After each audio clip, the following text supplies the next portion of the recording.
1. The ruling principle in man. The purpose of the following pages will be to work out the subject chosen in the most thorough and practical manner, in brief, to analyze the whole nature of man, find all the forces in his possession, whether they be apparent or hidden, active or dormant, and to present methods through which all those forces can be applied in making the life of each individual richer, greater, and better. To make every phase of this work as useful as possible to the greatest number possible, not a single statement will be made that all cannot understand, and not a single idea will be presented that anyone cannot apply to everyday life. We all want to know what we actually possess both in the physical, the mental, and the spiritual, and we want to know how the elements and forces within us can be applied in the most successful manner. It is results in practical life that we want, and we are not true to ourselves or the race until we learn to use the powers within us so effectively that the greatest results possible within the possibilities of human nature are secured. When we proceed with a scientific study of the subject, we find that the problem before us is to know what is in us and how to use what is in us. After much study of the powers in man, both conscious and subconscious, we have come to the conclusion that if we only knew how to use these powers, we could accomplish practically anything that we may have in view, and not only realize our wants to the fullest degree, but also reach even our highest goal. Though this may seem to be a strong statement, nevertheless, when we examine the whole nature of man, we are compelled to admit that it is true even in its fullest sense, and that therefore, not a single individual can fail to realize his wants and reach his goal, after he has learned how to use the powers that are in him. This is not mere speculation, nor is it simply a beautiful dream. The more we study the lives of people who have achieved, and the more we study our own experience every day, the more convinced we become that there is no reason whatever why any individual should not realize all his ambitions and much more. The basis of this study will naturally be found in the understanding of the whole nature of man, as we must know what we are, before we can know and use what we inherently possess. In analyzing human nature, a number of methods have been employed, but there are only 3 in particular that are of actual value for our present purpose. The first of these declares that man is composed of ego, consciousness, and form, and though this analysis is the most complete, yet it is also the most abstract, and is therefore not easily understood. The second analysis, which is simpler, and which is employed almost exclusively by the majority, declares that man is body, mind and soul, but as much as this idea is thought of and spoken of, there are very few who actually understand it. In fact, the usual conception of man as body, mind and soul will have to be completely reversed in order to become absolutely true. The third analysis, which is the simplest and the most serviceable, declares that man is composed of individuality and personality, and it is this conception of human nature that will constitute the phases of our study in this work. Before we pass to the more practical side of the subject, we shall find it profitable to examine briefly these various ideas concerning the nature of man. In fact, every part of our human analysis that refers to the ego simply must be understood if we are to learn how to use the forces we possess, and the reason for this is found in the fact that the ego is the I am, the ruling principle in man, the center and source of individuality, the originator of everything that takes place in man, and that primary something to which all other things in human nature are secondary. When the average person employs the term ego, he thinks that he is dealing with something that is hidden so deeply in the abstract that it can make but little difference whether we understand it or not. This, however, does not happen to be true, because it is the ego that must act before any action can take place anywhere in the human system, and it is the ego that must originate the new before any step in advance can be taken. And in addition, it is extremely important to realize that the power of will to control the forces we possess depends directly upon how fully conscious we are of the ego as the ruling principle within us. We understand, therefore, that it is absolutely necessary to associate all thought, all feeling and all actions of mind or personality with the ego, or what we shall hereafter speak of as the I am. The first step to be taken in this connection is to recognize the I am in everything you do, and to think always of the I am as being you, the supreme you. Whenever you think, realize that it is the I am that originated the thought. Whenever you act, realize that it is the I am that gives initiative to that action, and whenever you think of yourself or try to be conscious of yourself, realize that the I am occupies the throne of your entire field of consciousness. Another important essential is to affirm silently in your own mind that you are the I am, and as you affirm this statement, or as you simply declare positively, I am, think of the I am as being the ruling principle in your whole world, as being distinct and above and superior to all else in your being, and as being you, yourself, in the highest, largest, and most comprehensive sense. You thus lift yourself up, so to speak, to the mountaintop of masterful individuality. You enthrone yourself, you become true to yourself, you place yourself where you belong. Through this practice, you not only discover yourself to be the master of your whole life, but you elevate all your conscious actions to that lofty state in your consciousness that we may describe as the throne of your being, or as that center of action within which the ruling I Am lives and moves and has its being. If you wish to control and direct the forces you possess, you must act from the throne of your being, so to speak, or in other words, from that conscious point in your mental world wherein all power of control, direction, and initiative proceeds, and this point of action is the center of the I Am. You must act, not as a body, not as a personality, not as a mind, but as the I Am, and the more fully you recognize the lofty position of the I Am, the greater becomes your power to control and direct all other things that you may possess. In brief, whenever you think or act, you should feel that you stand with the I Am, at the apex of mentality on the very heights of your existence, and you should at the same time realize that this I Am is you, the Supreme You. The more you practice these methods, the more you lift yourself up above the limitations of mind and body, into the realization of your own true position as a masterful individuality. In fact, you place yourself where you belong, over and above everything in your organized existence. When we examine the mind of the average person, we find that he usually identifies himself with mind or body. He either thinks that he is body or that he is mind, and therefore he can control neither mind nor body. The I Am in his nature is submerged in a bundle of ideas, some of which are true and some of which are not, and his thought is usually controlled by those ideas without receiving any direction whatever from that principle within him that alone was intended to give direction. Such a man lives in the lower story of human existence, but as we can control life only when we give directions from the upper story, we discover just why the average person neither understands his forces nor has the power to use them. He must first elevate himself to the upper story of the human structure, and the first and most important step to be taken in this direction is to recognize the I Am as the ruling principle, and that I Am is you. Another method that will be found highly important in this connection is to take a few moments every day and try to feel that you, the I Am, are not only above mind and body, but in a certain sense, distinct from mind and body. In fact, try to isolate the I Am for a few moments every day from the rest of your organized being. This practice will give you what may be termed a perfect consciousness of your own individual I Am, and as you gain that consciousness you will always think of the Supreme I Am whenever you think of yourself. Accordingly, all your mental actions will, from that time on, come directly from the I Am, and if you will continue to stand above all such actions at all times, you will be able to control them and direct them completely. To examine consciousness and form in this connection is hardly necessary, except to define briefly their general nature, so that we may have a clear idea of what we are dealing with in the conscious field as well as in the field of expression. That I Am is fundamentally conscious, that is, the I Am knows what exists in the human field or in the human sphere and what is taking place in the human sphere, and that constitutes consciousness. In brief, you are conscious when you know that you exist and have some definite idea as to what is taking place in your sphere of existence. What we speak of as form is everything in the organized personality that has shape and that serves in any manner to give expression to the forces within us. In the exercise of consciousness, we find that the I Am employs three fundamental actions. When the I Am looks out upon life, we have simple consciousness. When the I Am looks upon its own position in life, we have self-consciousness, and when the I Am looks up into the vastness of real life, we have cosmic consciousness. In simple consciousness, you are only aware of those things that exist externally to yourself, but when you begin to become conscious of yourself as a distinct entity, you begin to develop self-consciousness. When you begin to turn your attention to the great within and begin to look up into the real source of all things, you become conscious of that world that seemingly exists within all worlds, and when you enter upon this experience, you are on the borderland of cosmic consciousness, the most fascinating subject that has ever been known. When we come to define body, mind and soul, we must, as previously stated, reverse the usual definition. In the past, we have constantly used the expression, I have a soul, which naturally implies the belief that I am a body, and so deeply has this idea become fixed in the average mind that nearly everybody thinks of the body whenever the term me or myself is employed.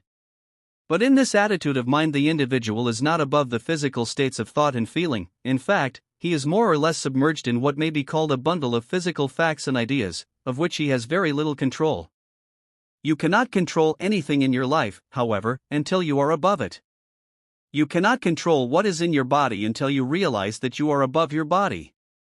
You cannot control what is in your mind until you realize that you are above your mind, and therefore no one can use the forces within him to any extent so long as he thinks of himself as being the body, or as being localized exclusively in the body. When we examine the whole nature of man, we find that the soul is the man himself, and that the ego is the central principle of the soul, or to use another expression, the soul, including the I am, constitutes the individuality, and that visible something through which individuality finds expression, constitutes the personality. If you wish to understand your forces, and gain that masterful attitude necessary to the control of your forces, train yourself to think that you are a soul, but do not think of the soul as something vague or mysterious. Think of the soul as being the individual you and all that that expression can possibly imply. Train yourself to think that you are master of mind and body, because you are above mind and body, and possess the power to use everything that is in mind and body. Man is ever in search of strength. It is the strong man that wins. It is the man with power that scales the heights. To be strong is to be great, and it is the privilege of greatness to satisfy every desire, every aspiration, every need.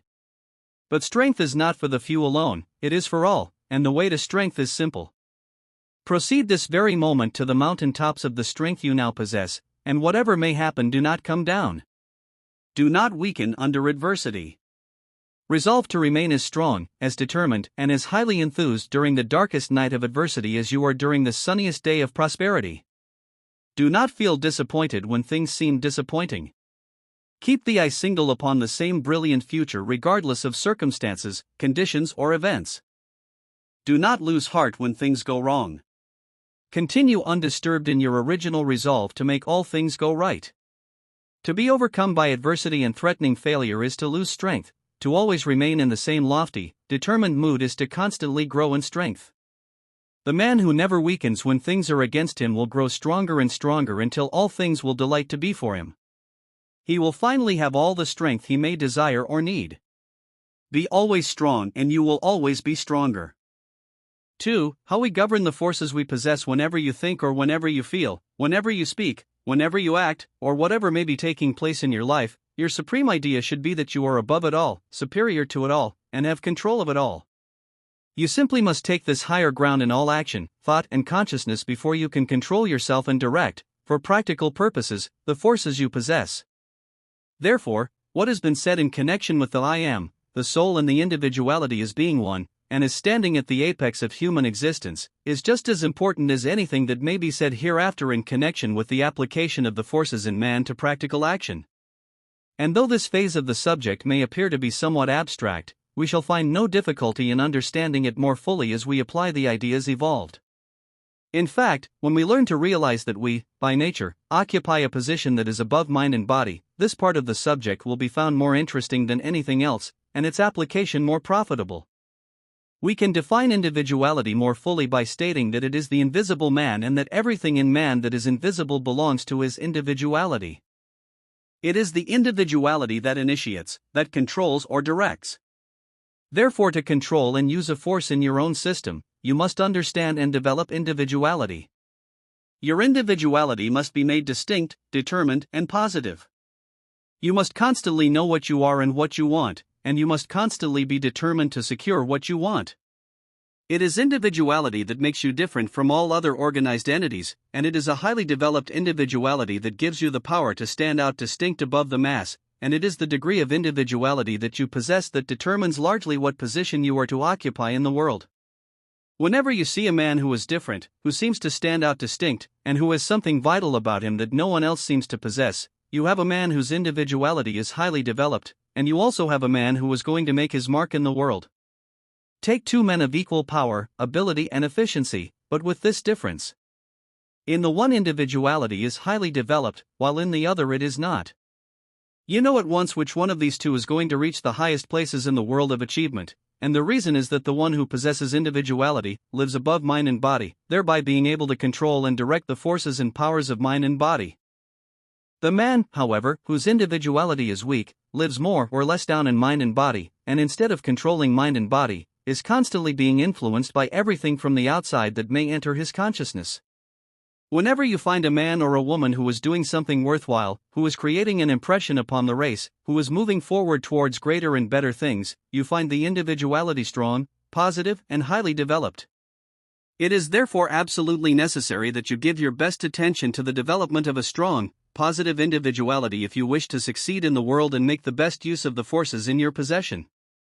A negative or weak individuality drifts with the stream of environment, and usually receives only what others choose to give, but a firm, strong, positive, well-developed individuality actually controls the ship of his life and destiny, and sooner or later will gain possession of what he originally set out to secure. A positive individuality has the power to take hold of things and turn them to good account. This is one reason why such an individuality always succeeds. Another reason is that the more fully your individuality is developed, the more you are admired by everybody with whom you may come in contact. The human race loves power, and counts it a privilege to give lofty positions to those who have power. And every man or woman, whose individuality is highly developed, does possess power, usually exceptional power. To develop individuality, the first essential is to give the I am its true and lofty position in your mind. That I am is the very center of individuality, and the more fully conscious you become of the I am, the more of the power that is in the I am you arouse, and it is the arousing of this power that makes individuality positive and strong. Another essential is to practice the idea of feeling or conceiving yourself as occupying the masterful attitude. Whenever you think of yourself as being and living and acting in the masterful attitude. Then in addition, make every desire positive, make every feeling positive, make every thought positive, and make every action of mind positive. To make your wants distinct and positive, that is, to actually and fully know what you want and then proceed to want what you want with all the power that is in you, will also tend to give strength and positiveness to your individuality, and the reason is that such actions of mind will tend to place in positive, constructive action every force that is in your system. A most valuable method is to picture in your mind your own best idea of what a strong, well-developed individuality would necessarily be, and then think of yourself as becoming more and more like that picture. In this connection, it is well to remember that we gradually grow into the likeness of that which we think of the most. Therefore, if you have a very clear idea of a highly developed individuality, and think a great deal of that individuality with a strong, positive desire to develop such an individuality, you will gradually and surely move towards that lofty ideal. Another valuable method is to give conscious recognition to what may be called the bigger man on the inside. Few people think of this greater man that is within them, but we cannot afford to neglect this interior entity for a moment. This greater or larger man is not something that is separate and distinct from ourselves. It is simply the sum total of the greater powers and possibilities that are within us. We should recognize these, think of them a great deal, and desire with all the power of heart and mind and soul to arouse and express more and more of these inner powers. Thus we shall find that the interior man, our real individuality, will become stronger and more active, and our power to apply our greater possibilities will increase accordingly. The value of individuality is so great that it cannot possibly be overestimated. Every known method that will develop individuality, therefore, should be applied faithfully, thoroughly, and constantly. In fact, no one other thing we can do will bring greater returns. The personality is the visible man. Everything that is visible in the human entity belongs to the personality, but it is more than the body. To say that someone has a fine personality may and may not mean that that personality is beautiful, in the ordinary sense of the term. There might be no physical beauty and yet the personality might be highly developed. There might be nothing striking about such a personality, and yet there would be something extremely attractive, something to greatly admire. On the other hand, when the personality is not well developed, there is nothing in the visible man that you can see, besides ordinary human clay. Everything existing in such a personality is crude and even gross, but there is no excuse for any personality being crude, unrefined, or undeveloped. There is not a single personality that cannot be so refined and perfected as to become strikingly attractive, and there are scores of reasons why such development should be sought. The most important reason is that all the forces of man act through the personality, and the finer the personality, the more easily can we direct and express the forces we possess. When the personality is crude, we find it difficult to apply in practical life the finer elements that are within us, and here we find one reason why talent or ability so frequently fails to be its best. In such cases, the personality has been neglected, and is not a fit instrument through which finer things and greater things can find expression. The personality is related to the individual as the piano is to the musician. If the piano is out of tune, the musician will fail, no matter how much of a musician he may be, and likewise, if the piano or instrument is crude in construction, the finest music cannot be expressed through it as a channel. To develop the personality, the principal essential is to learn how to transmute all the creative energies that are generated in the human system, a subject that will be given thorough attention in another chapter. When we proceed to apply the forces within us, we find three fields of action. The first is the conscious field, the field in which the mind acts when we are awake. The second field is the subconscious, that field in which the mind acts when it goes beneath consciousness. It is also the field in which we act when asleep. The term, falling asleep, is therefore literally true, as when we go to sleep, the ego goes down, so to speak, into another world, a world so vast, that only portions of it have thus far been explored. The third field is the superconscious, the field in which the mind acts when it touches the upper realm, and it is when acting in this field that we gain real power and real inspiration. In fact, when we touch the superconscious, we frequently feel as if we have become more than mere man. To know how to act in the superconscious field is therefore highly important, even though the idea may at first sight seem to be vague and somewhat mystical. We are constantly in touch, however, with the superconscious, whether we know it or not. We frequently enter the superconscious when we listen to inspiring music, when we read some book that touches the finer intellect, when we listen to someone who speaks from what may be termed the inner throne of authority, when we witness some soul-stirring scene in nature. We also touch the superconscious when we are carried away with some tremendous ambition, and herein we find practical value in a great measure. When men of tremendous ambition are carried away, so to speak, with the power of that ambition, they almost invariably reach the higher and finer state of mind, a state where they not only feel more power and determination than they ever felt before, but a state in which the mind becomes so extremely active that it almost invariably gains the necessary brilliancy to work out those plans or ideas that are required in order that the ambition may be realized.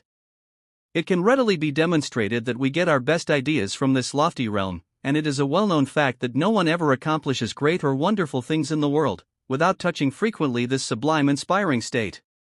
When we train the mind to touch the superconscious at frequent intervals, we always find the ideas we want.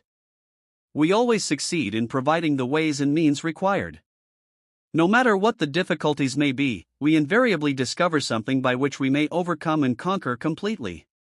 Whenever you find yourself in what may be termed a difficult position, proceed at once to work your mind up into higher and higher attitudes, until you touch the superconscious, and when you touch that lofty state you will soon receive the ideas or the methods that you need.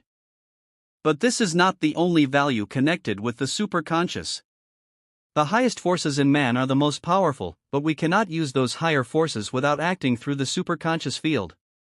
Therefore, if you want to understand and apply all the forces you possess, you must train the mind to act through the superconscious as well as the conscious and the subconscious. However, we must not permit ourselves to live exclusively in this lofty state, though it is the source of the higher forces in man, those forces that are indispensable to the doing of great and important things. Nevertheless, those forces cannot be applied unless they are brought down to earth, so to speak, and united with practical action. He who lives exclusively in the superconscious will dream wonderful dreams, but if he does not unite the forces of the superconscious with practical action, he will do nothing else but dream dreams, and those dreams will not come true. It is when we combine mental action and the conscious, subconscious and superconscious that we get the results we desire. In brief, it is the full use of all the forces in mind through all the channels of expression that leads to the highest attainment and the greatest achievements.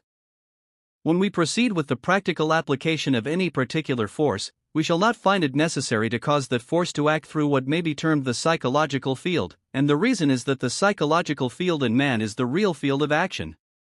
It is the field through which the undercurrents flow, and we all understand that it is these undercurrents that determine, not only the direction of action, but the results that follow action. This idea is well illustrated in the following lines: straws upon the surface flow, he who would seek for pearls must dive below. The term below as applied to the life and consciousness of man is synonymous with the psychological field, or the field of the undercurrents. Ordinary minds skim over the surface. Great minds invariably sound these deeper depths, and act in and through the psychological field. Their minds dive below into the rich vastness of what may be termed the gold mines of the mind, and the diamond fields of the soul. When we enter the psychological field of any force, which simply means the inner and finer field of action of that force, we act through the undercurrents, and thereby proceed to control those currents.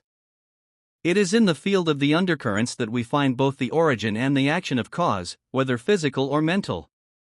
It is these currents, when acted upon intelligently, that remove what we do not want and produce those changes that we do want. They invariably produce effects, both physical and mental, according to the action that we give to them, and all those things that pertain to the personality will respond only to the actions of those currents. That is, you cannot produce any effect in any part of the mind or body unless you first direct the undercurrents of the system to produce those effects. To act through the undercurrents, therefore, is absolutely necessary, no matter what we may wish to do, or what forces we may wish to control, direct, or apply, and we act upon those undercurrents only when we enter the psychological field. In like manner, we can turn to good account all things in practical everyday life only when we understand the psychology of those things. The reason is that when we understand the psychology of anything, we understand the power that is back of that particular thing, and that controls it and gives it definite action. In consequence, when we understand the psychology of anything in our own field of action or in our own environment, we will know how to deal with it so as to secure whatever results that particular thing has the power to produce. But this law is especially important in dealing with forces within ourselves, whether those forces act through the mind or through any one of the faculties, through the personality or through the conscious, subconscious, or superconscious fields. In brief, whatever we do in trying to control and direct the powers we possess, we must enter the deeper life of those powers, so that we can get full control of the undercurrents. It is the way those undercurrents flow that determines results, and as we can direct those currents in any way that we desire, we naturally conclude that we can secure whatever results we desire. Man lives to move forward. To move forward is to live more. To live more is to be more and do more, and it is being and doing that constitutes the path to happiness. The more you are and the more you do, the richer your life, the greater your joy. But being and doing must always live together as one. To try to be much and not try to do much is to find life a barren waste. To try to do much and not try to be much is to find life a burden too heavy and wearisome to bear. The being of much gives the necessary inspiration and the necessary power to the doing of much. The doing of much gives the necessary expression to the being of much. And it is the bringing forth of being through the act of doing that produces happiness that is happiness. Being much gives capacity for doing much. Doing much gives expression to the richest and the best that is within us. And the more we increase the richness of that which is within us, the more we increase our happiness, provided we increase, in the same proportion, the expression of that greater richness. The first essential is provided for by the being of much, the second, by the doing of much, and the secret of both may be found by him who lives to move forward. 3. The use of mind in practical action in the present age. It is the power of mind that rules the world, and therefore it is evident that he who has acquired the best use of the power of mind will realize the greatest success, and reach the highest places that attainment and achievement hold in store. The man who wins is the man who can apply in practical life every part of his mental ability, and who can make every action of his mind tell. We sometimes wonder why there are so many capable men and admirable women who do not reach those places in life that they seem to deserve, but the answer is simple. They do not apply the power of mind as they should. Their abilities and qualities are either misdirected or applied only in part. These people, however, should not permit themselves to become dissatisfied with fate, but should remember that every individuality who learns to make full use of the power of his mind will reach his goal, he will realize his desire and will positively win.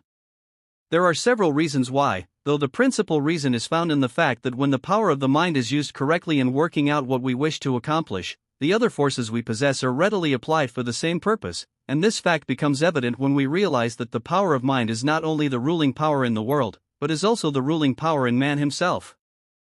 All other faculties in man are ruled by the power of his mind. It is the action of his mind that determines the action of all the other forces in his possession. Therefore, to secure the results desired, he must give his first thought to the scientific and constructive application of mental action. In a preceding chapter, it was stated that the I am is the ruling principle in man, and from that statement the conclusion may be drawn that the I am is the ruling power as well, but this is not strictly correct. There is a difference between principle and power, though for practical purposes it is not necessary to consider the abstract phase of this difference. All that is necessary is to realize that the I am directs the mind, and that the power of the mind directs and controls everything else in the human system. It is the mind that occupies the throne, but the I am is the power behind the throne. This being true, it becomes highly important to understand how the power of the mind should be used, but before we can understand the use of this power, we must learn what this power actually is. Generally speaking, we may say that the power of mind is the sum total of all the forces of the mental world, including those forces that are employed in the process of thinking. The power of mind includes the power of the will, the power of desire, the power of feeling, and the power of thought. It includes conscious action in all its phases and subconscious action in all its phases. In fact, it includes anything and everything that is placed in action through the mind, by the mind, or in the mind. To use the power of the mind, the first essential is to direct every mental action toward the goal in view, and this direction must not be occasional, but constant. Most minds, however, do not apply this law. They think about a certain thing one moment, and about something else the next moment. At a certain hour their mental actions work along a certain line, and at the next hour those actions work along a different line. Sometimes the goal in view is one thing, and sometimes another, so the actions of the mind do not move constantly toward a certain definite goal, but are mostly scattered. We know, however, that every individual who is actually working himself steadily and surely toward the goal he has in view, invariably directs all the power of his thought upon that goal. In his mind, not a single mental action is thrown away, not a single mental force wasted. All the power that is in him is being directed to work for what he wishes to accomplish, and the reason that every power responds in this way is because he is not thinking of one thing now and something else the next moment. He is thinking all the time of what he wishes to attain and achieve. The full power of mind is turned upon that object, and his mind is the ruling power. The full power of all his other forces will tend to work for the same object. In using the power of mind as well as all the other forces we possess, the first question to answer is what we really want, or what we really want to accomplish, and when this question is answered, the one thing that is wanted should be fixed so clearly in thought that it can be seen by the mind's eye every minute. But the majority do not know what they really want. They may have some vague desire, but they have not determined clearly, definitely, and positively what they really want, and this is one of the principal causes of failure. So long as we do not know definitely what we want, our forces will be scattered, and so long as our forces are scattered, we will accomplish but little, or fail entirely. When we know what we want, however, and proceed to work for it with all the power and ability that is in us, we may rest assured that we will get it. When we direct the power of thinking, the power of will, the power of mental action, the power of desire, the power of ambition, in fact, all the power we possess on the one thing we want, on the one goal we desire to reach, it is not difficult to understand why success in a greater and greater measure must be realized. To illustrate this subject further, we will suppose that you have a certain ambition and continue to concentrate your thought and the power of your mind upon that ambition every minute for an indefinite period, with no cessation whatever. The result will be that you will gradually and surely train all the forces within you to work for the realization of that ambition, and in the course of time, the full capacity of your entire mental system will be applied in working for that particular thing. On the other hand, suppose you do as most people do under average circumstances. Suppose, after you have given your ambition a certain amount of thought, you come to the conclusion that possibly you might succeed better along another line. Then you begin to direct the power of your mind along that other line. Later on, you come to the conclusion that there is still another channel through which you might succeed, and you proceed accordingly to direct your mind upon this third ambition. Then what will happen? Simply this: you will make 3 good beginnings, but in every case you will stop before you have accomplished anything. There are thousands of capable men and women, however, who make this mistake every year of their lives. The full force of their mental system is directed upon a certain ambition only for a short time, then it is directed elsewhere. They never continue long enough along any particular line to secure results from their efforts, and therefore results are never secured. Then there are other minds who give most of their attention to a certain ambition and succeed fairly well, but give the rest of their attention to a number of minor ambitions that have no particular importance. Thus they are using only a fraction of their power in a way that will tell. The rest of it is thrown away along a number of lines through which nothing is gained. But in this age high efficiency is demanded everywhere in the world's work, and anyone who wants to occupy a place that will satisfy his ambition and desire, cannot afford to waste even a small part of the power he may possess. He needs it all along the line of his leading ambition, and therefore should not permit counter-attractions to occupy his mind for a moment. If you have a certain ambition or a certain desire, think about that ambition at all times. Keep that ambition before your mind constantly, and do not hesitate to make your ambition as high as possible. The higher you aim, the greater will be your achievements, though that does not necessarily mean that you will realize your highest aims as fully as you have pictured them in your mind, but the fact is that those who have low aims usually realize what is even below their aims, while those who have high aims usually realize very nearly, if not fully, what their original ambition calls for. The principle is to direct the power of mind upon the very highest, the very largest and the very greatest mental conception of that which we intend to achieve. The first essential, therefore, is to direct the full power of mind and thought upon the goal in view, and to continue to direct the mind in that manner every minute, regardless of circumstances or conditions. The second essential is to make every mental action positive. When we desire certain things or when we think of certain things we wish to attain or achieve, the question should be if our mental attitudes at the time are positive or negative. To answer this, we only have to remember that every positive action always goes toward that which receives its attention, while a negative action always retreats. A positive action is an action that you feel when you realize that every force in your entire system is pushed forward, so to speak, and that it is passing through what may be termed an expanding and enlarging state of feeling or consciousness. The positive attitude of mind is also indicated by the feeling of a firm, determined fullness throughout the nervous system. When every nerve feels full, strong and determined, you are in the positive attitude, and whatever you may do at the time will produce results along the line of your desire or your ambition. When you are in a positive state of mind, you are never nervous or disturbed, you are never agitated or strenuous. In fact, the more positive you are, the deeper your calmness and the better your control over your entire system. The positive man is not one who rushes helter-skelter here and there regardless of judgment or constructive action, but one who is absolutely calm and controlled under every circumstance, and yet so thoroughly full of energy that every atom in his being is ready, under every circumstance, to accomplish and achieve. This energy is not permitted to act, however, until the proper time arrives, and then its action goes directly to the goal in view. The positive mind is always in harmony with itself, while the negative mind is always out of harmony, and thereby loses the greater part of its power. Positiveness always means strength stored up, power held in the system under perfect control, until the time of action, and during the time of action directed constructively under the same perfect control. In the positive mind, all the actions of the mental system are working in harmony and are being fully directed toward the object in view, while in the negative mind, those same actions are scattered, restless, nervous, disturbed, moving here and there, sometimes under direction, but most of the time not. That the one should invariably succeed is therefore just as evident as that the other should invariably fail. Scattered energy cannot do otherwise but fail, while positively directed energy simply must succeed. A positive mind is like a powerful stream of water that is gathering volume and force from hundreds of tributaries all along its course. The further on it goes, the greater its power, until when it reaches its goal, that power is simply immense. A negative mind, however, would be something like a stream, that the further it flows the more divisions it makes, until, when it reaches its goal, instead of being one powerful stream, it has become 100 small, weak, shallow streams. To develop positiveness, it is necessary to cultivate those qualities that constitute positiveness. Make it a point to give your whole attention to what you want to accomplish, and give that attention firmness, calmness, and determination. Try to give depth to every desire until you feel as if all the powers of your system were acting, not on the surface, but from the greater world within.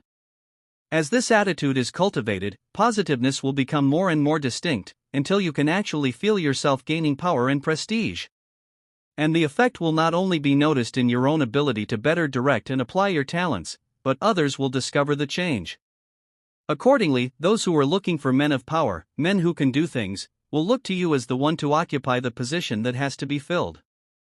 Positiveness, therefore, not only gives you the ability to make a far better use of the forces you possess, but it also gives you personality, that much admired something that will most surely cause you to be selected where men of power are needed. The world does not care for negative personalities. Such personalities look weak and empty, and are usually ignored, but everybody is attracted to a positive personality, and it is the positive personality that is always given the preference. Nor is this otherwise but right, because the positive personality has better use of his power, and therefore is able to act with greater efficiency wherever he is called upon to act. The third essential in the right use of the mind is to make every mental action constructive, and a constructive mental action is one that is based upon a deep-seated desire to develop, to increase, to achieve, to attain, in brief, to become larger and greater, and to do something of far greater worth than has been done before.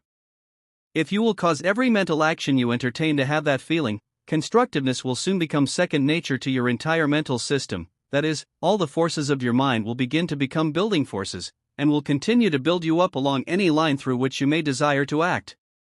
Inspire your mind constantly with a building desire, and make this desire so strong that every part of your system will constantly feel that it wants to become greater, more capable, and more efficient.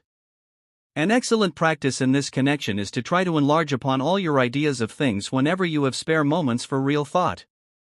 This practice will tend to produce a growing tendency in every process of your thinking. Another good practice is to inspire every mental action with more ambition. We cannot have too much ambition. We may have too much aimless ambition, but we cannot have too much real constructive ambition. If your ambition is very strong, and is directed towards something definite, every action of your mind, every action of your personality, and every action of your faculties will become constructive. That is, all those actions will be inspired by the tremendous force of your ambition to work for the realization of that ambition. Never permit restless ambition. Whenever you feel the force of ambition direct your mind at once in a calm, determined manner upon that which you really want to accomplish in life. Make this a daily practice, and you will steadily train all your faculties and powers not only to work for the realization of that ambition, but become more and more efficient in that direction. Ere long your forces and faculties will be sufficiently competent to accomplish what you want. In the proper use of the mind, therefore, these three essentials should be applied constantly and thoroughly. First, direct all the powers of mind, all the powers of thought, and all your thinking upon the goal you have in view. Second, train every mental action to be deeply and calmly positive. Third, train every mental action to be constructive, to be filled with a building spirit, to be inspired with a ceaseless desire to develop the greater, to achieve the greater, to attain the greater. When you have acquired these three, you will begin to use your forces in such a way that results must follow. You will begin to move forward steadily and surely, and you will be constantly gaining ground. Your mind will have become like the stream mentioned above. It will gather volume and force as it moves on, until finally that volume will be great enough to remove any obstacle in its way, and that force powerful enough to do anything you may have in view. In order to apply these three essentials in the most effective manner, there are several misuses of the mind that must be avoided. Avoid the forceful, the aggressive, and the domineering attitudes, and do not permit your mind to become intense, unless it is under perfect control. Never attempt to control or influence others in any way whatever. You will seldom succeed in that manner, and when you do, the success will be temporary. Besides, such a practice always weakens your mind. Do not turn the power of your mind upon others, but turn it upon yourself in such a way that it will make you stronger, more positive, more capable, and more efficient, and as you develop in this manner, success must come of itself.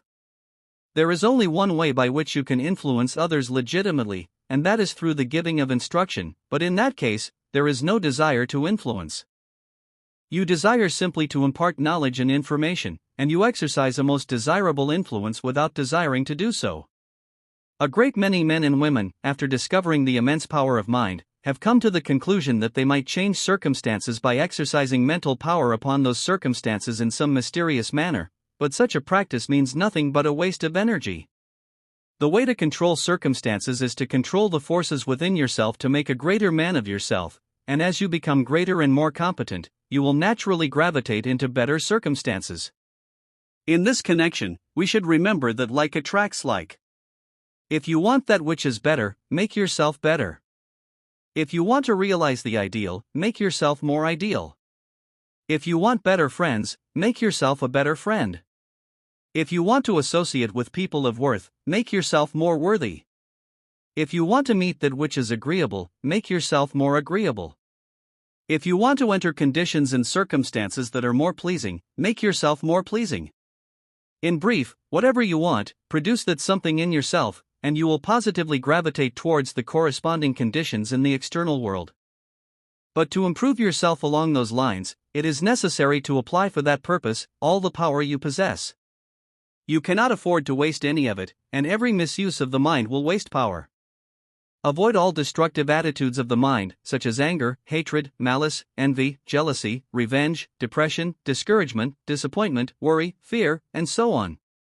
Never antagonize, never resist what is wrong, and never try to get even. Make the best use of your own talent, and the best that is in store for you will positively come your way. When others seem to take advantage of you, do not retaliate by trying to take advantage of them. Use your power in improving yourself, so that you can do better and better work. That is how you are going to win in the race. Later on, those who try to take advantage of you will be left in the rear. Remember, those who are dealing unjustly with you or with anybody are misusing their mind. They are therefore losing their power, and will, in the course of time, begin to lose ground. But if you, in the meantime, are turning the full power of your mind to good account, you will not only gain more power, but you will soon begin to gain ground. You will gain and continue to gain in the long run, while others who have been misusing their minds will lose mostly everything in the long run. That is how you are going to win, and win splendidly regardless of ill treatment or opposition. A great many people imagine that they can promote their own success by trying to prevent the success of others, but it is one of the greatest delusions in the world. If you want to promote your own success as thoroughly as your capacity will permit, take an active interest in the success of everybody, because this will not only keep your mind in the success attitude and cause you to think success all along the line, but it will enlarge your mind so as to give you a greater and better grasp upon the fields of success. If you are trying to prevent the success of others, you are acting in the destructive attitude, which sooner or later will react on others. But if you are taking an active interest in the success of everybody, you are entertaining only constructive attitudes, and these will sooner or later accumulate in your own mind to add volume and power to the forces of success that you are building up in yourself. In this connection, we may well ask why those succeed who do succeed, why so many succeed only in part, and why so many fail utterly. These are questions that occupy the minds of most people, and hundreds of answers have been given, but there is only one answer that goes to rock bottom. Those people who fail, and who continue to fail all along the line, fail because the power of their minds is either in a habitual negative state, or is always misdirected. If the power of mind is not working positively and constructively for a certain goal, you are not going to succeed. If your mind is not positive, it is negative, and negative minds float with the stream. We must remember that we are in the midst of all kinds of circumstances, some of which are for us and some of which are against us, and we will either have to make our own way or drift, and if we drift we go wherever the stream goes. But most of the streams of human life are found to float in the world of the ordinary and the inferior. Therefore, if you drift, you will drift with the inferior, and your goal will be failure. When we analyze the minds of people who have failed, we invariably find that they are either negative, non-constructive, or aimless. Their forces are scattered, and what is in them is seldom applied constructively. There is an emptiness about their personality that indicates negativeness. There is an uncertainty in their facial expression that indicates the absence of definite ambition. There is nothing of a positive, determined nature going on in their mental world. They have not taken definite action along any line. They are dependent upon fate and circumstances. They are drifting with some stream, and that they should accomplish little if anything is inevitable. This does not mean, however, that their mental world is necessarily unproductive. In fact, those very minds are in many instances immensely rich with possibilities. The trouble is, those possibilities continue to be dormant, and what is in them is not being brought forth and trained for definite action or actual results. What those people should do is to proceed at once to comply with the 3 essentials mentioned above, and before many months there will be a turn in the lane. They will soon cease to drift, and will then begin to make their own life, their own circumstances, and their own future. In this connection, it is well to remember that negative people and non-constructive minds never attract that which is helpful in their circumstances. The more you drift, the more people you meet who also drift, while on the other hand, when you begin to make your own life and become positive, you begin to meet more positive people and more constructive circumstances. This explains why God helps them that help themselves. When you begin to help yourself, which means to make the best of what is in yourself, you begin to attract to yourself more and more of those helpful things that may exist all about you. In other words, constructive forces attract constructive forces, positive forces attract positive forces. A growing mind attracts elements and forces that help to promote growth, and people who are determined to make more and more of themselves are drawn more and more into circumstances through which they will find the opportunity to make more of themselves. And this law works not only in connection with the external world, but also the internal world. When you begin to make a positive, determined use of those powers in yourself that are already in positive action, you draw forth into action powers within you that have been dormant, and as this process continues, you will find that you will accumulate volume, capacity, and power in your mental world, until you finally become a mental giant. As you begin to grow and become more capable, you will find that you will meet better and better opportunities, not only opportunities for promoting external success, but opportunities for further building yourself up along the lines of ability, capacity, and talent. You thus demonstrate the law that nothing succeeds like success, and to him that hath shall be given. And here it is well to remember that it is not necessary to possess external things in the beginning to be counted among them that hath. It is only necessary in the beginning to possess the interior riches, that is, to take control of what is in you, and proceed to use it positively with a definite goal in view. He who has control of his own mind has already great riches. He has sufficient wealth to be placed among those who have. He is already successful, and if he continues as he has begun, his success will soon appear in the external world. Thus the wealth that existed at first in the internal only will take shape and form in the external. This is a law that is unfailing, and there is not a man or woman on the face of the earth that cannot apply it with the most satisfying results. The reason why so many fail is thus found in the fact that they do not fully and constructively apply the forces and powers they possess, and the reason why so many succeed only to a slight degree is found in the fact that only a small fraction of their power is applied properly. But anyone can learn the full and proper use of all that is in him by applying faithfully the three essentials mentioned above. The reason why those succeed who do succeed is found in the fact that a large measure of their forces and powers is applied according to those three essentials, and as those essentials can be applied by anyone, even to the most perfect degree, there is no reason why all should not succeed. Sometimes we meet people who have only ordinary ability, but who are very successful. Then we meet others who have great ability but who are not successful, or who succeed only to a slight degree. At first we see no explanation, but when we understand the cause of success as well as the cause of failure, the desired explanation is easily found. The man with ordinary ability, if he complies with the three essentials necessary to the right use of mind, will naturally succeed, though if he had greater ability, his success would of course become greater in proportion. But the man who has great ability, yet does not apply the three essentials necessary to the right use of mind, cannot succeed. The positive and constructive use of the power of mind, with a definite goal in view, will invariably result in advancement, attainment, and achievement, but if we wish to use that power in its full capacity, the action of the mind must be deep. In addition to the right use of the mind, we must also learn the full use of mind, and as the full use implies the use of the whole mind, the deeper mental fields and forces, as well as the usual mental fields and forces, it is necessary to understand the subconscious as well as the conscious. When you think of yourself, do not think of that part of yourself that appears on the surface. That part is the smaller part, and the lesser should not be pictured in mind. Think of your larger self, the immense subconscious self that is limitless both in power and in possibility. Believe in yourself, but not simply in a part of yourself. Give constant recognition to all that is in you, and in that all have full faith and confidence.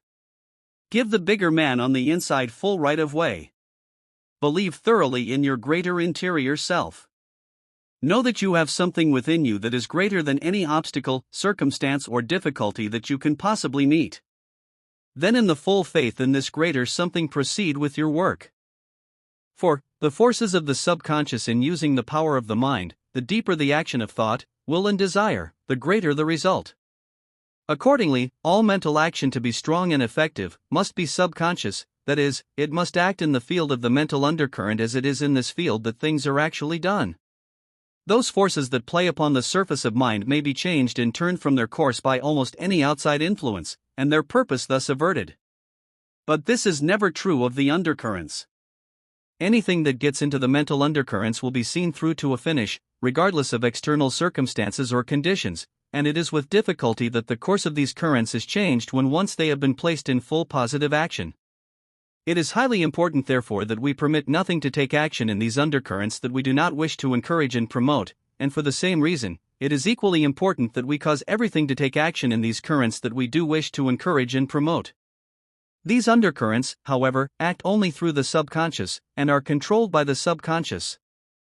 In consequence, it is the subconscious which we must understand and act upon if we want the power of mind to work with full capacity and produce the greatest measure possible of the results desired.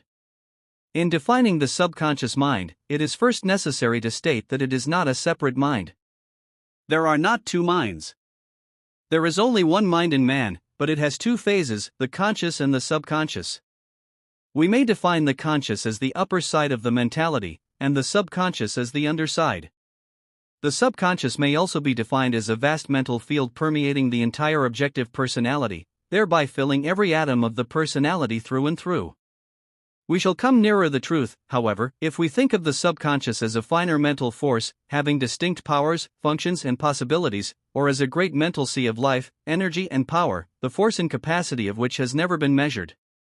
The conscious mind is on the surface, and therefore we act through the conscious mind whenever mental action moves through the surface of thought, will, or desire. But whenever we enter into deeper mental action and sound the vast depths of this underlying mental life, we touch the subconscious, though we must remember that we do not become oblivious to the conscious every time we touch the subconscious, as the two are inseparably united.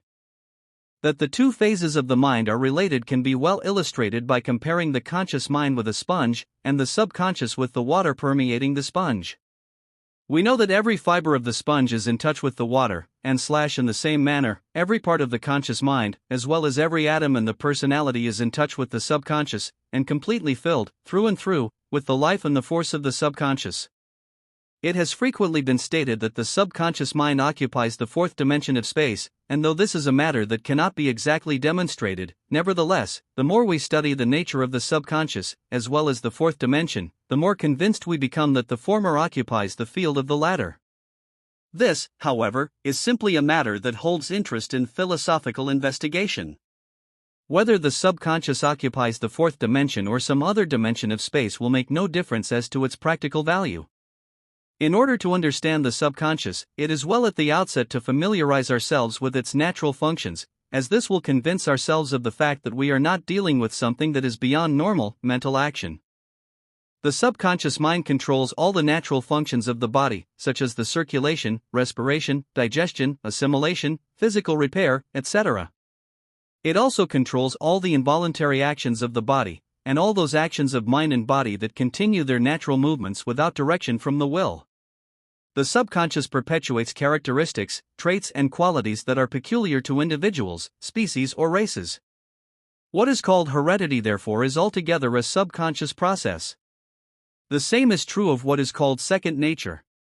Whenever anything has been repeated a sufficient number of times to have become habitual, it becomes second nature, or rather a subconscious action. It frequently happens, however, that a conscious action may become a subconscious action without repetition, and thus becomes second nature almost at once.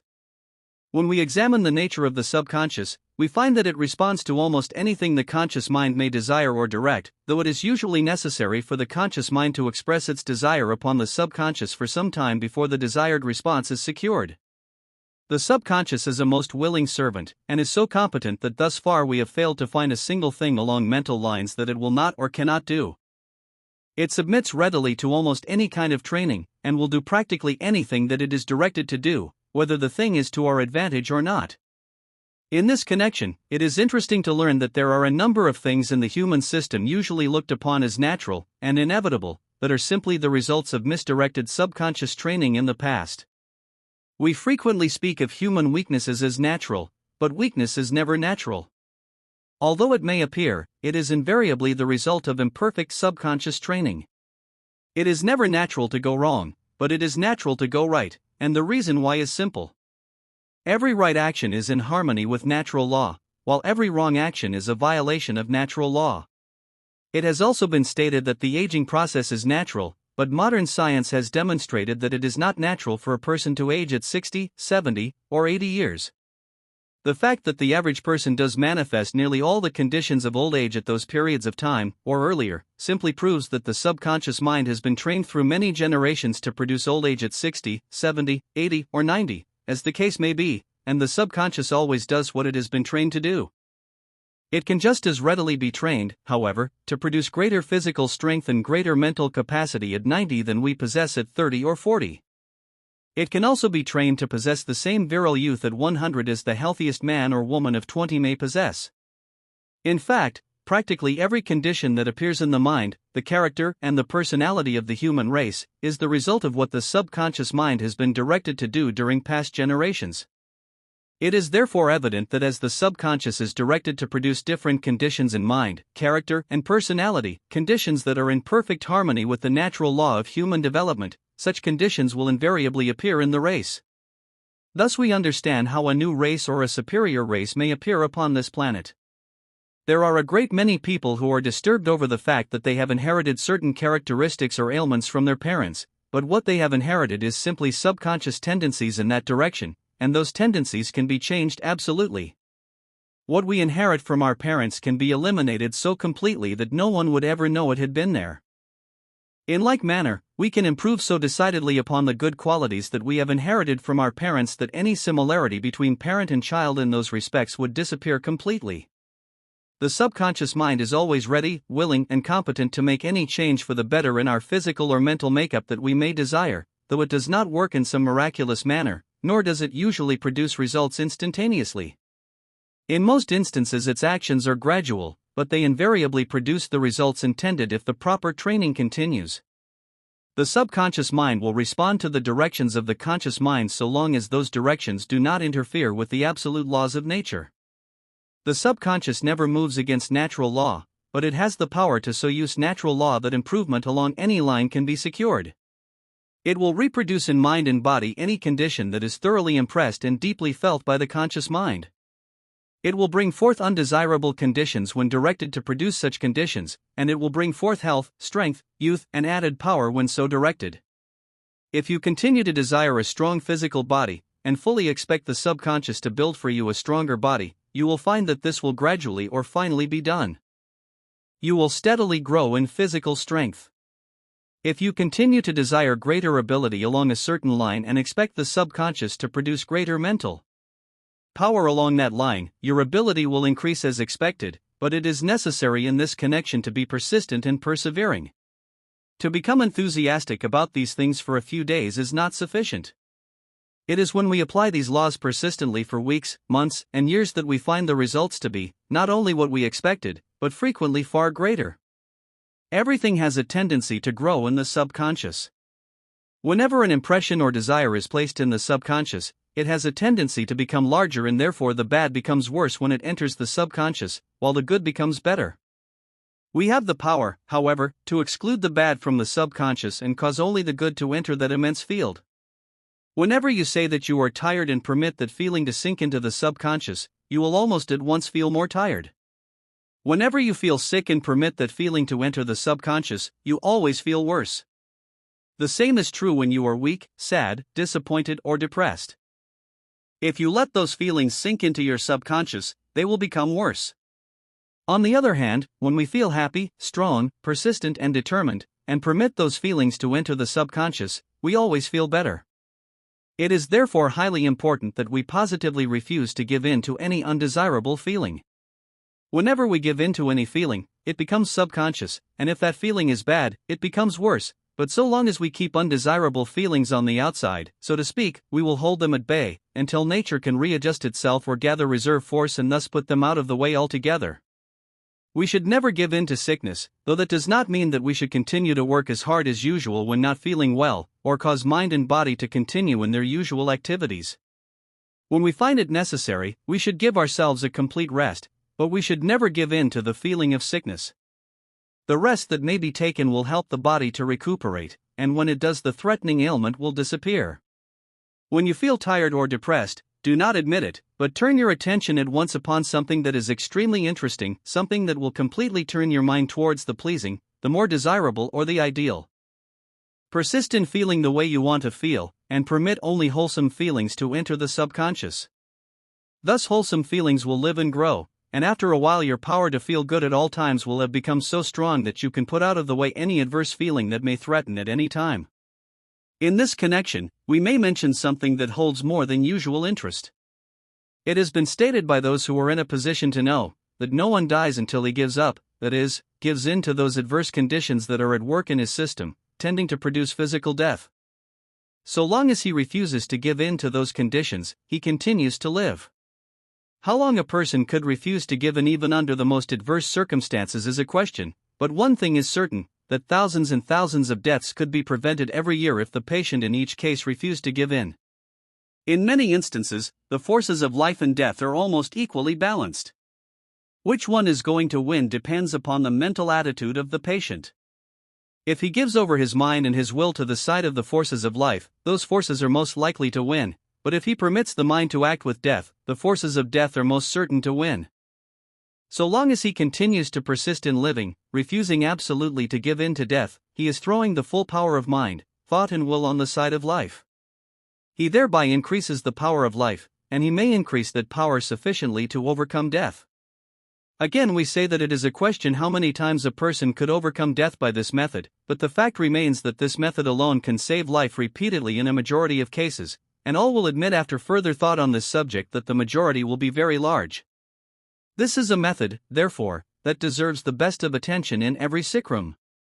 No person should be permitted to die until all available methods for prolonging life have been exhausted, and this last mentioned method is one that will accomplish far more than most of us may expect, and its secret is found in the fact that whenever we give in to any condition or action, it becomes stronger, due to the tendency of the subconscious to enlarge, increase, and magnify whatever it receives.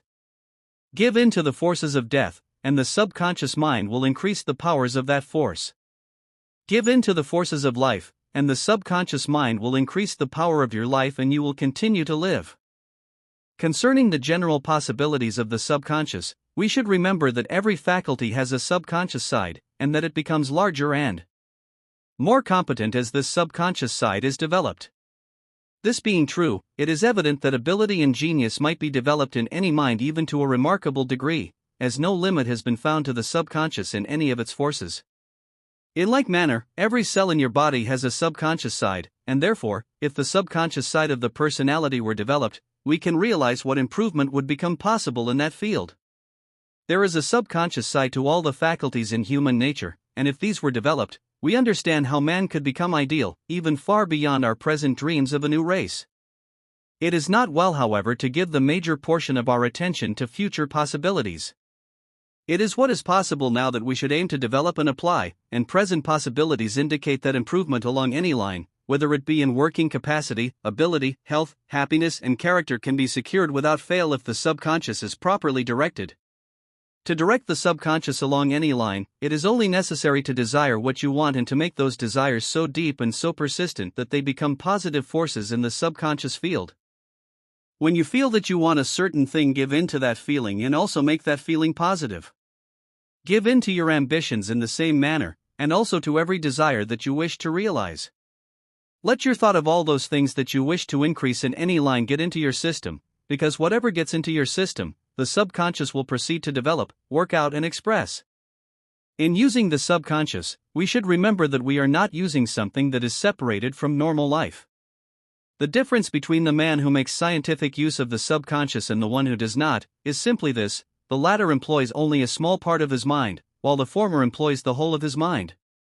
And this explains why those who employ the subconscious intelligently have greater working capacity, greater ability, and greater endurance. In consequence, they sometimes do the work of 2 or 3 men, and do excellent work in addition. To train the subconscious for practical action is therefore a matter of common sense. It is a matter of refusing to cultivate only a small corner of your mental field when you can cultivate the entire field. The path to greater things: dream constantly of the ideal, work ceaselessly to perfect the real. Believe in yourself, believe in everybody, believe in all that has existence. Give the body added strength, give the mind added brilliancy, give the soul added inspiration. Do your best under every circumstance, and believe that every circumstance will give its best to you. Live for the realization of more life and for the more efficient use of everything that proceeds from life. Desire eternally what you want, expect eternally what you desire, and act always as if every expectation were coming true. Training the subconscious for special results. When we proceed to train the subconscious along any line, or for special results, we must always comply with the following law: the subconscious responds to the impressions, the suggestions, the desires, the expectations, and the directions of the conscious mind, provided that the conscious touches the subconscious at the time. The secret therefore is found in the two phases of the mind touching each other as directions are being made, and to cause the conscious to touch the subconscious, it is necessary to feel conscious action penetrating your entire interior system. That is, you should feel at the time that you are living not simply on the surface, but through and through. At such times, the mind should be calm and in perfect poise, and should be conscious of that finer, greater something within you that has greater depth than mere surface existence. When you wish to direct the subconscious to produce physical health, first picture in your mind a clear idea of perfect health. Try to see this idea with the mind's eye, and then try to feel the meaning of this idea with consciousness, and while you are in the attitude of that feeling, permit your thought and your attention to pass into that deep, quiet, serene state of being wherein you can feel the mental idea of wholeness and health entering into the very life of every atom in your system. In brief, try to feel perfectly healthy in your mind and then let that feeling sink into your entire physical system. Whenever you feel illness coming on, you can nip it in the bud by this simple method, because if the subconscious is directed to produce more health, added forces of health will soon begin to come forth from within, and put out of the way, so to speak, any disorder or ailment that may be on the verge of getting a foothold in the body. Always remember that whatever is impressed on the subconscious will after a while be expressed from the subconscious into the personality, and where the physical conditions that you wish to remove are only slight, enough subconscious power can be aroused to restore immediate order, harmony, and wholeness. When the condition you wish to remove has continued for some time, however, repeated efforts may be required to cause the subconscious to act in the matter. But one thing is certain, that if you continue to direct the subconscious to remove that condition, it positively will be removed. The subconscious does not simply possess the power to remove undesirable conditions from the physical or mental state. It can also produce those better conditions that we may want, and develop further those desirable conditions that we already possess. To apply the law for this purpose, deeply desire those conditions that you do want, and have a very clear idea in your mind as to what you want those conditions to be. In giving the subconscious directions for anything desired in our physical or mental makeup, we should always have improvement in mind, as the subconscious always does the best work when we are thoroughly filled with the desire to do better. If we want health, we should direct the subconscious to produce more and more health.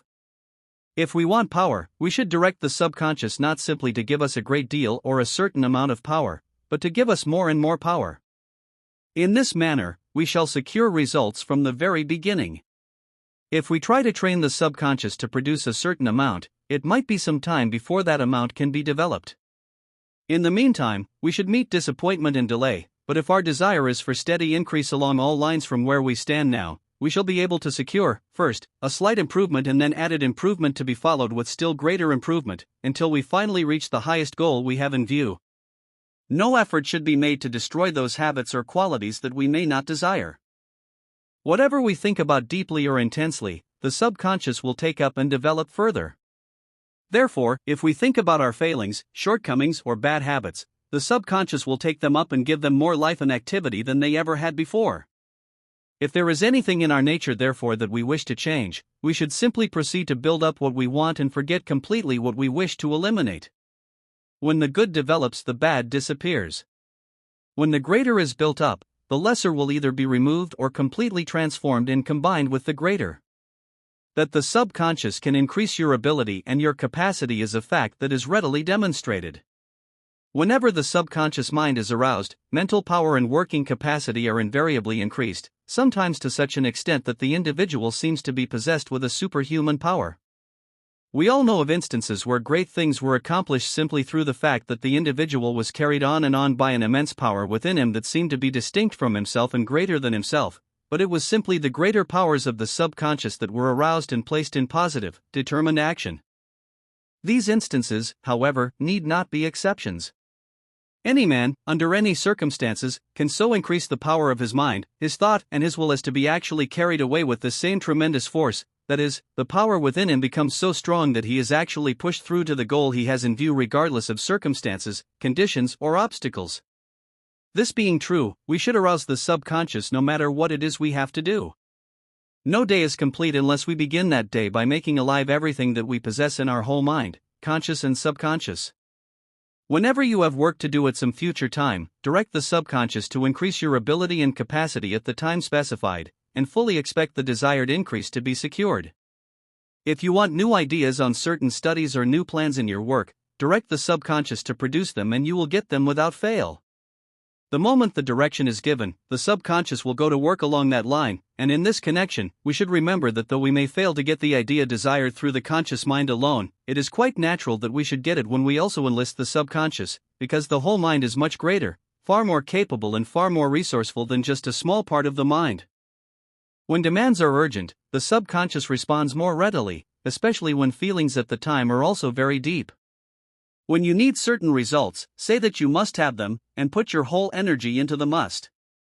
Whatever you make up your mind that you must do, you will in some manner get the power to do. There are a number of instances on record where people were carried through certain events by what seemed to be a miraculous power, but the cause of it all was simply this, that they had to do it, and whatever you have to do, the subconscious mind will invariably give you the power to do. The reason for this is found in the fact that when you feel that you must do a thing and that you have to do it, your desires are so strong and so deep that they go into the very depths of the subconscious and thus call to action the full power of that vast interior realm. If you have some great ambition that you wish to realize, direct the subconscious several times each day and each night before you go to sleep, to work out the necessary ways and means, and if you are determined, those ways and means will be forthcoming. But here it is necessary to remember that we must concentrate on the one thing wanted. If your mind scatters, sometimes giving attentions to one ambition and sometimes to another, you will confuse the subconscious and the ways and means desired will not be secured. Make your ambition a vital part of your life, and try to feel the force of that ambition every single moment of your existence. If you do this, your ambition will certainly be realized. It may take a year, it may take 5 years, it may take 10 years or more, but your ambition will be realized. This being true, no one need feel disturbed about the future, because if he actually knows what he wants to accomplish, and trains the subconscious to produce the idea, the methods, the necessary ability and the required capacity, all these things will be secured. If there is any condition from which you desire to secure emancipation, direct the subconscious to give you that information through which you may find a way out. The subconscious can. We all remember the saying, where there is a will there is a way, and it is true, because when you actually will to do a certain thing, the power of the mind becomes so deep and so strong along that line, that the entire subconscious mind is put to work on the case, so to speak, and under such circumstances, the way will always be found. When you put your whole mind, conscious and subconscious, to work on any problem, you will find the solution. If there is any talent that you wish to develop further, direct the subconscious every day, and as frequently as possible, to enlarge the inner life of that talent and to increase its brilliancy and power. When you are about to undertake anything new, do not proceed until you have submitted the proposition to the subconscious, and here we find the real value of sleeping over new plans before we finally decide. When we go to sleep, we go more completely into the subconscious, and those ideas that we take with us when we go to sleep, especially those that engage our serious attention at the time, are completely turned over, so to speak, during the period of sleep, and examined from all points of view. Sometimes it is necessary to take those ideas into the subconscious a number of times when we go to sleep, as well as to submit the matter to the subconscious many times in the day during the waking state, but if we persevere, the right answer will finally be secured. The whole mind, conscious and subconscious, does possess the power to solve any problem that may come up, or provide the necessary ways and means through which we can carry out or finish anything we have undertaken. Here, as elsewhere, practice makes perfect. The more you train the subconscious to work with you, the easier it becomes to get the subconscious to respond to your directions, and therefore the subconscious mind should be called into action, no matter what comes up. In other words, make it a practice to use your whole mind, conscious and subconscious, at all times, not only in large matters, but in all matters. Begin by recognizing the subconscious in all thought and in all action. Think that it can do what you have been told it can do, and eliminate doubt absolutely. Take several moments every day and suggest to the subconscious what you want to have done. Be thoroughly sincere in this matter, be determined, have unbounded faith, and you can expect results, but do not permit the mind to become wrought up when giving directions. Always be calm and deeply poised when thinking out or suggesting to the subconscious, and it is especially important that you be deeply calm before you go to sleep. Do not permit any idea, suggestion, or expectation to enter the subconscious unless it is something that you actually want developed or worked out, and here we should remember that every idea, desire, or state of mind that is deeply felt will enter the subconscious. When there are no results, do not lose faith. You know that the cause of the failure was the failure of the conscious to properly touch the subconscious at the time the directions were given, so therefore try again, giving your thought a deeper life and a more persistent desire. Always be prepared to give these methods sufficient time. Some have remarkable results at once, while others secure no results for months, but whether you secure results as soon as you wish or not, continue to give your directions every day, fully expecting results. Be determined in every effort you may make in this direction, but do not be over-anxious. Make it a point to give special directions to the subconscious every day for the steady improvement of mind, character and personality along all lines.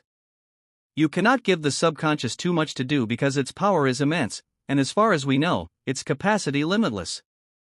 Every effort you may make to direct or train the subconscious will bring its natural results in due time, provided you are always calm, well-balanced, persistent, deeply poised and harmonious in all your thoughts and actions. When you have made up your mind what you want to do, say to yourself 1,000 times a day that you will do it.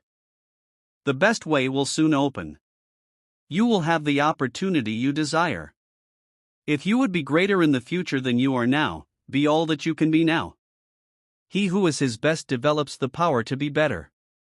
He who lives his ideals is creating a life that actually is ideal. There is nothing in your life that you cannot modify, change, or improve when you learn to regulate your thought. Our destiny is not mapped out for us by some exterior power, we map it out for ourselves.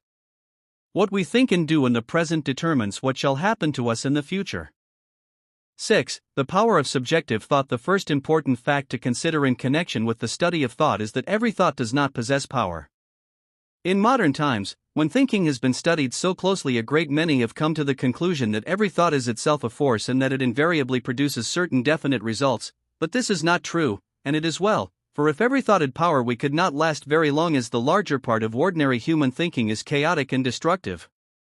When we proceed to determine what kinds of thought have power and what kinds have not, we find two distinct forms. The one we call objective, the other subjective. Objective thought is the result of general thinking, such as reasoning, intellectual research, analysis, study, the process of recollection, mind picturing where there is no feeling, and the usual activities of the intellect. In brief, any mental process that calls forth only the activities of the intellect is objective, and such thinking does not affect the conditions of mind and body to any extent, that is, it does not produce direct results corresponding to its own nature upon the system. It does not immediately affect your health, your happiness, your physical condition, nor your mental condition. It may, however, affect these things in the long run, and for that reason must not be ignored. Subjective thinking is any form of thinking or mind picturing that has depth of feeling, that goes beneath the surface in its action, that moves through the undercurrents, that acts in and through the psychological field. Subjective thought is synonymous with the thought of the heart, and it is subjective thought that is referred to in the statement, "As a man thinketh in his heart, so is he." Subjective thought proceeds from the very heart of mental existence, that is, it is always in contact with everything that is vital in life. It is always alive with feeling, and originates, so to speak, in the heart of the mind. The term heart in this connection has nothing to do with the physical organ by that name. The term heart is here used in its metaphysical sense. We speak of the heart of a great city, meaning thereby the principal part of the city, or that part of the city where its most vital activities are taking place. Likewise, the heart of the mind is the most vital realm of the mind, or the center of the mind, or the deeper activities of the mind as distinguished from the surface of the mind. Subjective thinking being in the heart of the mind is therefore necessarily the product of the deepest mental life, and for this reason every subjective thought is a force. It will either work for you or against you, and has the power to produce direct effects upon mind or body, corresponding exactly with its own nature. But all thinking is liable to become subjective at times. All thoughts may sink into the deeper or vital realms of mind and thus become direct forces for good or ill. Therefore, all thinking should be scientific, that is, designed or produced with a definite object in view. All thought should be produced according to the laws of right thinking or constructive thinking. Though objective thinking usually produces no results whatever, nevertheless there are many objective thoughts that become subjective, and it is the objective mind that invariably determines the nature of subjective thinking. Every thought therefore should have the right tendency, so that it may produce desirable results in case it becomes subjective, or may act in harmony with the objective mind whenever it is being employed in giving directions to the subjective. In this connection, it is well to remember that subjective thinking invariably takes place in the subconscious mind, as the terms subjective and subconscious mean practically the same, though in speaking of thought, the term subjective is more appropriate in defining that form of thought that is deep, vital, and alive, or that acts through the mental undercurrents. To define scientific thinking, it may be stated that your thinking is scientific when your thought has a direct tendency to produce what you want, or when all the forces of your mind are working together for the purpose you desire to fulfill. Your thinking is unscientific when your thought has a tendency to produce what is detrimental, or when your mental forces are working against you. To think scientifically, the first essential is to think only such thoughts and permit only such mental attitudes as you know to be in your favor, and the second essential is to make only such thoughts subjective. In other words, every thought should be right and every thought should be a force. When every thought is scientific, it will be right, and when every thought is subjective, it will be a force. Positively refuse to think of what you do not wish to retain or experience. Think only of what you desire, and expect only what you desire, even when the very contrary seems to be coming into your life. Make it a point to have definite results in mind at all times. Permit no thinking to be aimless. Every aimless thought is time and energy wasted, while every thought that is inspired with a definite aim will help to realize that aim, and if all your thoughts are inspired with a definite aim, the whole power of your mind will be for you and will work with you in realizing what you have in view.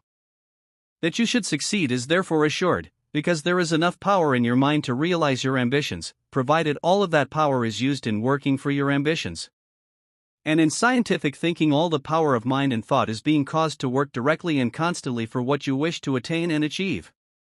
To explain further the nature of scientific thinking, as well as unscientific thinking, it is well to take several well-known illustrations from real life. When things go wrong, people usually say, "That's always the way," and though this may seem to be a harmless expression, nevertheless, the more you use that expression, the more deeply you convince your mind that things naturally go wrong most of the time. When you train your mind to think that it is usual for things to go wrong, the forces of your mind will follow that trend of thinking, and will also go wrong, and for that reason it is perfectly natural that things in your life should go wrong more and more, because as the forces of your mind are going wrong, you will go wrong. And when you go wrong, those things that pertain to your life cannot possibly go right. A great many people are constantly looking for the worst. They usually expect the worst to happen, though they may be cheerful on the surface, deep down in their heart they are constantly looking for trouble. The result is that their deeper mental currents will tend to produce trouble. If you are always looking for the worst, the forces of your mind will be turned in that direction, and therefore will become destructive. Those forces will tend to produce the very thing that you expect. At first they will simply confuse your mind and produce troubled conditions in your mental world, but this will in turn confuse your faculties, your reason, and your judgment, so that you will make many mistakes, and he who is constantly making mistakes will certainly find the worst on many or all occasions. When things go wrong, do not expect the wrong to appear again. Look upon it as an exception. Call it past and forget it. To be scientific under these circumstances, always look for the best. By constantly expecting the best, you will turn the different forces of your mind and thought to work for the best. Every power that is in you will have a higher and finer ideal upon which to turn its attention, and accordingly, results will be better, which is perfectly natural when your whole system is moving towards the better. A number of people have a habit of saying something is always wrong, but why should we not say instead, something is always right? We would thereby express more of the truth and give our minds a more wholesome tendency. It is not true that something is always wrong. When we compare the wrong with the wrong is always in the minority. However, it is the effect of such thinking upon the mind that we wish to avoid, whether the wrong be in our midst or not. When you think that there is always something wrong, your mind is more or less concentrated on the wrong, and will therefore create the wrong in your own mentality. But when you train yourself to think there is always something right, your mind will concentrate upon the right, and accordingly will create the right. And when the mind is trained to create the right, it will not only produce right conditions within itself, but all thinking will tend to become right, and right thinking invariably leads to health, happiness, power, and plenty. The average person is in the habit of saying, "The older I get," and he thereby calls the attention of his mind to the idea that he is getting older. In brief, he compels his mind to believe that he is getting older and older, and thereby directs the mind to produce more and more age. The true expression in this connection is, "the longer I live." This expression calls the mind's attention to the length of life, which will, in turn, tend to increase the power of that process in you that can prolong life. When people reach the age of 60 or 70, they usually speak of the rest of my days, thus implying the idea that there are only a few more days remaining. The mind is thereby directed to finish life in a short period of time, and accordingly, all the forces of the mind will proceed to work for the speedy termination of personal existence. The correct expression is from now on, as that leads thought into the future indefinitely without impressing the mind with any end whatever. We frequently hear the expression, "I can never do anything right," and it is quite simple to understand that such a mode of thought would train the mind to act below its true ability and capacity. If you are fully convinced that you can never do anything right, it will become practically impossible for you to do anything right at any time. But on the other hand, if you continue to think, "I am going to do everything better and better," it is quite natural that your entire mental system should be inspired and trained to do things better and better. Hundreds of similar expressions could be mentioned, but we are all familiar with them, and from the comments made above, anyone will realize that such expressions are obstacles in our way, no matter what we may do. In right thinking, the purpose should be never to use any expression that conveys to your mind what you do not want, or what is detrimental or unwholesome in any manner whatever. Think only what you wish to produce or realize. If trouble is brewing, think about the greater success that you have in mind. If anything adverse is about to take place, do not think of what that adversity may bring, but think of the greater good that you are determined to realize in your life. When trouble is brewing, the average person usually thinks of nothing else. His mind is filled with fear, and not a single faculty in his possession can do justice to itself. And as trouble is usually brewing in most places, more or less, people have what may be called a chronic expectation for trouble, and as they usually get more or less of what they expect, they imagine they are fully justified in entertaining such expectations. But here it is absolutely necessary to change the mind completely. Whatever our present circumstances may be, we should refuse absolutely to expect anything but the best that we can think of. The whole mind, with all its powers and faculties, should be thrown, so to speak, into line with the optimistic tendency, and whatever comes or not, we should think only of the greater things that we expect to realize. In brief, we should concentrate the mind absolutely upon whatever goal we may have in view, and should look neither to the left nor to the right. When we concentrate absolutely upon the greater things we expect to attain or achieve, we gradually train all the forces of the mind and all the powers of thought to work for those greater things. We shall thereby begin in earnest to build for ourselves a greater destiny, and sooner or later we shall find ourselves gaining ground in many directions. Later on, if we proceed, we shall begin to move more rapidly, and if we pay no attention to the various troubles that may be brewing in our environment, those troubles will never affect us nor disturb us in the least. The mental law involved in the process of scientific thinking may be stated as follows: the more you think of what is right, the more you tend to make every action in your mind right. The more you think of the goal you have in view, the more life and power you will call into action in working for that goal. The more you think of your ambition, the more power you will give to those faculties that can make your ambitions come true. The more you think of harmony, of health, of success, of happiness, of things that are desirable, of things that are beautiful, of things that have true worth, the more the mind will tend to build all those things in yourself, provided, of course, that all such thinking is subjective. To think scientifically, therefore, is to train your every thought and your every mental action to focus the whole of attention upon that which you wish to realize, to gain, to achieve or attain in your life. In training the mind along the lines of scientific thinking, begin by trying to hold the mind upon the right, regardless of the presence of the wrong, and here we should remember that the term right does not simply refer to moral actions, but to all actions. When the wrong is coming your way, persist in thinking of the right, persist in expecting only the right. And there is a scientific reason for this attitude, besides what has been mentioned above. We know that the most important of all is to keep the mind right or moving along right lines, and if we persistently expect the right, regardless of circumstances, the mind will be kept in the lines of right action. But there is another result that frequently comes from this same practice. It sometimes happens that the wrong which is brewing in your environment has such a weak foundation that only a slight increase in the force of the right would be necessary to overthrow that wrong completely. In fact, we shall find that most wrongs that threaten can be overcome in a very short time, if we continue to work for the right in a positive, constructive, determined manner. It is when the individual goes all to pieces, so to speak, that adversity gets the best of him, but no individual will go to pieces unless his thinking is chaotic, destructive, scattered, confused and detrimental. Continue to possess your whole mind and you will master the situation, no matter what it may be, and it is scientific thinking that will enable you to perform this great feat. To make thinking scientific, there are three leading essentials to be observed. The first is to cultivate constructive mental attitudes, and all mental attitudes are constructive when mind, thought, feeling, desire and will constantly face the greater and the better. A positive and determined optimism has the same effect, and the same is true of the practice of keeping the mental eye single on the highest goal in view.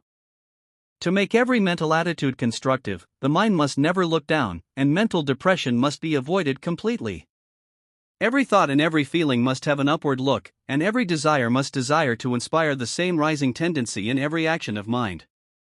The second essential is constructive mental imagery. Use the imagination to picture only what is good, what is beautiful, what is beneficial, what is ideal, and what you wish to realize. Mentally see yourself receiving what you deeply desire to receive. What you imagine, you will think, and what you think, you will become. Therefore, if you imagine only those things that are in harmony with what you wish to obtain or achieve, all your thinking will soon tend to produce what you want to attain or achieve. The third essential is constructive mental action.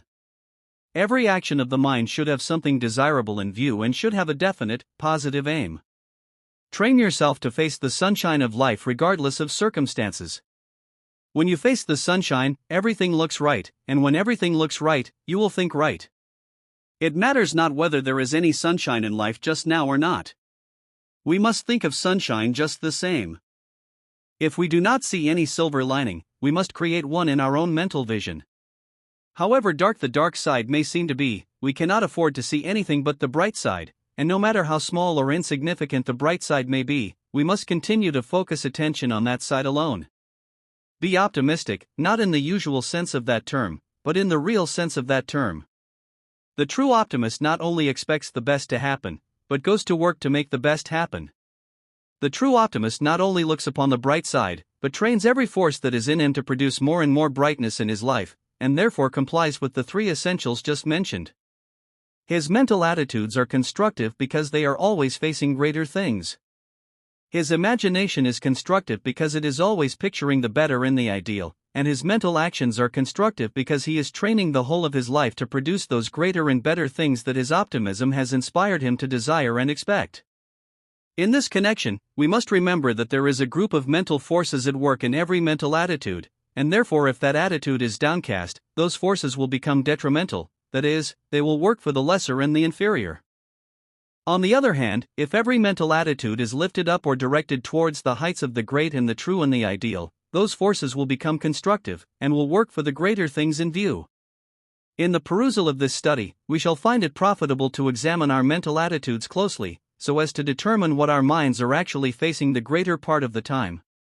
If we find that we are mentally facing things in conditions that are beneath our expectations, or find that our imaginations are concerned too much about possible failure, possible mistakes, possible trouble, possible adversity, etc., our thinking is unscientific, and no time should be lost in making amends. When you are looking into the future, do not worry about troubles that might come to pass. Do not mentally see yourself as having a hard time of it. Do not imagine yourself in this hostile condition or that adverse circumstance.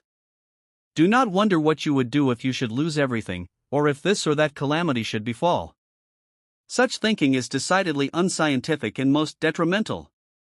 If you entertain such thoughts, you are causing the ship of your life to move directly towards the worst precipice that may exist in your vicinity. Besides, you are so weakening this ship through wrong treatment, that it will someday spring a leak and go down. Think of the future whenever it is unnecessary for you to give your attention to the present, but let your thought of the future be wholesome, constructive, optimistic, and ideal. Mentally see yourself gaining the best that life has to give, and you will meet more and more of the best.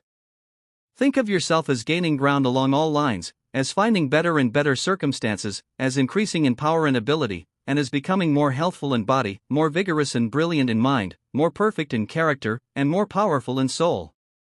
In brief, associate your future with the best that you can think of along all lines. Fear nothing for the days that are to be, but expect everything that is good, desirable, enjoyable, and ideal. This practice will not only make your present happier, but it will tend to strengthen your mind and your life along wholesome constructive lines to such a degree that you will actually gain the power to realize, in a large measure, those beautiful and greater things that you have constantly expected in your optimistic dreams. In living and building for a larger future, we should remember that our mind and thoughts invariably follow the leadership of the most prominent mental picture. The man who clearly and distinctly pictures for himself a brilliant future will inspire the powers of his entire mental world to work for such a future. In fact, all the forces of thought, mind, life, personality, character, and soul will move in that direction. He may not realize as brilliant a future as he has pictured, but his future is certainly going to be brilliant, and it is quite possible, as is frequently the case, that it may become even more brilliant than he dreamed of in the beginning.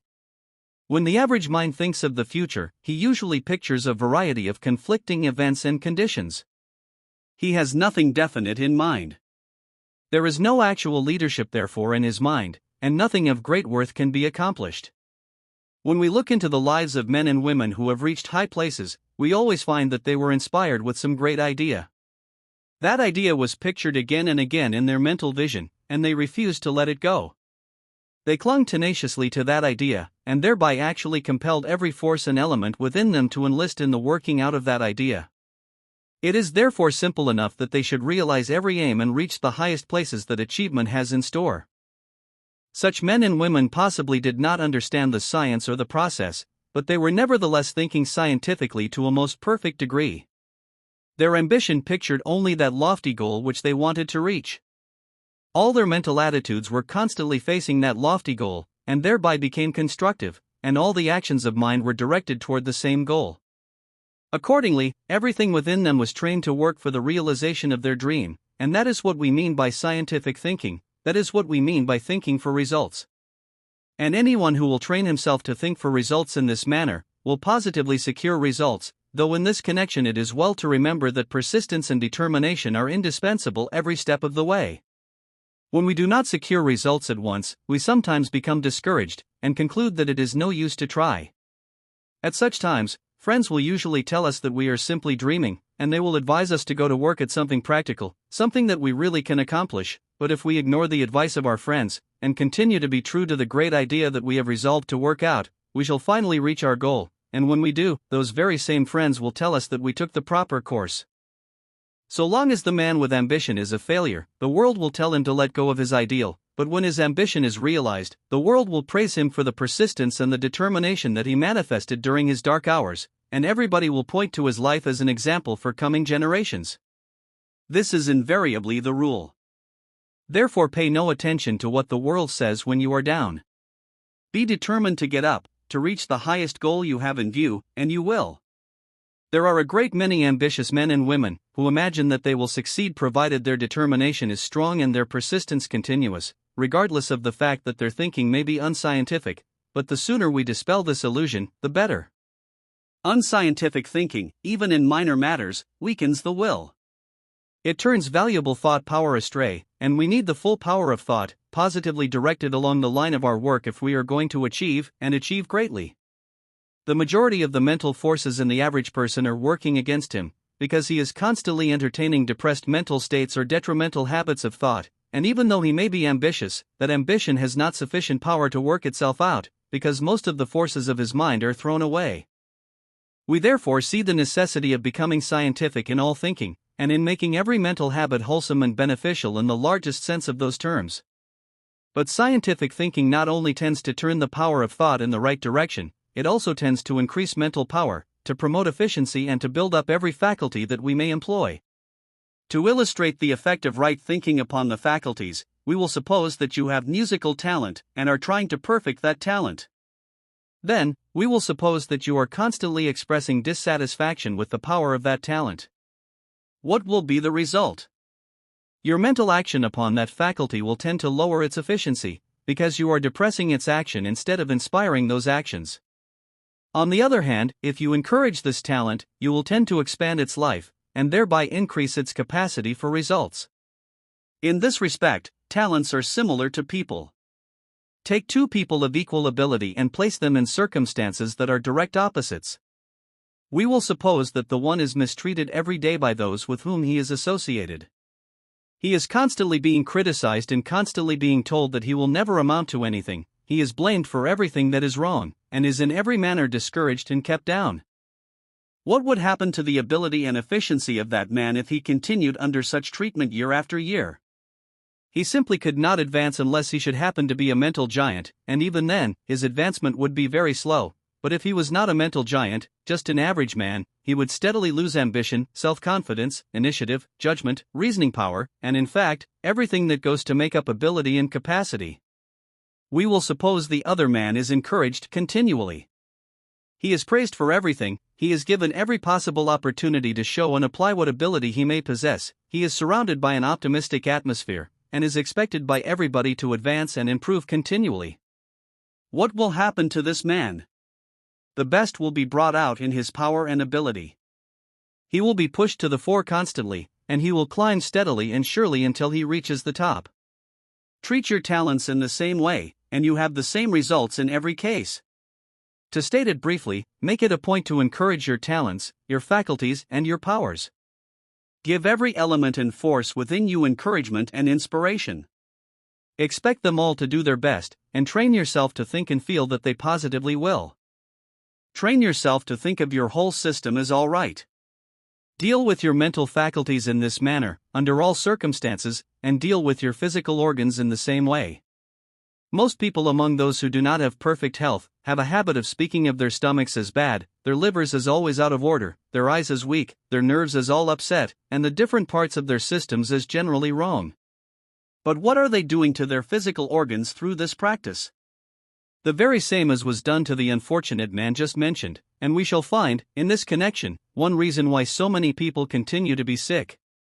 They are keeping their physical organs down, so to speak, by depressing the entire system with unwholesome thinking. But if they would change their tactics and begin to encourage their physical organs, praise them and expect them to do better, and to treat them right from the mental as well as a physical standpoint, they would soon be restored to perfect health. In training the mind in scientific thinking, the larger part of attention should be given to that of controlling our feelings. It is not difficult to think scientifically along intellectual lines, but to make our feelings move along wholesome, constructive, optimistic lines requires persistent training. Intellectual thought can be changed almost at any time with little effort, but feeling usually becomes stronger and stronger the longer it moves along a certain line, and thus becomes more difficult to change. When we feel discouraged, it is so easy to feel more discouraged. When we feel dissatisfied, it is only a step to that condition that is practically intolerable. It is therefore necessary to stop all detrimental feeling in the beginning. Do not permit a single adverse feeling to continue for a second. Change the mind at once by turning your attention upon something that will make you feel better. Resolve to feel the way you want to feel under all circumstances, and you will gradually develop the power to do so. Depressed mental feelings are burdens, and we waste a great deal of energy by carrying them around on our mental shoulders. Besides, such feelings tend to direct the power of thought towards the lower and the inferior. Whenever you permit yourself to feel bad, you will cause the power of mind and thought to go wrong. Therefore, persist in feeling right and good. Persist in feeling joyous.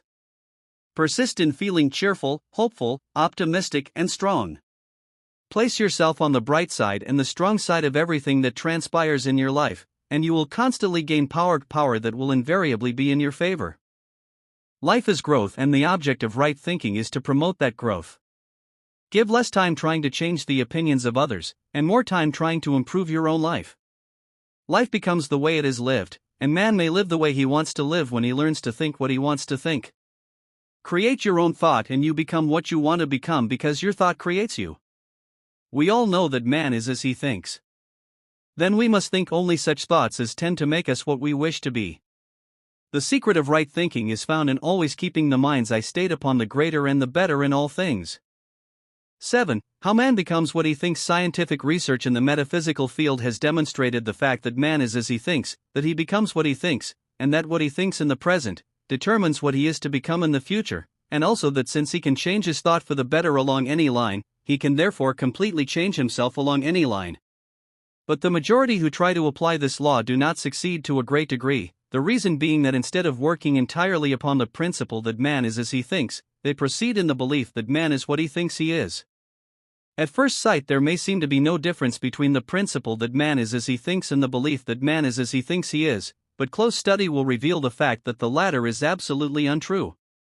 Man is not what he thinks he is, because personality, mentality, and character are not determined by personal opinions. It is the thought of the heart, that is, the mental expression from the subconscious, that makes the personal man what he is, but the subconscious is affected only by what man actually thinks in the real field of creative thought, and not by what he may think of himself in the field of mere personal opinion. It is subjective thought that makes you what you are, but to think that you are thus or so will not necessarily make you thus or so. To create subjective thought, you must act directly upon the subconscious, but it is not possible to impress the subconscious while you are forming opinions about your personal self. A mere statement about yourself will not affect or change the subconscious, and so long as the subconscious remains unchanged, you will remain unchanged.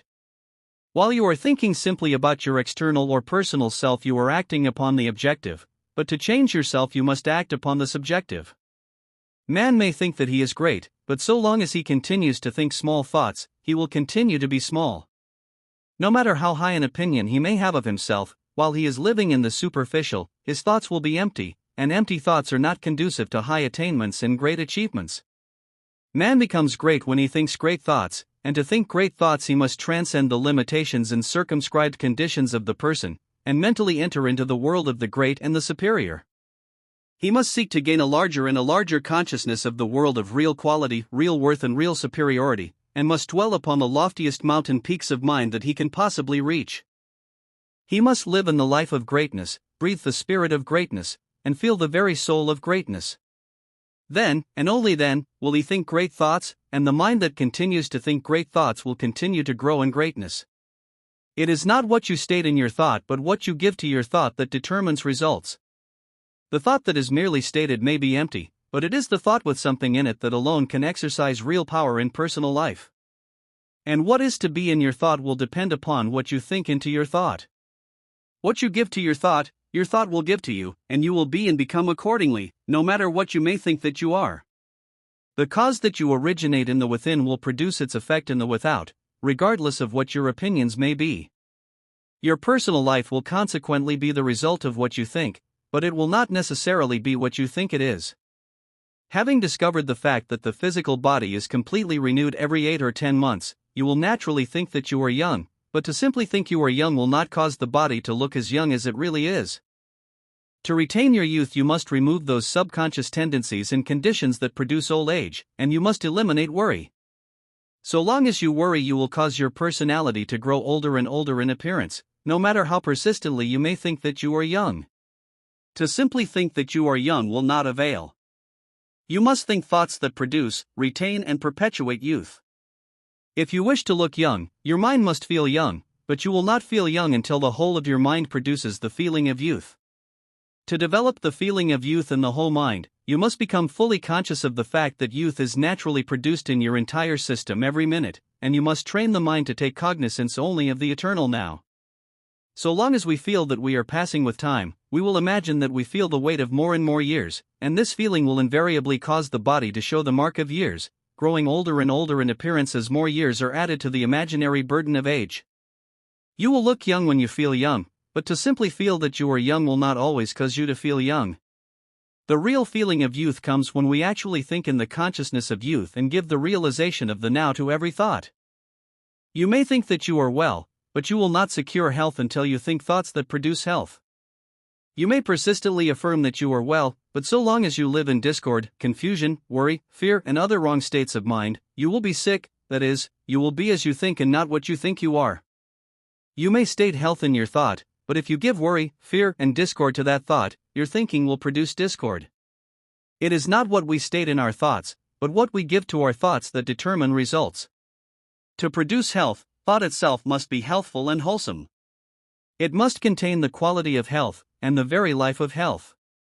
This, however, is not possible unless the mind is conscious of health at the time when such thought is being produced. Therefore, to think thoughts that can produce health, the mind must enter into the realization of the being of health, and not simply dwell in the objective belief about health.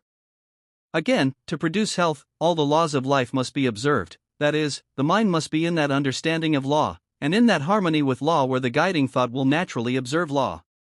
To simply think that you are well will not teach the mind to understand the laws of lyre and health, nor will that thinking place you in harmony with those laws.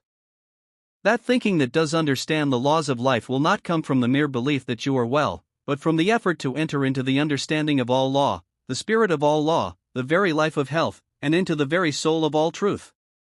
You may think that your mind is brilliant and may undertake most difficult tasks in the belief that you are equal to the occasion, but the question is if your conception of brilliancy is great or small.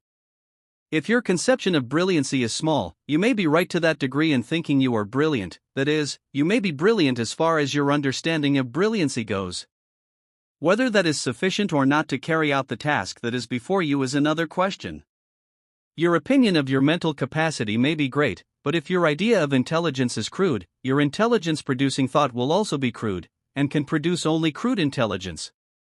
It is therefore evident that to simply think that you are brilliant will not produce brilliancy, unless your understanding of brilliancy is made larger, higher, and finer. What you understand and mentally feel concerning intelligence, mental capacity, and brilliancy is what you actually think on those subjects, and it is this understanding or feeling or realization that will determine how much intelligence you will give to your thought. Your thought will be as brilliant as the brilliancy you think into your thought, and how much brilliancy you will think into your thought will depend upon how high your realization of brilliancy happens to be at the time. When your thinking is brilliant, you will be brilliant, but if your thinking is not brilliant, you will not be brilliant, no matter how brilliant you may think you are. To make your thinking more brilliant, try to enter into the consciousness of finer intelligence, larger mental capacity, and the highest order of mental brilliancy that you can possibly realize. Do not call yourself brilliant at any time, or do not think of yourself as lacking in brilliancy. Simply fix the mental eye upon absolute brilliancy, and desire with all the power of mind and soul to go on into higher steps of that brilliancy. When all the elements and forces of your system are working in such a way that beauty will naturally be produced, you will be beautiful, whether you think you are beautiful or not, and it is the actions of the subconscious that determine how the elements and forces of the system are to work. Therefore, the beautiful person is beautiful because her real interior thinking is conducive to the creation of the beautiful. That person, however, who is not beautiful, does not necessarily think ugly thoughts, but her interior mental actions have not been brought together in such a way as to produce the expression of beauty, that is, the subconscious actions have not been arranged according to the most perfect pattern. But these actions can be arranged in that manner, not by thinking that one is beautiful, but by thinking thoughts that are beautiful. When you think that you are beautiful, you are liable to think that you are more beautiful than others, and such a thought is not a beautiful thought. To recognize or criticize ugliness and inferiority in others is to create the inferior and the ugly in yourself, and what you create in yourself will sooner or later be expressed through your mind and personality. So long as you worry, hate, or fear, your thought will make you disagreeable in mind and character, and later on in the person as well, and no amount of affirming or thinking that you are beautiful will overcome those ugly states of mind that you have created. You will thus be as you think worried, hateful, and ugly, and not beautiful as you may try to think you are. The personal man is the result, not of beliefs or opinions, but of the quality of all the mental actions that are at work throughout the whole mind. Man is as he thinks in every thought, and not what he thinks he is in one or more isolated parts of his personal self. You may think that you are good, but your idea of goodness may be wrong. Your thought therefore will not be conducive to goodness. On the contrary, the more you praise yourself for being good, the less goodness you will express in your nature. In addition, to think of yourself as good will have a tendency to produce a feeling of self-righteousness. This feeling will cause the mind to look down upon the less fortunate, and a mind that looks down will soon begin to go down, and you will be no better than those whom you criticized before. You are only as good as the sum total of all your good thoughts, and these can be increased in number indefinitely by training the mind to perpetually grow in the consciousness of absolute goodness. To grow in the consciousness of goodness, keep the mental eye upon the highest conception of absolute goodness. Try to enlarge, elevate, and define this conception or understanding of goodness perpetually. Pattern your whole life, all your thoughts and all your actions after the likeness of this highest understanding. Then never look back nor try to measure the goodness that you may think you now possess. Press on eternally to the higher and larger realization of absolute goodness, and leave results to the law. More and more real goodness will naturally appear in all your thoughts and actions. You will therefore become good, not by thinking that you are good, but by thinking thoughts that are created in the image and likeness of that which is good. From the foregoing, it is evident that man is as he thinks, and not necessarily what he thinks he is. But there is still more evidence. That your personal self is the result of your thought has been demonstrated, but what thought? To make yourself thus or so, the necessary thought must first be created, but to think that you are thus or so, will not create the thought that can make you thus or so.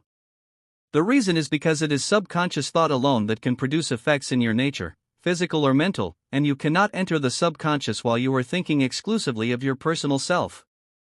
What you think about yourself is always objective thought, and mere objective thought is powerless to affect or change anything in your nature. To think thoughts that can give you more life, you must enter into the consciousness of absolute life, but you cannot enter the absolute while you are defining or measuring the personal. If you wish to possess more quality, you must give your thoughts more quality and worth. You must forget the lesser worth of the personal and enter into the consciousness of the greater worth of absolute worth itself.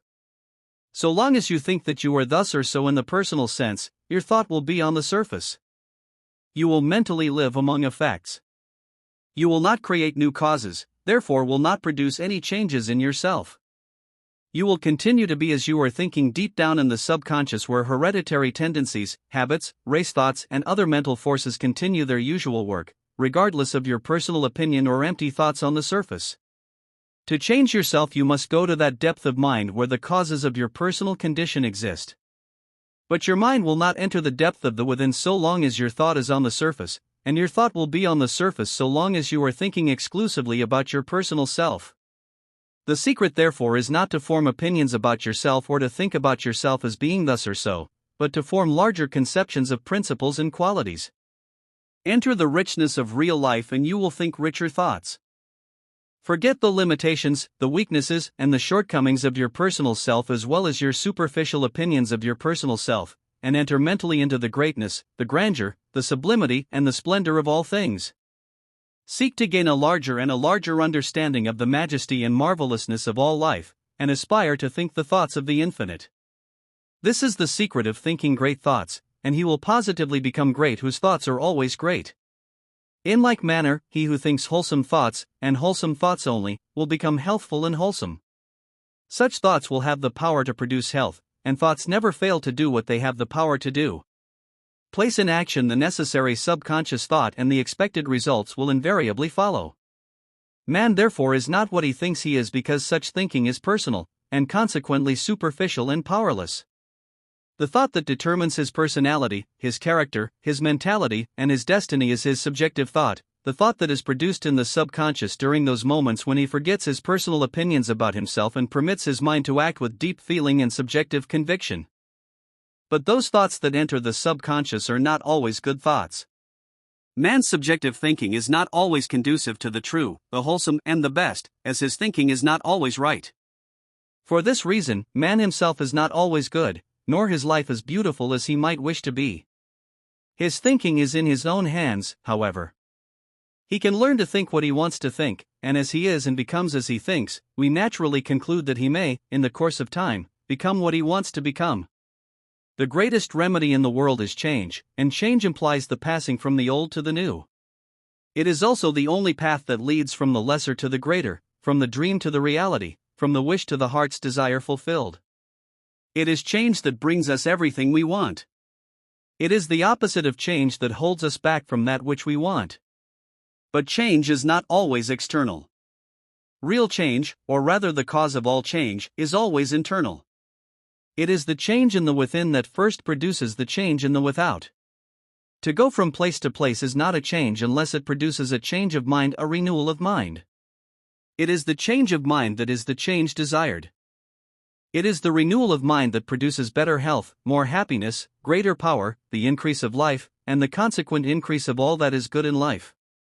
And the constant renewal of mind, the daily change of mind, is possible regardless of times, circumstances, or places. He who can change his mind every day and think the new about everything every day, will always be well, he will always have happiness, he will always be free, his life will always be interesting, he will constantly move forward into the larger, the richer, and the better, and whatever is needed for his welfare today, of that he shall surely have abundance. 8. The art of changing for the better. Personal man gradually but surely grows into the likeness of that which he thinks of the most, and man thinks the most of what he loves the best. This is the law through which man has become what he is, and it is through the intelligent use of this law that man may change for the better and improve in any way desired. The thought you think not only affects your character, your mind, and your body, but also produces the original cause of every characteristic, every habit, every tendency, every desire, every mental quality, and every physical condition that appears in your system. Thought is the one original cause of the conditions, characteristics, and peculiarities of the human personality, and everything that appears in the personality is the direct or indirect effect of the various actions of thought. It is therefore evident that man naturally grows into the likeness of the thought he thinks, and it also evident that the nature of his thought would be determined by that which he thinks of the most. The understanding of this fact will reveal to all minds the basic law of change, and though it is basic, its intelligent use may become simplicity itself. Through the indiscriminate use of this law, man has constantly been changing, sometimes for the better, sometimes not, but by the conscious, intelligent use of this law he may change only for the better and as rapidly as the sum total of his present ability will permit. The fact that mental conditions and dispositions may be changed through the power of thought will readily be accepted by every mind, but that mental qualities, abilities, personal appearances, and physical conditions may be changed in the same way all minds may not be ready to accept. Nevertheless, that thought can change anything in the human system, even to a remarkable degree, is now a demonstrated fact. We have all seen faces change for the worse under the influence of grief, worry, and misfortune, and we have observed that all people grow old who expect to do so, regardless of the fact that the body of the octogenarian is not a day older than the body of a little child. We have unlimited evidence to prove that ability will improve or deteriorate according to the use that is made of the mind. A man's face reveals his thought, and we can invariably detect the predominating states of the mind that lives in a groove. When a person changes his mental states at frequent intervals, no one state has the opportunity to produce an individual, clear-cut expression, and therefore cannot be so readily detected, but where one predominating state is continued in action for weeks or months or years, anyone can say what that state is, by looking at the face of him who has it.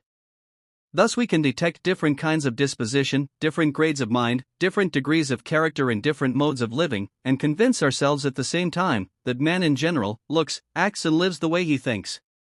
The fact that every mental state will express its nature in body, mind, and character proves that we can, through the intelligent use of mental action, cause the body to become more beautiful, the mind more brilliant, character more powerful, and the soul life more ideal. To accomplish these things, however, it is necessary to apply the law continuously in that direction where we desire to secure results. When a person thinks of the ordinary for a few weeks, he invariably begins to look ordinary. Then when something impels him to think for a while of the ideal, the true and the beautiful, he begins to look like a new creature, but if reverses threaten, he will feel worried, dejected, and afraid, and everybody observes that he looks bad.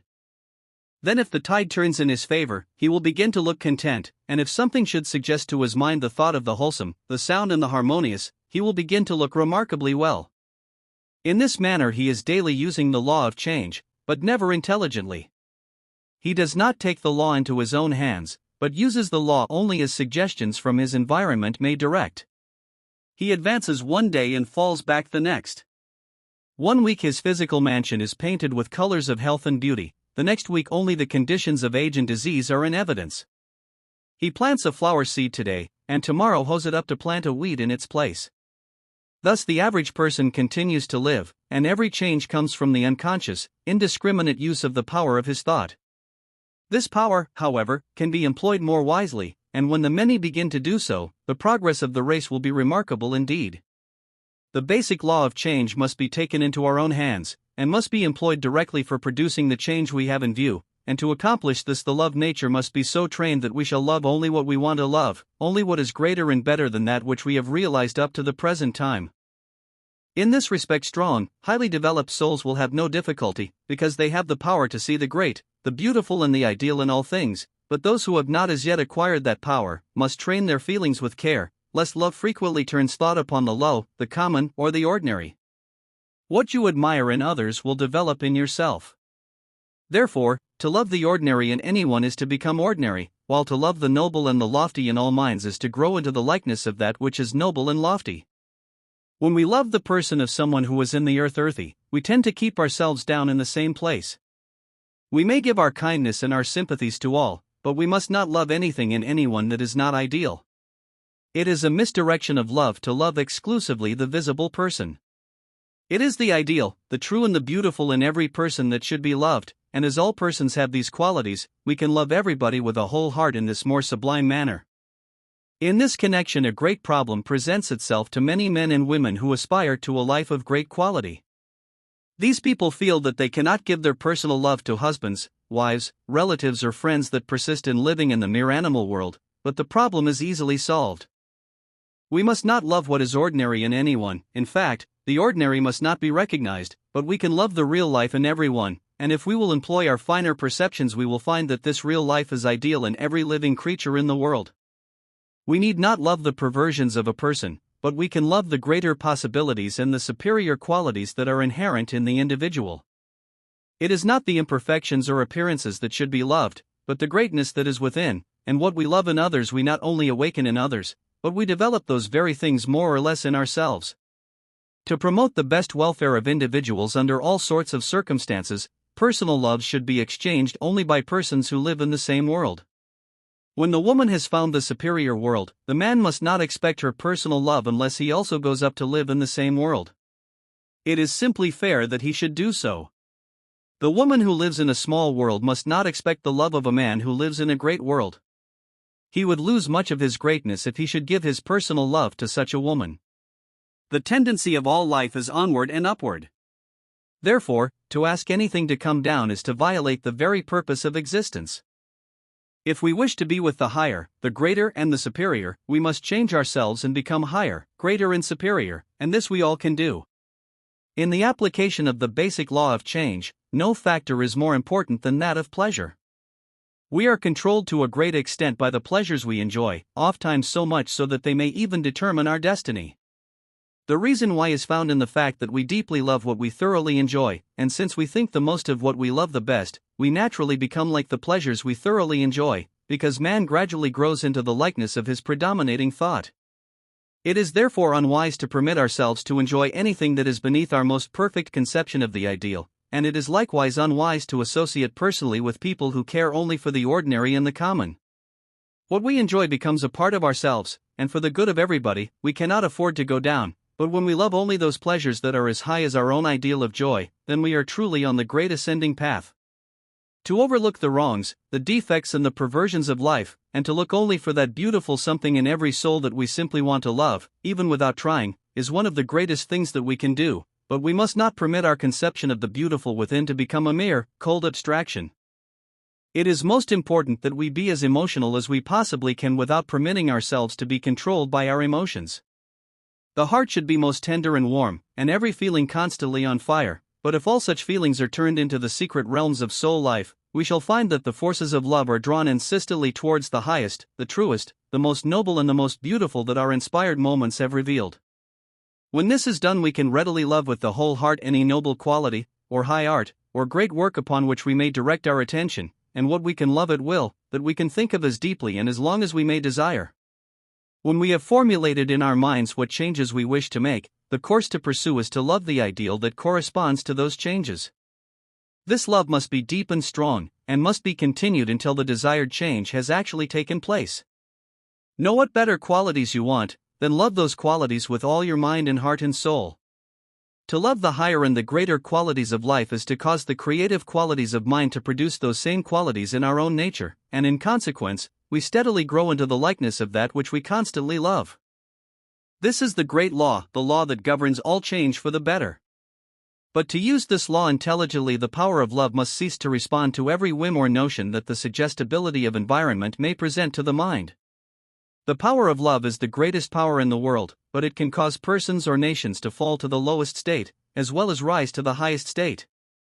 Every fall in the history of the race has been caused largely by the misdirection of love, while every step in advance has been prompted largely by the power of love turned upon better things.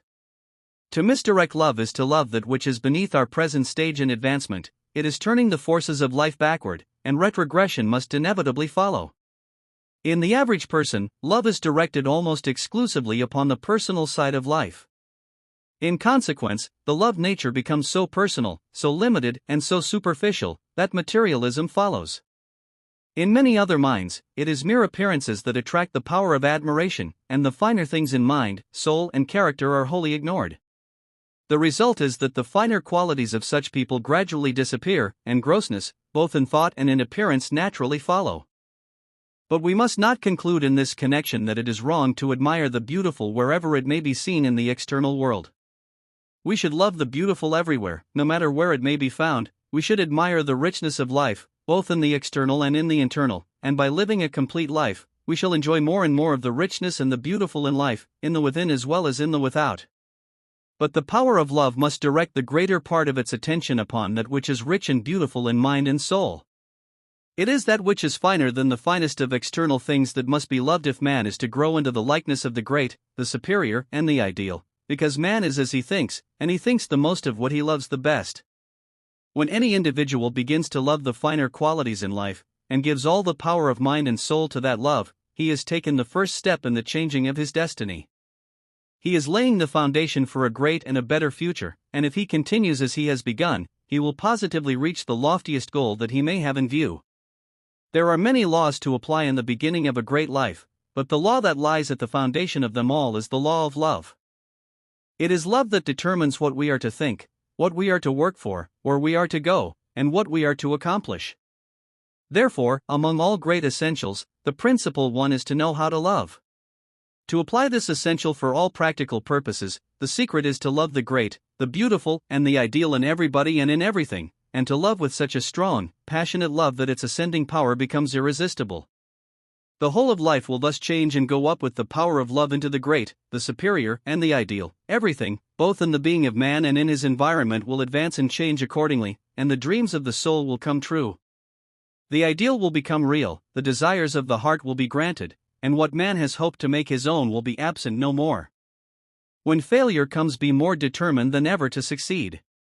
The more feeling there is in your thought, the greater its power. You steadily and surely become in the real what you constantly and clearly think that you are in the ideal. The more you believe in yourself, the more of your latent powers and possibilities you place in action. And the more you believe in your purpose, the more of your power you apply in promoting that purpose. To him who thinks he can, everything is an opportunity. Depend only upon yourself, but work in harmony with all things. Thus you call forth the best that is in yourself and secure the best that external sources have to give. 9. He can who thinks he can. The discovery of the fact that man is as he thinks has originated a number of strange ideas concerning the power of thought. One of the principal of these is the belief that thought is a domineering force to be used in controlling things and in compelling fate to come our way. But that this belief is unscientific in every sense of the term has been demonstrated any number of times. Those who have accepted this belief, and who have tried to use thought as a compelling force, have seemingly succeeded in the beginning, but later on have utterly failed, and the reason is that the very moment we proceed to apply thought in this manner, we place ourselves out of harmony with everything, both within ourselves and in our environment. The seeming success that such people have had in the beginning, or for a season, is due to the fact that a strong compelling force can cause the various elements of life to respond for a while, but the force that compels weakens itself through the very act of compelling, and finally loses its power completely, and then, whatever has been gathered begins to slip away. This explains why thousands of ardent students of metaphysics have failed to secure the results desired, or have succeeded only in spurts. They have taken the wrong view of the power of thought, and therefore have caused their power to work against them during the greater part of the time. The power of thought is not a compelling force. It is a building force, and it is only when used in the latter sense that desirable results can be produced.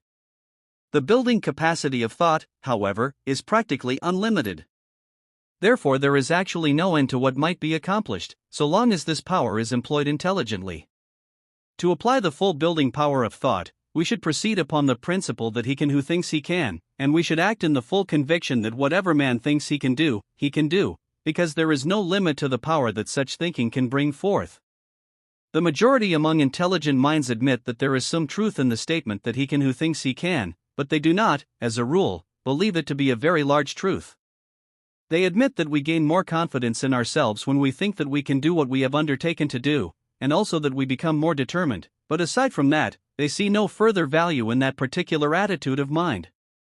They do not realize that he who thinks he can, develops the power that can, but this is the truth, and it is one of the most important of all truths in the vast metaphysical domain. The law that governs this idea, and its process while in action, is absolutely unlimited in its possibilities, and therefore is in a position to promise almost anything to him who is faithful.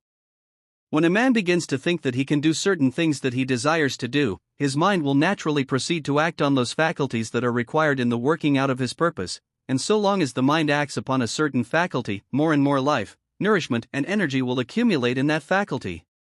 In consequence, that faculty will steadily develop. It will become larger, stronger, and more efficient, until it finally is competent to do what we originally wanted done.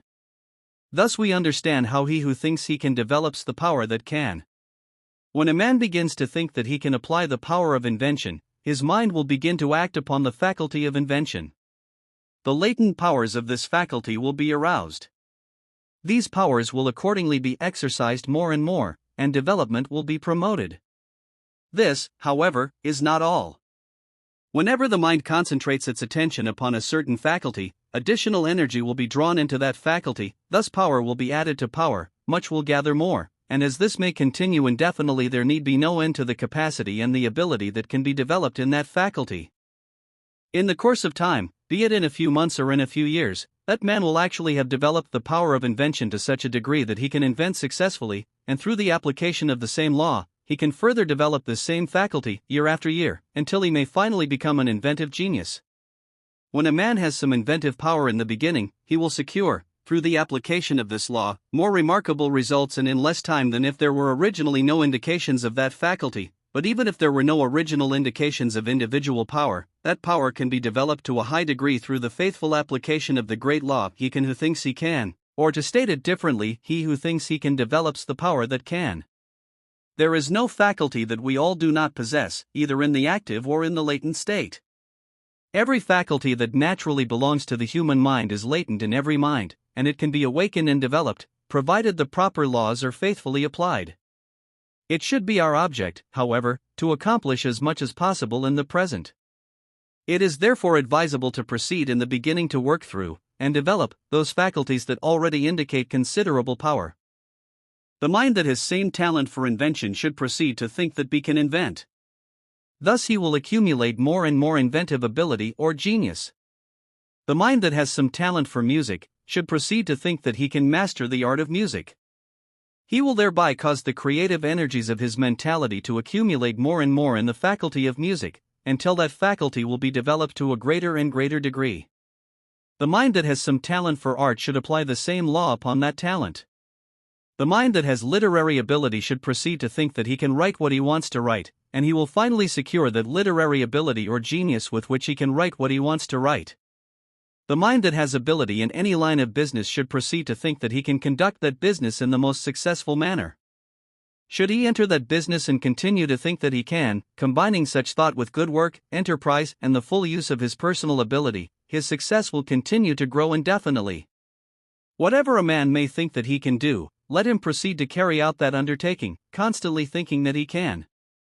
He will succeed from the beginning, and his advancement will be continuous. However, no mind need be confined to a single purpose.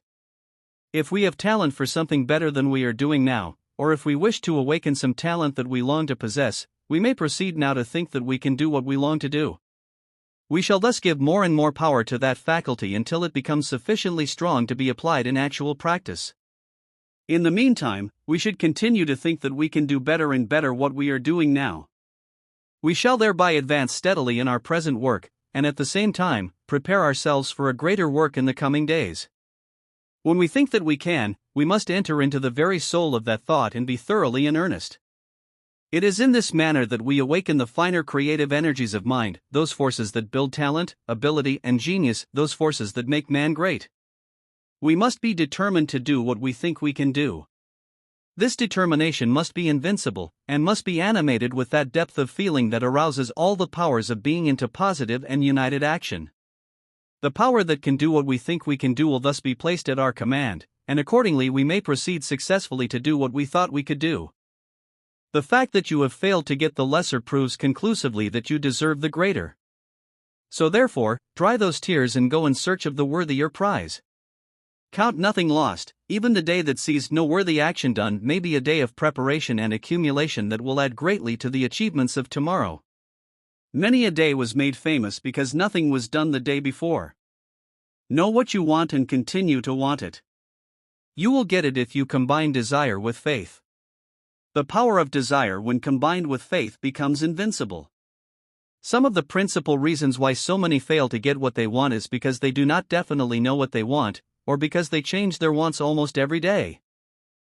How we secure what we persistently desire. The purpose of desire is to inform man what he needs at every particular moment to supply the demands of change and growth in his life, and in promoting that purpose, desire gives expression to its two leading functions.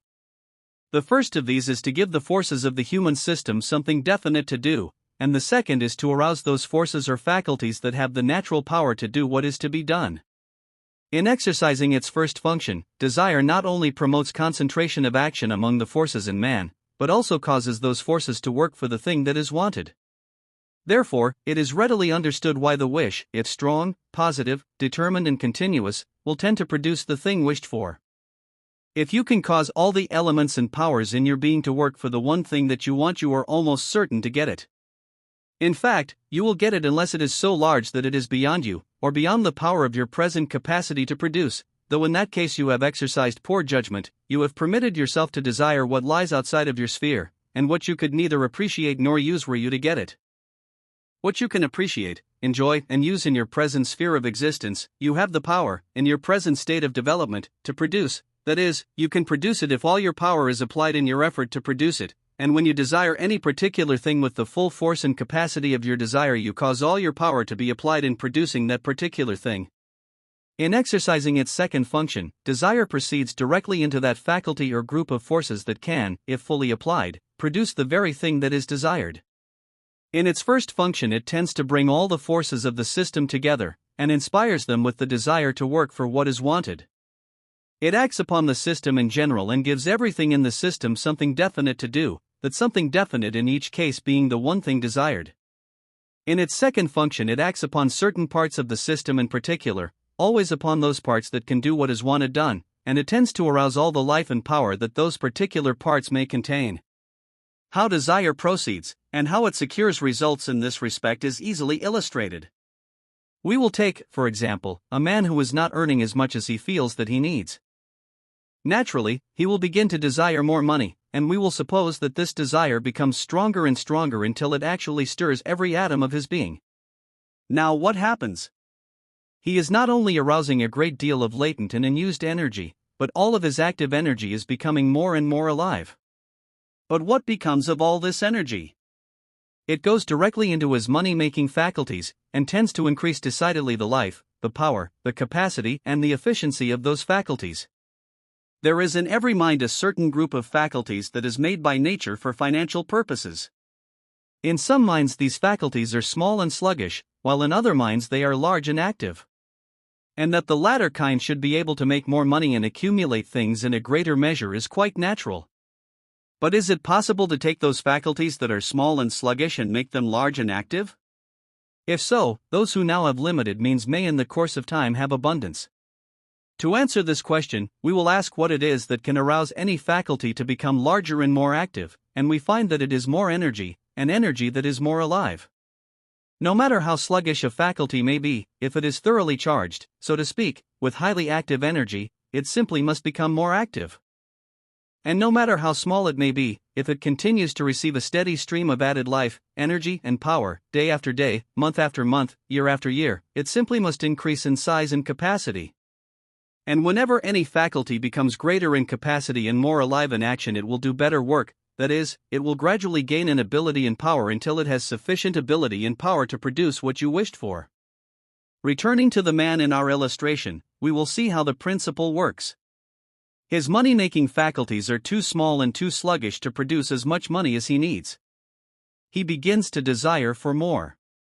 This desire becomes strong enough to arouse every element and force in his money-making faculties, for here be it remembered that the force of any desire goes directly into that faculty that can, by nature, produce the thing desired. This is one of the laws of mind. In addition, the action of his desire tends to arouse all the other forces of his system, and tends to concentrate those forces upon the idea of making more money. In the beginning, no important change in his financial ability may be noticed, except that he feels more and more confidence in his power to secure the greater amount desired. In a short time, however, possibly within a few months, he begins to get new ideas about the advancement of his work. His mind is beginning to work more actively upon the idea of increased gain. Accordingly, suggestions as to how he might increase the earning capacity of his business are constantly coming up in his mind, and ways and means and plans are taking shape and form more and more completely. The actions of his money-making faculties are also beginning to change, that is, they are becoming finer, more penetrating, and more keen, so that his insight into financial matters is steadily improving. He is therefore securing the necessary essentials to greater financial gain, and as he applies them all, things will naturally begin to take a turn. To state it briefly, his strong, persistent desire for more money has aroused his money-making faculties. They have become stronger, more active, more wide-awake and more efficient.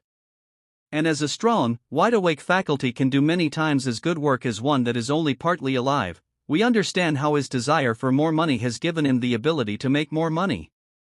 As he continues this desire, making it stronger and more persistent, his financial ability will increase accordingly, and his financial gains continue to increase in proportion. Many may doubt the efficiency of the plan just presented, because as is well known, most people desire more money but do not always get it. But do they always wish hard enough? It is not occasional desire, or half-hearted desire that gets the thing desired. It is persistent desire, and persistent desire not only desires continually, but with all the power of life and mind and soul. The force of a half-alive desire, when acting upon a certain faculty, cannot cause that faculty to become fully alive. Nor can such a desire marshal all the unused forces of the system and concentrate them all upon the attainment of the one thing wanted. And it is true that the desires of most people are neither continuous nor very deep. They are shallow, occasional wishes without enough power to stir to action a single atom. Then we must also remember that results do not necessarily follow the use of a single force. Sometimes the force of persistent desire alone may do wonders, but usually it is necessary to apply in combined action all the forces of the human system. The force of desire, however, is one of the greatest of these, and when fully expressed in connection with the best talents we may possess, the thing desired will certainly be secured. We may take several other illustrations. Suppose you have a strong desire for more and better friends. The action of that desire, if deep, wholehearted and persistent, will tend to impress the qualities of friendship upon every element of your character. In consequence, you will in time become the very incarnation of friendship, that is, you will become a better friend, and he who becomes a better friend will constantly receive more and better friends. In other words, you become like the thing you desire, and when the similarity has become complete, you will get what you want through the law of like attracting like. You may desire to succeed in a certain line of work, we will say, in the literary field. If your desire for success in that field is full and persistent, the power of that desire will constantly increase the life, the activity, and the capacity of your literary faculties, and you will naturally do better work in that field. The same is true with regard to any other line of work, because your desire for greater success in your work will arouse to fuller action those faculties that you employ in that work. But, in every case, the desire must be deep, whole-souled, persistent and strong. It is therefore evident that results in all lines of endeavor depend very largely upon the power of desire, and that no one can afford to let his desires lag for a moment. The law should be, know what you want, and then want it with all the life and power that is in you. Get your mind and your life fully aroused. Persistent desire will do this. And that it is most important to do this is proven by the fact that in thousands of instances, a partly alive mind is the only reason why the goal in view has not been reached. It is necessary, however, that your desires continue uninterruptedly along the lines you have chosen. You may desire a score or more of different things, but continue each desire without change, unless you should find that certain changes are necessary to secure the greater results you have in mind. To desire one thing today and another tomorrow means failure. To work for one thing this year and another thing next year is the way to empty-handedness at the end of every year. Before you begin to apply the power of desire, know with a certainty what you want, because when you get what you have desired, you may have to take it. If you do not know definitely what you really do want, desire a better judgment, a clearer understanding, and a more balanced life. Desire to know what is best for you, and the force of that desire will tend to produce normal action in every part of your system. Then you will feel distinctly what the highest welfare of your nature actually demands. In deciding upon what you want, however, do not be timid, and do not measure the possible with the yardstick of general appearances. Let your aspirations be high, only be sure that you are acting within the sphere of your own inherent capacity, though in this connection it is well to remember that your inherent capacity is many times as great as it has been supposed to be, and also that it can be continuously enlarged. In choosing what you are to desire, act within reason, but go after the best. If the full power of desire is applied upon all the elements of your mind and character, what is latent within you will be aroused, developed, and expressed. You will become much more than you are and thereby will not only desire the best, but be able to be of service to the best. And this latter fact is important. When we desire the great and the wonderful, we must ask what we have to give the great and the wonderful in return. It is not only necessary to get the best to realize our ideal, but it is also necessary to be so good and so great that we can give to the best as much as we are receiving from the best. Before we begin to wish for an ideal, we must ask what that ideal is going to get when it comes. Coupled with our desire for the ideal, therefore, we must have an equally strong desire for the remaking of ourselves so that we may become equal to that ideal in every respect. If we want an ideal companion, we must not only wish for such a companion, but we must also desire the development of those qualities in ourselves that we know would make us agreeable to that companion. If we want a different environment, we should wish for such an environment with all the life and soul we possess, and should at the same time wish for the increase of those powers in our own talents that can earn such an environment. If we want a better position, we should desire such a position every minute and also desire that we may become more competent to fill it when it comes. The power of desire not only tends to arouse added life and power in these faculties upon which it may act, but it also tends to make the mind as a whole more alert and wide awake along those lines. This is well illustrated by the fact that when we have a strong, continuous desire for information on a certain subject, we always find someone or something that can give us that information. And the reason is that all the faculties of the mind are prompted by the force of this desire to be constantly on the lookout for that information. That the same law will apply in the desire or search for wisdom, new ideas, better plans, better opportunities, more agreeable environments, and more ideal companions, is clearly understood. And when we couple this fact with the fact that the power of desire tends to increase the life, the ability, the working capacity, and the efficiency of these faculties or forces that can produce what we desire, we must certainly admit that those who have found the secret of using desire have made a great find indeed. But, as stated before, and it cannot be repeated too often, the desire must be persistent and strong as all the life and soul we possess. In other words, we must wish hard enough, and we wish hard enough when our desires are sufficiently full and deep and strong to thoroughly arouse those faculties that have the natural ability to fulfill those desires. Many desires are only strong enough to arouse their corresponding faculties to a slight degree, not enough to increase the activity or working capacity of these faculties, while most desires are too weak to arouse any force or faculty in the least. The act of wishing hard enough, however, does not imply hard mental work. If you make hard work of your wishing, you will use up your energy instead of turning it into those channels where it can be applied to good account. It is depth of desire and fullness of desire combined in an action that is directed continuously upon the one thing desired that constitutes true desire. To wish hard enough is simply to wish for all that you want with all that is in you. But we cannot wish with all that is in us unless our wish is subconscious as well as conscious, because the subconscious is a part of us, the larger part of us. To make every desire subconscious, the subconscious mind should always be included in the process of desire. That is, whenever we express a desire, we should think of the subconscious, and combine the thought of that desire with our thought of the subconscious mind. Every desire should be deeply felt, as all deeply felt mental actions become subconscious actions. It is an excellent practice to let every desire sink into the deeper mental life, so to speak, and also to act in and through the deeper mental life whenever we give expression to desire, or, in other words, when we turn on the full force and power of that desire. To become proficient in these methods requires some practice, though all that is necessary to become proficient is to continue to try. No special rule is required. Begin by feeling your desires through and through.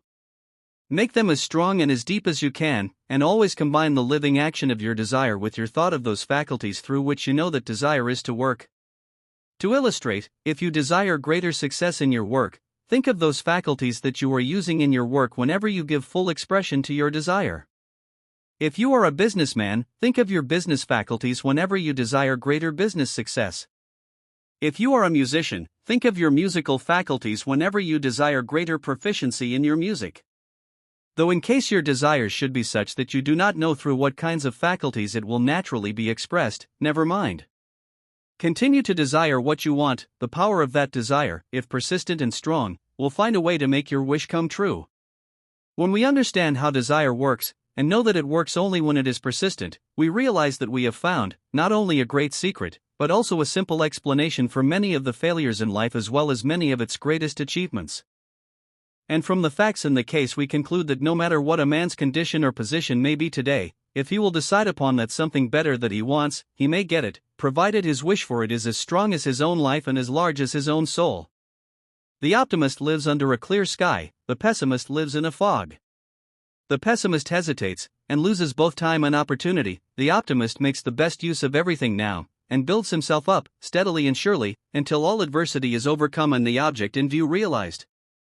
The pessimist curbs his energies and concentrates his whole attention upon failure. The optimist gives all his thought and power to the attainment of success, and arouses his faculties and forces to the highest point of efficiency. The pessimist waits for better times, and expects to keep on waiting. The optimist goes to work with the best that is at hand now, and proceeds to create better times. The pessimist pours cold water on the fires of his own ability, the optimist adds fuel to those fires. The pessimist links his mind to everything that is losing ground, the optimist lives, thinks and works with everything that is determined to press on. The pessimist places a damper on everything, the optimist gives life, fire, and go to everything. The optimist is a building force, the pessimist is always an obstacle in the way of progress. The pessimist lives in a dark, soggy, unproductive world, the optimist lives in that mental sunshine that makes all things grow.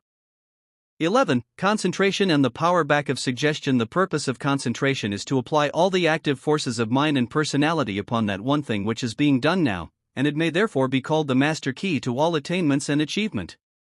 In its last analysis, the cause of all failure can be traced to the scattering of forces, and the cause of all achievement to the concentration of forces. This does not imply, however, that concentration is the only essential, but it does imply that concentration must be perfect, or failure is inevitable no matter how many good methods one may employ. The ruling thought of concentration is, "This one thing I do," and it can be stated as an absolute truth that whenever the mind works completely in the attitude of that thought, concentration is perfect. The value of concentration is very easily illustrated by taking, for example, a wheel of 20 spokes with every spoke a pipe, and all those pipes connected with another conveying steam. The steam will thereby pass out through 20 channels. Then connect an engine with one of the pipes. That engine will accordingly receive only 1/20th of the steam conveyed through the wheel, while 19/20ths will pass out in waste. But suppose the other 19 pipes were plugged so that all the steam would pass out through the one pipe connected with the engine. The engine would then have 20 times as much power as before. The average mind is quite similar to such a wheel. An enormous amount of energy is generated at the hub, so to speak, or at the vital center of mental life, but as a rule, that power passes out through a score of channels, so that the channel of action receives only a fraction of the power generated in the human system. But here we must remember that you can apply your power effectively only in one direction at a time. Therefore, if all your power is to be applied in that one direction, all other channels must be closed up for the time being, or in other words, all the power of mind and thought must be concentrated where you are acting at the time. In learning how to concentrate, it is necessary in the beginning to remember that the usual methods are of no value. You cannot develop concentration by fixing thought or attention upon some external object. Real concentration is subjective, and subjective thought is deep, that is, it acts through the deeper or interior realms of mind. When you fix your attention, however, upon some external object, like a spot on the wall, as has been suggested by some would-be instructors in this field, your thought goes out towards the surface, so that you are actually getting away from the true field of concentration. Any method, or any line of thinking that tends to draw the mind out towards the surface, will produce a superficial attitude, and when the mind is in such an attitude, deep mental action is not possible, but deep mental action is absolutely necessary in all concentration. There is no use trying to concentrate unless the action of the mind is deep. That is the first essential. In other words, the mind must go into the psychological field, the mind must act, not on the surface of things, but through the deeper life of its thought process. To develop concentration, all that is necessary is to apply consciously those two factors that are invariably found in natural concentration. In the conscious application of these two factors, the following two methods will be found sufficient. In fact, nothing further will be required in the attainment of concentration to any degree desired. The first method is to train the mind to act in the subjective or psychological field, in other words, cause all thinking, all feeling, and all actions of thought, will and desire to become deeper and finer, in fact, deepen as far as possible all mental action. Whenever you concentrate or turn your attention upon any subject or object, try to feel deeply, try to think deeply, and try to turn thought into deeper realms of feeling. The moment your mental action begins to deepen, you will find your attention directed upon the object in mind with perfect ease and with full force. Whenever you are thinking about anything, try to feel your thought getting into the vital life of that something, and wherever you turn your attention, try to feel that the force of that attention acts through your whole mind instead of simply on the surface of your mind. To state it briefly, whenever you concentrate, deepen your thought, and the deeper your thought becomes, the more perfectly will the full force of your mind and thought focus upon the point of concentration. Whatever you have to do, deepen your thought while giving that work your attention. You will find that you will thereby give all your energy to that work, and this is your purpose. The second method is to become interested in that upon which you desire to concentrate. If you are not interested in that subject or object, begin at once to look for the most interesting point of view. You will be surprised to find that no matter how uninteresting a subject may seem, the very moment you begin to look for the most interesting viewpoints of that subject, you will almost immediately become interested in that subject itself. And it is a well-known fact that whenever we are thoroughly interested in a subject, we concentrate thoroughly and naturally upon that subject. To make concentration perfect, so that you can turn all the power of mind and thought upon any subject or object desired, these two methods should be combined. Always look for the most interesting points of view, and while you are looking for those viewpoints, deepen the action of your mind by trying to feel the real vital life of those actions. You thereby become interested in the subject on the one hand, and you make every action of the mind subjective on the other hand, and when perfect interest is combined with subjective mental action, you have perfect concentration. The constant practice of these two methods will develop the power of concentration to such an extent that you can concentrate completely at any time and for any length of time, by simply deciding to do so, and that such an attainment is of enormous value is evident when we understand how much power there is in man, and how concentration can turn all of that power upon the one thing that is being done now. All modern psychologists agree that there is enough power in any man to accomplish what he has in view, provided it is all constructively applied in that one direct. And when man can concentrate perfectly, he can use all of his power wherever he may choose to act. Then, if he combines scientific thinking and constructive mental action with concentration, nothing can prevent him from realizing his very highest ambition. Another important essential in the use of the forces of mind and thought is that of understanding suggestion and the power back of suggestion, and this becomes especially true when we realize that there is no factor or condition that we may come in contact with anywhere or under any circumstances that does not suggest something.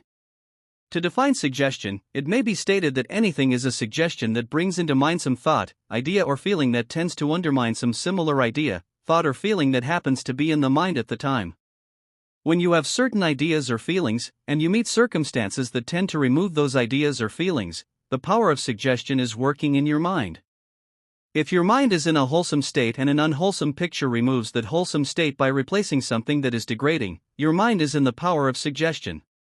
If you feel joyous and some idea given to you makes your mind depressed, you are in the hands of suggestion. In fact, when anything enters your mind in such a manner as to remove certain similar or opposite states already in your mind, it exercises the power of suggestion.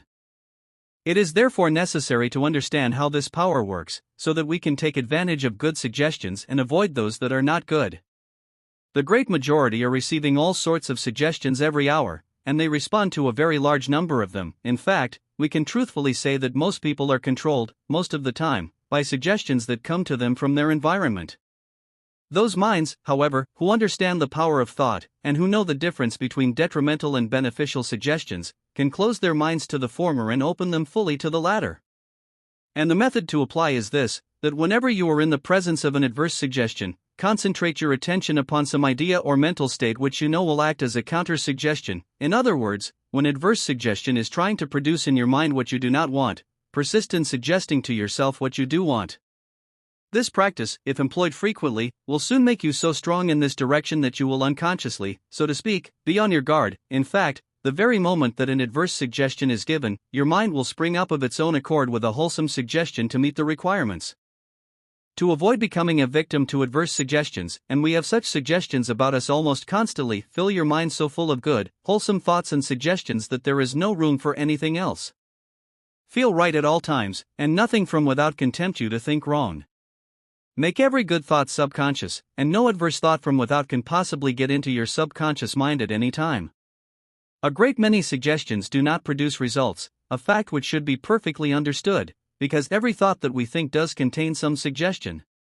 When we are trying to impress good thoughts upon our minds, we want the good suggestions conveyed by those thoughts to take effect, but frequently they do not, and the reason is that a suggestion takes effect only when we exercise the power that is back of suggestion.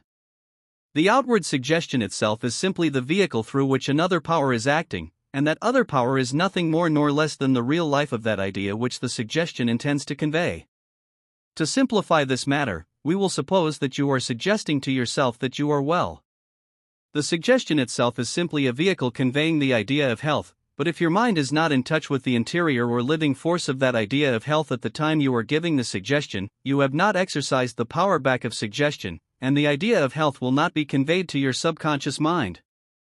On the other hand, if you can actually feel the power of this interior idea of health when you are giving the suggestion, you are in mental touch with the power back of that suggestion, and whenever you touch the power back of suggestion, you use that power. Results, therefore, will be forthcoming.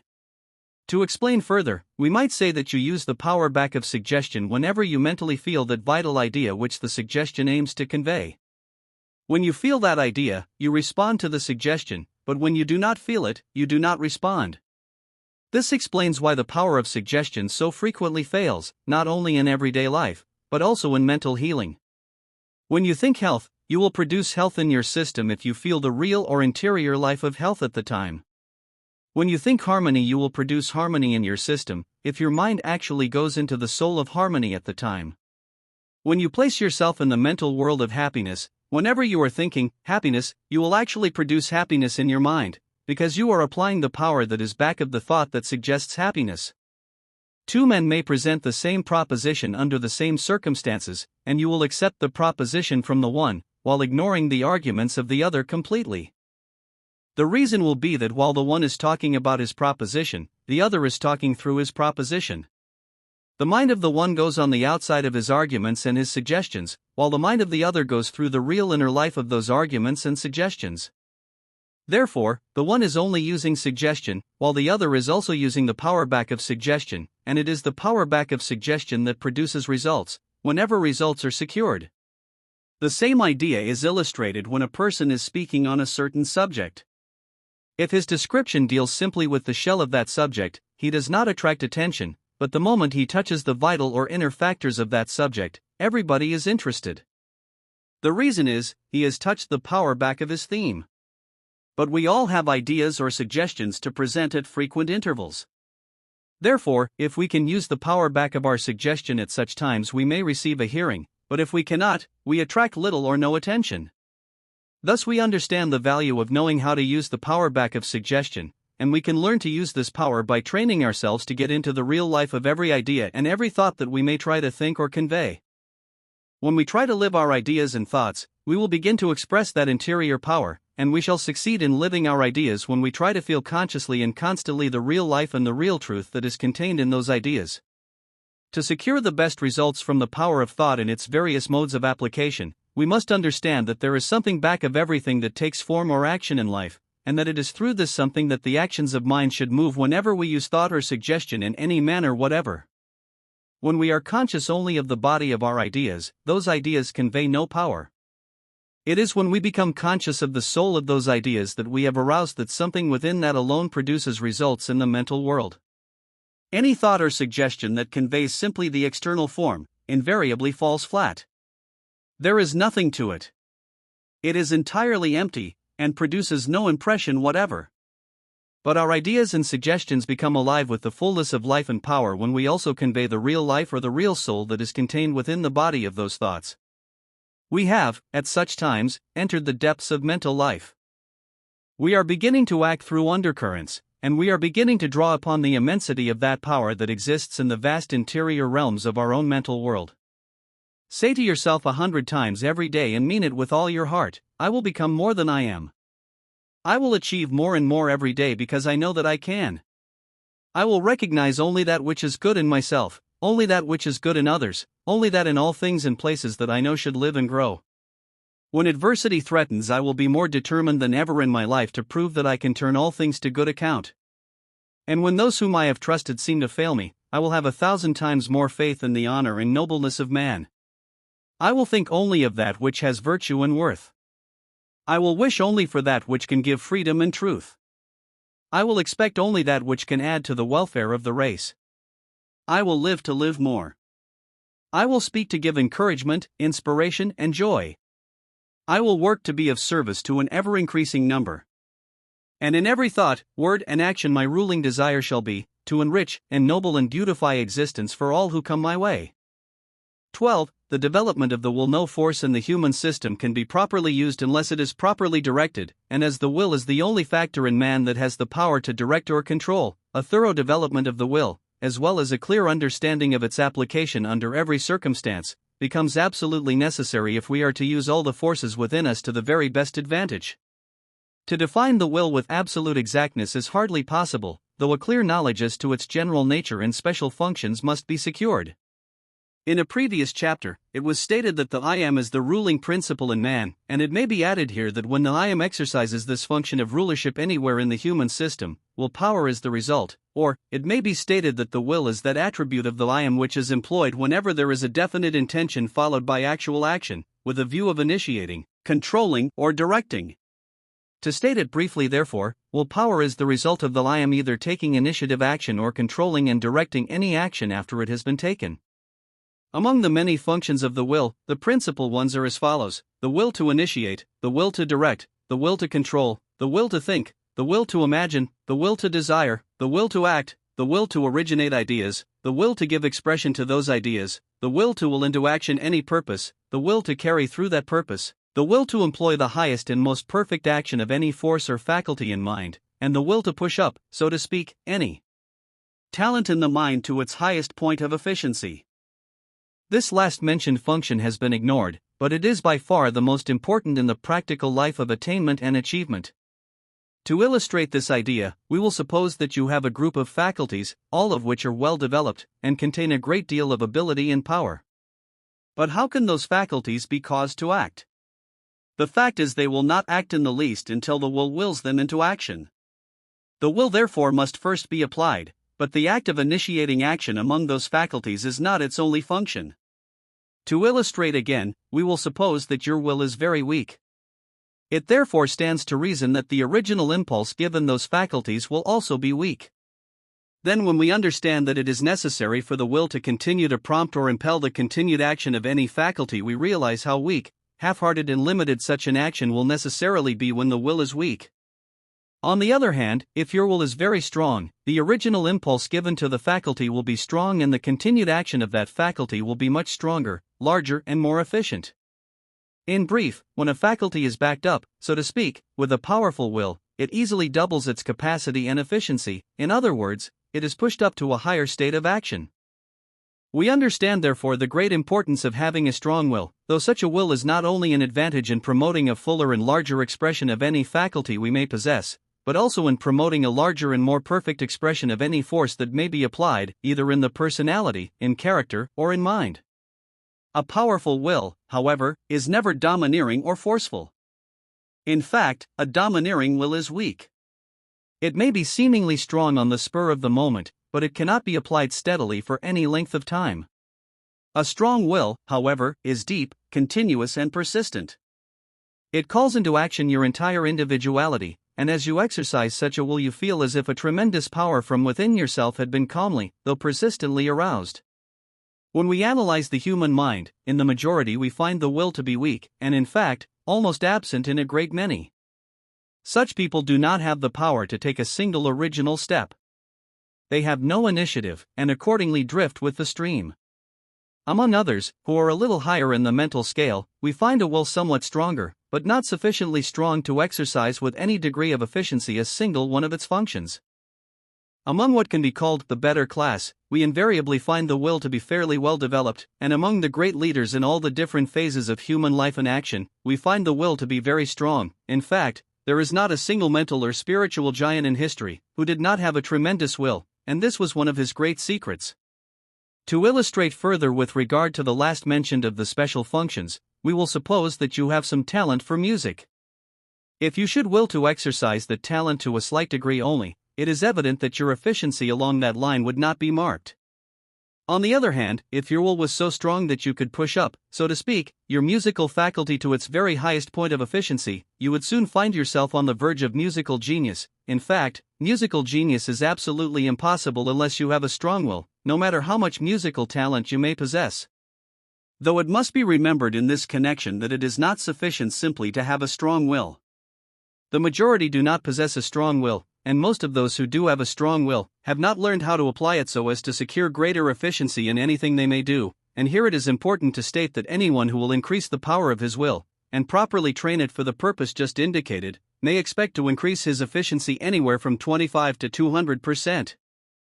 The majority have many times as much ability and working capacity as they are using at the present time. In fact, they apply only a small fraction of what is in them, and the principal reason why they do not apply all that is in them is that they do not have sufficient power of will to act on this larger scale. In this connection, we find another condition which is very important, and especially with regard to overcoming circumstances. A great many people have good intentions, and they have sufficient will power to originate those intentions, but they have not sufficient will power to carry them out. In other words, they have the will to think, but not the will to act. And here we can use our own imagination in picturing that state of human affairs that would inevitably come into being if all good intentions became actions. Thousands of people start out right, but they have not the power of will to continue, so that where 10,000 make a good beginning, less than a score finish the race. We find this condition in all walks of life and in all undertakings, and it illustrates most eloquently the necessity of a strong will in every mind. Realizing the importance of a strong will, and knowing that the will is weak in the minds of the great majority, we may well ask what might be the cause of this weakness, and the answer is that there are several marked causes, all of which we shall proceed to consider. The first among these causes is alcohol. The use of alcohol weakens the will, not only in the individual who partakes of it, but in his children and grandchildren, and many generations following. It has been estimated by those who have studied this subject carefully, that the use of alcohol from generation to generation through the centuries is one of the principal causes for this weakness in the human will that we find to be almost universal. And when we study the psychology of the subject, we soon discover the reason why. Nearly every nation, as far back in history as we can go, has been using alcohol in some form or other, and as its weakening effect upon the will is transmissible from one generation to another, we realize that practically every member of the race has been burdened, more or less, with this adverse inheritance. But in this connection, we must remember that it is not necessary to be disturbed by this dark picture, because no matter what we have inherited, we can overcome it absolutely. However, we do not wish to do anything that will be in our own way, or in the way of generations that are to follow. It is therefore necessary that we consider this subject thoroughly, and act upon it accordingly. The fact that the human race has transmitted a weak will from generation to generation explains why the human family does not have enough power to produce more than an occasional mental giant. Here and there we find in history men and women who tower above the rest. Their minds are strong, their wills powerful, and their souls invincible, but how different is the condition among the majority. Most of them constitute mere driftwood, and follow blindly the leadership of these mental giants the race has produced. This, however, is not the intention of nature. Nature intends all men and women to be mental and spiritual giants, and does not intend that anyone should follow the will of another. But the human race has, in this respect, ignored the intentions of nature. The reason why the use of alcohol weakens the will is very easily explained. When you take anything into the system that tends to take control over your desires, feelings, or intentions, you permit yourself to be controlled by an outside agency, and accordingly, the will for the time being is laid aside, and the law is that whenever the will is laid aside by anything whatever, it is weakened, that is, you undermine, so to speak, that element of the will which gives it the power to direct and control. When this practice is continued and repeated a number of times, we can readily understand how the power of the will is gradually decreased more and more, until its very foundation has been practically removed. When you permit an outside agency to control your feelings and emotions at frequent intervals for a prolonged period, your system will soon get into the habit of submitting to the control of this outside agency, and will not respond any longer to any effort that the will may make to regain its original power of control. This being true, we find an explanation for a number of perplexing questions. We learn why great men and women are not more numerous. We learn why the majority are so easily influenced by temptations. We learn why powerful characters are found only here and there, and we also learn why every great nation of past history has fallen. When we study history, we find that every great nation, after coming to a certain point of supremacy, began to decline, and there are several reasons for this strange termination of national power. But there is only one reason that stands out as the most vital of them all, and is possibly the cause of them all. We refer to the fact that a decrease of great men and women invariably precedes the decline of a nation. To keep any great nation up to a high standard of civilization, there must be enough superior characters to hold the balance of power, but the very moment the balance of power gets into the hands of second-grade men and women, a decline of that nation is inevitable. Therefore, if any great nation in the present age is to continue to grow in real greatness and real power, we must make a special effort to increase the number of great men and women in every generation. The greater a nation becomes, the more great men and women are required to govern and direct the forces of progress and growth that are at work in that nation. We therefore understand what is required of us in this generation if we want present civilization to advance and rise in the scale. Another cause of this weakness in the will is found in what may be called psychical excess. And it is unfortunate that so many people have permitted themselves to be placed under psychical influences during the last 50 or 75 years, though it is a fact that a great many people have permitted their minds to be controlled or influenced by the psychical or the occult in every age.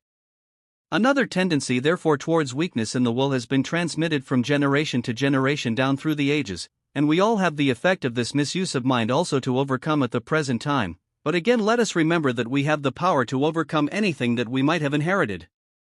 Whenever you give up your individuality, or any part of your mind or thought, to some unknown force or influence that you know little or nothing about, you are permitting an outside agency to usurp the function of the will. You lay the will aside, you undermine its power to some extent, and thereby weaken those elements in its nature that constitute self-mastery and self-control. That psychical excess has this tendency to a most pronounced degree is well illustrated by the fact that every individual, who is fascinated with psychical experience, invariably lacks in self-control. Such people are usually so sensitive that they are swayed in every direction by every suggestion or influence or environment with which they may come in contact. But here we may well ask what we are living for, if we are living to give up to the influence of environment, visible or invisible, or if we are living to attain such full control over the powers and talents that are within us, that we can not only control, modify and perfect environment, but also so perfectly control ourselves that we can become all that nature intends that we should become. If we are to rise in the scale, we must attain greater degrees of self-mastery, but we cannot learn to master ourselves so long as we are constantly permitting ourselves to be mastered by something else, and those who indulge in psychical experiences to any degree whatever, are permitting themselves to be mastered by something else. They are therefore losing ground every day. Their characters are becoming weaker, their standards of morality and rightness becoming more and more lax, as we all have discovered, and their power to apply those faculties and forces in their natures through which they may accomplish more and achieve more, are constantly decreasing, both in working capacity and in efficiency. If man wants to live his own life as it should be lived, if he wants to master circumstances and determine his own destiny, he must have the power to say under all sorts of conditions what he is going to think and what he is going to do, but he cannot exercise this power unless his own will is permitted to have absolute control over every thought, effort, and desire in his life. Emotional excess is another cause that weakens the will, and by emotional excess we mean the act of giving way to uncontrolled feelings of any kind. To give way to anger, hatred, passion, excitability, intensity, sensitiveness, grief, discouragement, despair, or any other uncontrolled feeling, is to weaken the will. The reason is that you cannot control yourself through your will when you permit yourself to be controlled by your feelings, and any act that rules out the will weakens the will. Whenever you permit yourself to become angry, you weaken the will. Whenever you permit yourself to become offended or hurt, you weaken your will. Whenever you permit yourself to become despondent or discouraged, you weaken your will. Whenever you give way to grief, mental intensity, or excitability, you weaken your will. You permit some artificial mental state to take possession of your mind, and your will at the time is put aside. We therefore should avoid absolutely all emotional excess. We must not permit any feeling whatever to take possession of us, or permit ourselves to be influenced in any form or manner by anything that may enter the mind uncontrolled through the emotions, but this does not mean that we should ignore emotion. Emotion is one of the most valuable factors in human life, and should be used and enjoyed under every normal circumstance, but should never become a ruling factor in mind, thought, or feeling. You may look at a beautiful picture and lose yourself, so to speak, in its charms. You may listen to exceptional music and be carried away, or be thrilled through and through by the joy of its harmony, or you may witness some scene in nature that causes your soul to take wings and soar to empyrean heights. You may permit yourself to enjoy any or all of these ecstasies at any time, provided you have conscious control over every movement of your emotions at the time. Whenever you feel the touch of some sublime emotion, try to direct the force of that emotion into a finer and a higher state of expression, thus you will not be controlled by it, but will exercise control over it, and accordingly will enjoy the pleasure of that emotion many times as much. It is a well-known fact that whenever we control any feeling, whether it be physical or mental or spiritual, and try to turn it into a larger sphere of expression, we enjoy far more the pleasure that naturally comes through the exercise of that feeling. To control our emotions, therefore, is to lose nothing and gain much. Another cause of weakness in the will is what might be called mental dependence. To depend upon anybody or anything outside of yourself is to weaken the will, for the simple reason that you let the will of someone else rule your actions, while your own will remains dormant. Nothing, however, that remains dormant can grow or develop. On the other hand, it will continue to become weaker and weaker, like an unused muscle, until it has no strength whatever. We therefore understand why those multitudes of people, who have followed blindly the will and leadership of others, not only in religion but in all other things, have practically no will power at all. And here we wish to state that it is positively wrong for any individual or any group of individuals to follow any one man or any one woman or any group of men or women under any circumstances whatever. We are here in this life to become something. We are here to make the best use of what we possess in mind, character, and personality, but we cannot cause any element, faculty, or power within us to express itself to any extent so long as we are mere dependent weaklings. In everything, depend upon yourself, but work in harmony with all things. Do not depend even upon the infinite, but learn to work and live in harmony with the infinite. The highest teachings of the Christ reveal most clearly the principle that no soul was created to be a mere helpless instrument in the hands of supreme power, but that every soul should act and live in perfect oneness with that power. And the promise is that we all are not only to do the things that Christ did, but even greater things. Man is no credit to supreme creative power if he remains in the puppet stage, but he is a credit to that power if he becomes a giant in character, mind, and soul. In our religious worship we have given unbounded praise to God for His wonderful power in creating man, and the very next moment we have announced the hymn, "Oh to be nothing." The absurdity of it all is too evident to need comment, but when we understand that character and manhood, as well as practical efficiency in life, are the products of strength and not of weakness, we must come to the conclusion that every system of thought in the present age, be it religious, moral, ethical, or philosophical, needs complete reconstruction. We are here to become great men and women, and with that purpose in view, we must eliminate everything in our religion and philosophy that tends to make the human mind a dependent weakling. If you would serve God and be truly religious, do not kneel before God, but learn to walk with God, and do something tangible every day to increase the happiness of mankind. This is religion that is worthwhile, and it is such religion alone that can please the infinite. Another cause which is too large and diversified to outline in detail, is that of intemperance, that is, immoderation in anything in life. To indulge excessively any desire or appetite, be it physical or mental, is to weaken the will. Partake only of that which is necessary and good, and observe moderation. Control yourself under all circumstances, and resolve never to go too far in anything, because too much of the good may be more of an evil than not enough of it. The effects of weakness in the will are numerous, but there are two in particular that should receive marked attention. The first is that when the will is weak, the human system becomes incapable of resisting temptations, and therefore moral weakness or a complete moral downfall is inevitable. Character in the largest sense of the term is impossible without a strong will, and it is impossible to accomplish anything that is of permanent value without character. The second is that weakness in the will inevitably implies weak mental actions, that is, no matter how much ability you may possess, if your will is weak, you will apply only a fraction of that ability, and there are thousands of able men and women who are failures in life simply because they have not the will to apply all their ability. If they would simply increase the power of their will, and properly train that will, they would immediately pass from failure to success, and, in many instances, remarkable success. It is the power of the strong will alone that can give full expression to every talent or faculty you may possess, and it is only such a power that can push up the actions of every faculty to a point of high efficiency. In learning to develop the will and to use the will, realize what the will is for. Understand clearly what its functions actually are, and then use it in all of those functions. Avoid anything and everything that tends to weaken the will, and practice every method known that can strengthen the will. Do not give in to any feeling or desire until you succeed in directing that feeling or desire as you like. Feel only the way you want to feel, and then feel with all the feeling that is in you. Whatever comes up in your system, take hold of it with your will and direct it so as to produce even greater results than were at first indicated. Use the will consciously as frequently as possible in pushing up your faculties to the highest point of efficiency, that is, when you are applying those faculties that you employ in your work, try to will them into stronger and larger actions.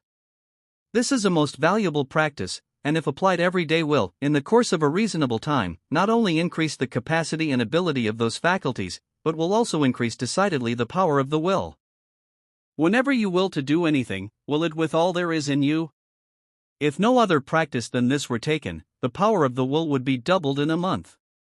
Depend upon the power that is in you for everything, and determine to secure the results you desire through the larger expression of that power. Never give in to anything that you do not want. When a certain desire comes up that you do not care to entertain, turn your attention at once upon some favorable desire, and give all the power of your will to that new desire. This is very important, as the average person wastes more than half of his energy entertaining desires that are of no value, and that he does not intend to carry out. Whenever any feeling comes up in the system, ask yourself if you want it. If you do not, turn your attention in another direction, but if you do want it, take hold of it with your will and direct it towards the highest states of mind that you can form at the time. In brief, every action that enters the system, whether it comes through thought, feeling, desire, or imagination, should be redirected by the power of the will and turned into higher and greater actions. Whenever you think, make it a practice to think with your whole mind. Make your thinking wholehearted instead of half-hearted. Whenever you act, act with all there is in you. Make every action firm, strong, positive, and determined. In other words, put your whole soul into everything that you feel, think, or do. In this way, you turn on, so to speak, the full current of the will, and whenever the will is used to its full capacity, it will grow and develop. Try to deepen every action of mind and thought, that is, do not think simply on the surface, but also think subconsciously. Think and act with your deeper mental life. You thereby give the power of the will a deeper field of action, and it is established in the larger life of your individuality instead of in the surface thought of your objective mind. The difference between a superficial will and a deeply established will is readily found in everyday experience. When you will to do anything and your intentions are easily thwarted by the suggestion of someone else, your will is on the surface. But when your intentions are so deeply rooted in the subconsciousness of your mind that nothing can thwart those intentions, your will has gained that great depth which you desire. The more easily you are disturbed, the weaker your will, while the stronger the will, the more difficult it is for anything to disturb your mind. When the will is strong, you live and exercise self-control in a deeper or interior mental world, and you look out upon the confusions of the outer world without being affected in the least by what takes place in the external. Whenever you exercise the will, try to place the action of that will as deeply in the world of your interior mental feeling as you possibly can, that is, do not originate will action on the surface, but in the depth of your own supreme individuality. Try to feel that it is the I am that is exercising the power of the will, and then remember that the I Am lives constantly upon the supreme heights of absolute self-mastery. With this inspiring thought constantly in mind, you will carry the throne of the will, so to speak, farther and farther back into the interior realms of your greater mental world, higher and higher up into the ruling power of the supreme principle in mind. The result will be that you will steadily increase the power of your will, and appropriate more and more the conscious control of that principle in your greater nature through which all the forces in your possession may be governed and directed. He who would become great must live a great life. Happiness adds life, power, and worth to all your talents and powers. It is most important, therefore, that every moment should be full of joy. However much you may do, always remember you have the ability to do more. No one has as yet applied all the ability in his possession. But all of us should learn to apply a greater measure every year. While you are waiting for an opportunity to improve your time, improve yourself. The man who never weakens when things are against him will grow stronger and stronger until he will have the power to cause all things to be for him. 13. The building of a great mind. A great mind does not come from ancestors, but from the life, the thought, and the actions of the individual himself, and such a mind can be constructed by anyone who understands the art of mind building, and who faithfully applies his art.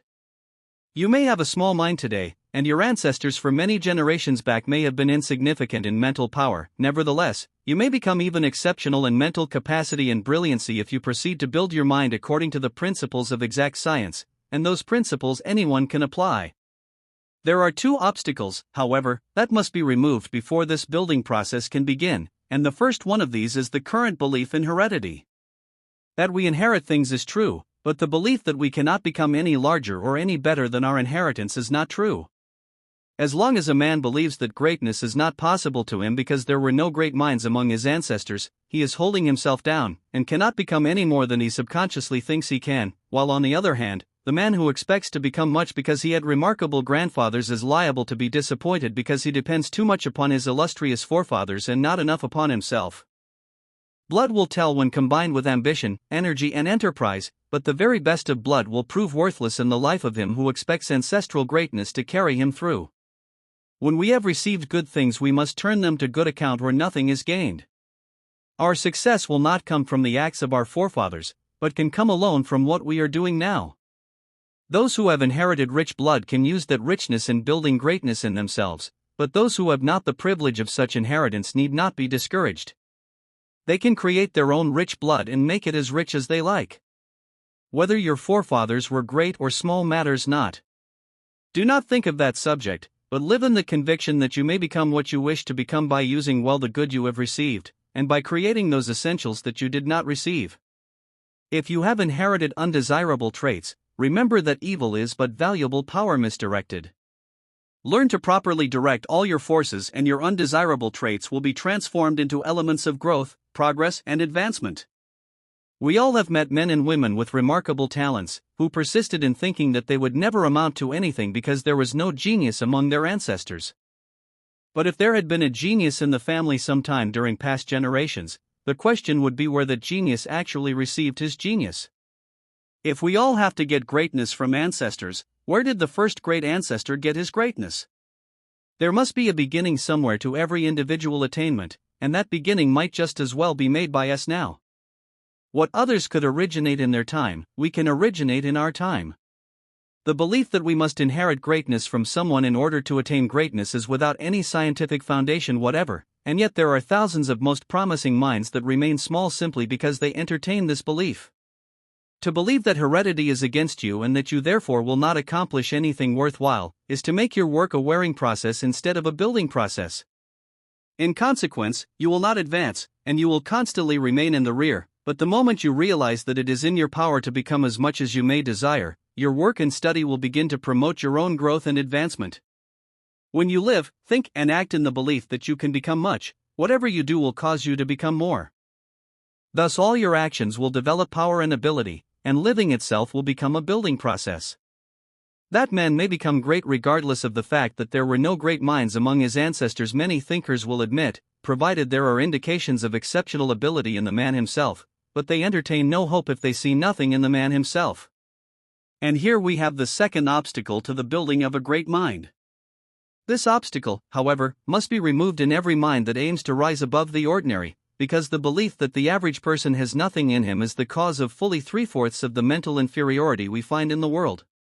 But the new psychology has conclusively demonstrated the fact that the man who has nothing in him does not exist.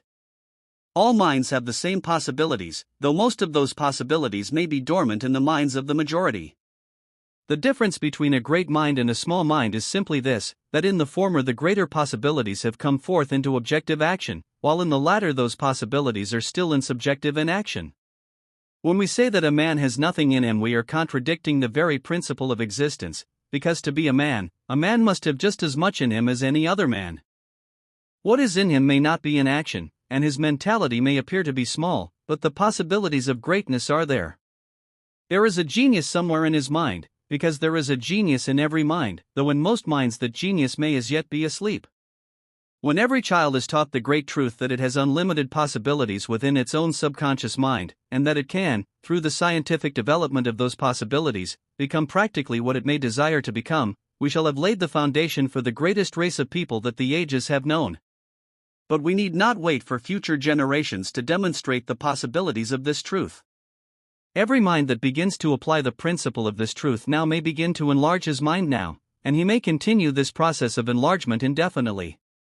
When we have removed the two obstacles mentioned, and have established ourselves firmly in the conviction that we have unlimited possibilities within us, more than sufficient to become whatever we may desire, we are ready to proceed with the building of a great mind. To promote the building of a great mind, the two prime essentials, scope and brilliancy, must be constantly kept in the foreground of consciousness. The mind that is not brilliant is of little value even though its scope may be very large. Likewise, the mind that is narrow or circumscribed is extremely limited, however brilliant it may be. A great mind is great both in capacity and ability. It can see practically everything and see through practically everything. To see everything is to have remarkable scope. To see through everything is to have exceptional brilliancy. To give scope to the mind, every action of mind must be trained to move toward that which is greater than all persons or things. Those feelings or desires that cause the mind to become absorbed in some one thing or group of things will limit the mental scope. Therefore, in love, sympathy, and purpose, the sphere of action must be universal. When we live only with that love that centers attention upon a limited number of persons, one of the greatest actions of mind will work in a limited world. When our sympathies go only to a chosen few, the same thing occurs, and when our purpose in life has a personified goal, we keep the mind within the limitations of that personification. To give universality to our feelings and actions may require considerable training of the mental tendencies, but it is absolutely necessary if we will develop a great mind. It is only those mental forces that move towards the verge of the limitless in every direction that can cause the mind to transcend limitations. Therefore, all the forces of the mind should be given this transcending tendency. To develop mental scope, consciousness must move in every direction, and it must move along right lines, so that no obstacle may be met during that continuous expansive process. Such obstacles, however, are always produced by limitations of thought. Therefore, they may be avoided when all the actions of mind are placed upon a universal scale. In the mental actions of love, we find many forces, all of which are true in their own places, but all of these forces must be exercised universally, that is, they must act upon a scale that is without bounds in the field of your own consciousness. The mind must go in every direction as far as it possibly can go in that direction, and must act in the conviction that wherever it may go it can go farther still. The understanding must know that there is no obstacle where the mind may seem to cease in its onward action, and that the mind is forever growing, thereby going as far each day as that day's development requires. When this idea is applied to a personal love between man and woman, the feeling of love must be based upon the principle that those two souls have the power to love each other more and more indefinitely, that the larger the love becomes, the more lovable will the objects of that love become, and that the consciousness of perfect unity and pure affection increases constantly as the two souls become more and more individualized in their own sublime nature. It is possible to make conjugal love universal and continuous between one man and one woman when the love of each is directed toward the sublime nature of the other. Through this law, each individual develops through the consciousness of the largeness of the real nature of the other, and the more the two love each other in this universal sense, the more they will see in each other to love. In addition, the minds of both will constantly enlarge in scope, because when love acts upon this larger scale, the whole mind will act upon this larger scale, as there is no stronger power in mind than love. The love between parent and child can, in like manner, be made universal. In this attitude, the parent will love all of the child, not only the visible person, but the undreamed of wonders that are waiting in that child mind for expression. The child already loves the parent in this larger sense, and this is one reason why the child mind lives so much nearer to the limitless, the universal, the ideal, and the beautiful. And when the parent will do likewise, there will arise between the two a love that sees more and more to love the more love loves in this larger, sublime sense. The idea is not only to love the tangible, but also that other something that transcends the tangible, that something that appears to the soul in visions, and predicts wonders yet to be. That such a love will expand and enlarge the mind anyone can understand, because practically all the elements of the mind will tend to follow the actions of the love nature, when that nature is exceptionally strong. But we must not imagine that we shall, through this method, love the person less. The fact is, we shall love the person infinitely more, because we shall discern more and more clearly that the person is the visible side of that something in human life that we can only describe as the soul beautiful, that something that alone can satisfy the secret longings of the heart. The love of everything can, through the same law, become universal. Even friendship, which is always supposed to be confined to a small world, may become universal and limitless in the same way, and when it does, you will see more to admire in your friend every day. You will both have entered the boundless in your admiration for each other, and having entered the boundless, you will daily manifest new things from the boundless, and thus become delightfully surprised at each other constantly. The same may be employed in making sympathy universal, that is, never sympathize with the lesser, but always sympathize with the greater. The lesser is combined in the greater, and by sympathizing with the greater, the mind becomes greater. In the fields of motives, objects, aims, and purposes, we find that nearly every mental action is occupying a limited scope, and is acting in such a manner that its own limitations are being perpetuated. This tendency, however, must be removed if a greater mind is to be constructed, because every action of the mind must aim to change itself into a larger action. To cause every aim or purpose to become universal in its action, the mind must transcend shape, form, space, and distance in its consciousness of everything that it may undertake to do. When we confine our thought to so far or so much, we place the mind in a state of limitations, but when we promote every object with a desire to go as far as the largest conception of the present may require, and proceed to attain as much as present capacity can possibly appropriate, we are turning all purposes and aims out upon the boundless sea of attainment.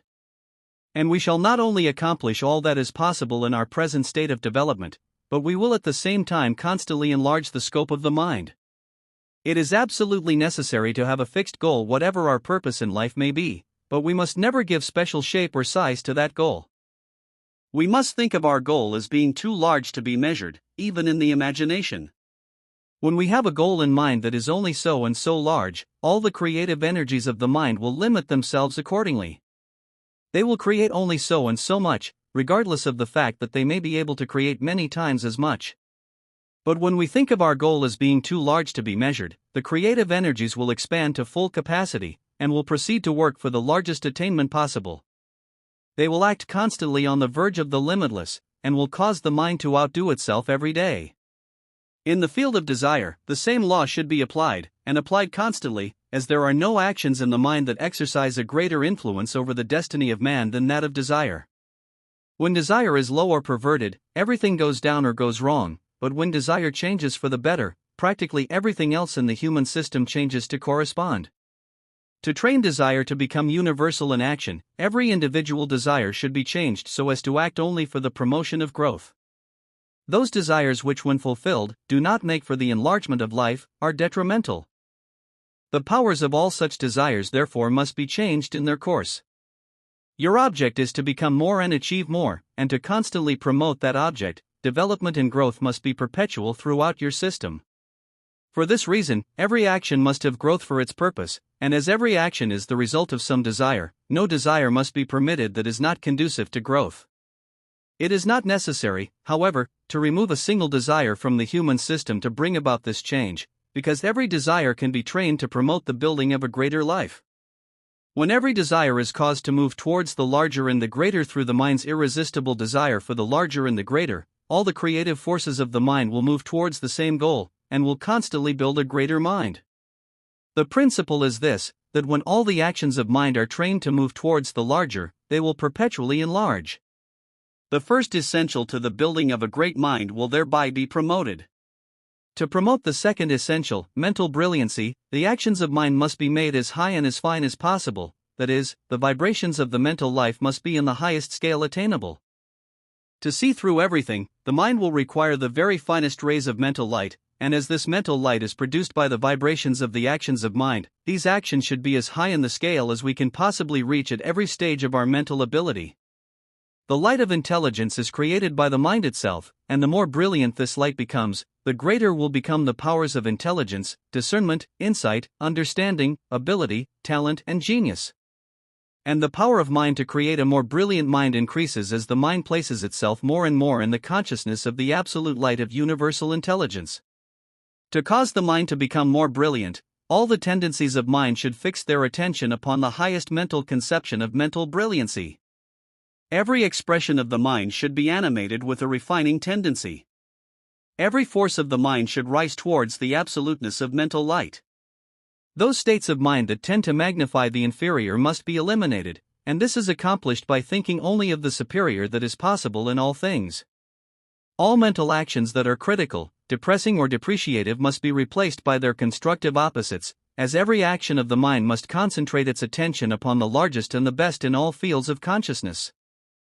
The mind must be kept high in every respect, because the higher in the mental scale the mind functions, the more brilliant will become the mental light. To increase the rapidity of the vibrations in these higher mental states, creative energy must be supplied in abundance, and to comply with this requirement, all that is necessary is to retain in the human system all the energy that is already created. The human system creates and generates an enormous amount of creative energy every day. Therefore, when all this energy is retained and transmuted into finer mental elements, the mind will be abundantly supplied with those finer energies that can increase both the power and the brilliancy of thought and mind. The mind that is animated with a strong desire to constantly refine itself, and that is thoroughly charged with creative energy, will always be brilliant, and will become more and more brilliant as the laws given above are faithfully and thoroughly applied. Remove the sting, remove the whine, remove the sigh. They are your enemies. They are never conducive to happiness, and we all live to gain happiness, to give happiness. From every word remove the sting. Speak kindly. To speak kindly and gently to everybody is the mark of a great soul. And it is your privilege to be a great soul. From the tone of your voice remove the whine. Speak with joy. Never complain. The more you complain, the smaller you become, and the fewer will be your friends and opportunities. Speak tenderly, speak sweetly, speak with love. From all the outpourings of your heart, remove the sigh. Be happy and contented always. Let your spirit sing, let your heart dance, let your soul declare the glory of existence, for truly life is beautiful. Every sigh is a burden, a self-inflicted burden. Every whine is a maker of trouble, a forerunner of failure. Every sting is a destroyer of happiness, a dispenser of bitterness. To live in the world of sighs is to be blind to everything that is rich and beautiful. The more we sigh, the less we live, for every sigh leads to weakness, defeat, and death. Remove the sting, remove the whine, remove the sigh. They are not your friends. There is better company waiting for you. 14. How character determines constructive action. All the elements of life are good in themselves, and should produce good results when in action, that is, when the action is properly directed, but when any action is misdirected, evil follows, and this is the only cause of the ills of human existence. Everything that is wrong in the world has been produced by the perversion and the misuse of the good. Therefore, to eliminate wrong, man must learn to make the proper use of those things that exist in his sphere of action. The misuse of things comes either from ignorance or lack of character, or both. That person who does not understand the elements and the forces of the world in which he lives will make many mistakes, and he will make the wrong use of nearly everything unless he is guided by instructions of those who understand. The leadership of greater minds is therefore necessary to the welfare of the race, but this leadership is not sufficient. Guidance from great minds will help to a limited degree so long as the actions of the individual are simple, but when greater development is sought, with its more complex actions, the individual himself must learn to master the laws of life. He can no longer depend upon others. Therefore, though the leadership of greater minds be necessary to the welfare of the race, it is also necessary for that leadership to be used, not for keeping the multitude in a state of simple-mindedness and dependence, but for promoting the intelligence of each individual until external guidance is needed no more. The true purpose of the strong is to promote greater strength in the weak, and not to keep the weak in that state where they are at the mercy of the strong. Our united purpose should be to develop more great men and women, and to do everything possible to lead the many from dependence to independence. Every state of individual attainment is preceded by a childhood period, but this period should not be unnecessarily prolonged, nor will it be, when every strong mind seeks to develop strength in the weak instead of using the weakness of the weak for his own gain. Those who understand the laws of life may inform the ignorant what to do and what not to do, and may thereby prevent most of the mistakes that the ignorant would otherwise make. But this guidance will not prevent all the mistakes, as experience demonstrates, because it requires a certain amount of understanding to even properly apply the advice of another. Those who do not have the understanding will therefore misuse the elements of life at every turn, no matter how well they are guided by wiser persons, while those who do have this understanding will invariably begin to do things without consulting their so-called superiors. It is therefore evident that more understanding for everybody is the remedy, as far as this side of the subject is concerned. But there is also another side. A great many people go wrong because they do not know any better. To them, a better understanding of life is the path to emancipation. They will be made free when they know the truth, but the majority of those who go wrong do know better. Then why do they go wrong? The cause is lack of character. When you fail to do what you want to do, your character is weak. The same is true when you preach one thing and practice another. When you fail to be as perfect, as good, or as ideal as you wish to be, or fail to accomplish what you think that you can accomplish, your character is at fault. It is the character that directs the action of the mind. It is the lack of character, or a weak character, that produces misdirections, and when you fail to accomplish what you feel you can accomplish, something is being misdirected. What you feel that you can do, that you have the power to do. Therefore, when you fail to do it, some of the powers of your being are being misdirected. To be influenced to do what you would not do if you were normal, means that your character is weak, and to be affected by surroundings, events, circumstances, and conditions against your will, indicates the same deficiency. A strong character is never influenced against his will. He is never disturbed by anything, never becomes upset, offended, or depressed. No one can insult him because he is above small states of mind, and is stronger than those things that may tend to produce small states of mind. All mental tendencies that are antagonistic, critical, or resisting indicate a deficiency in character. The desire to criticize becomes less and less as the character is developed. It is the mark of a fine character never to be critical and to mention but rarely the faults of others. A strong character does not resist evil, but uses his strength in building the good. He knows that when the light is made strong, the darkness will disappear of itself. A strong character has no fear, never worries, and never becomes discouraged. If you are in the hands of worry, your character needs development.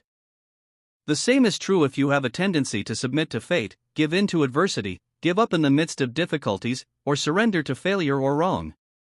It may be stated, without any exceptions or modifications whatever, that the more temper, the less character. Anger is always a misdirection of energy, but it is the function of character to properly direct all energies. Therefore, there can be no anger when the character is thoroughly developed. The mind that changes easily, that is readily carried away by every new attraction that may appear, and that does not retain a well-balanced attitude on any subject, lacks character. A strong character changes gradually, orderly, and only as each step is thoroughly analyzed and found to be a real step forward. The more individuality, the more character, and the more one is oneself, the stronger the character. Practice being yourself, your very best self, and your very largest self, and your character will be developed. The more one is conscious of flaws and defects, the weaker the character, and the reason is because nearly everything is being misdirected when the character is weak. The strong character is conscious only of the right because such a character is right, and is causing everything in its sphere of action to do right. To the average person, character is not important as far as this life is concerned, and as most theological systems have declared that it was repentance and not character that would ensure human welfare in the world to come, the development of character has naturally been neglected. But when we realize that it is character that determines whether our actions in daily life are to go right or wrong and that every mistake is due to a lack of character, we shall feel that the subject requires attention. It is the power of character that directs everything that is done in the human system or by the human system. Character is the channel through which all expressions must pass. It is character that gives human life its tone, its color, and its quality, and it is character that determines whether our talents and faculties are to be their best or not. The man who has a well-developed character is not simply good. He is good for something, because he has the power to turn all his energies to good account. A strong character not only turns all the elements and energies of life to good account, but has the power to hold the mind in the right attitude during the most trying moments of life, so that he will not make mistakes nor fall a victim to insidious temptation. A strong character will keep all the faculties and forces of life moving in the right direction, no matter what obstacles we may meet in the way. We shall turn neither to the right nor to the left, but will continue to move directly towards the goal we have in view, and will reach that goal without fail. Thousands of people resolve every year to press on to higher attainments and greater achievements. They begin very well, but ere long they are turned off the track. They are misled or switched off by counter-attractions. They have not the character to keep right on until they have accomplished what they originally set out to do. True, it is sometimes wisdom to change one's plans, but it is only lack of character to change one's plans without reason, simply because there is a change of circumstance. To change with every circumstance is to drift with the stream of circumstance, and he who drifts can only live the life of a log. He will be a victim of every external change that he may meet. He will control little or nothing, and he will accomplish little or nothing. We all can develop the power to control circumstances, or rather to cause all circumstances to work with us and for us in the promotion of the purpose we have in view, and this power is character.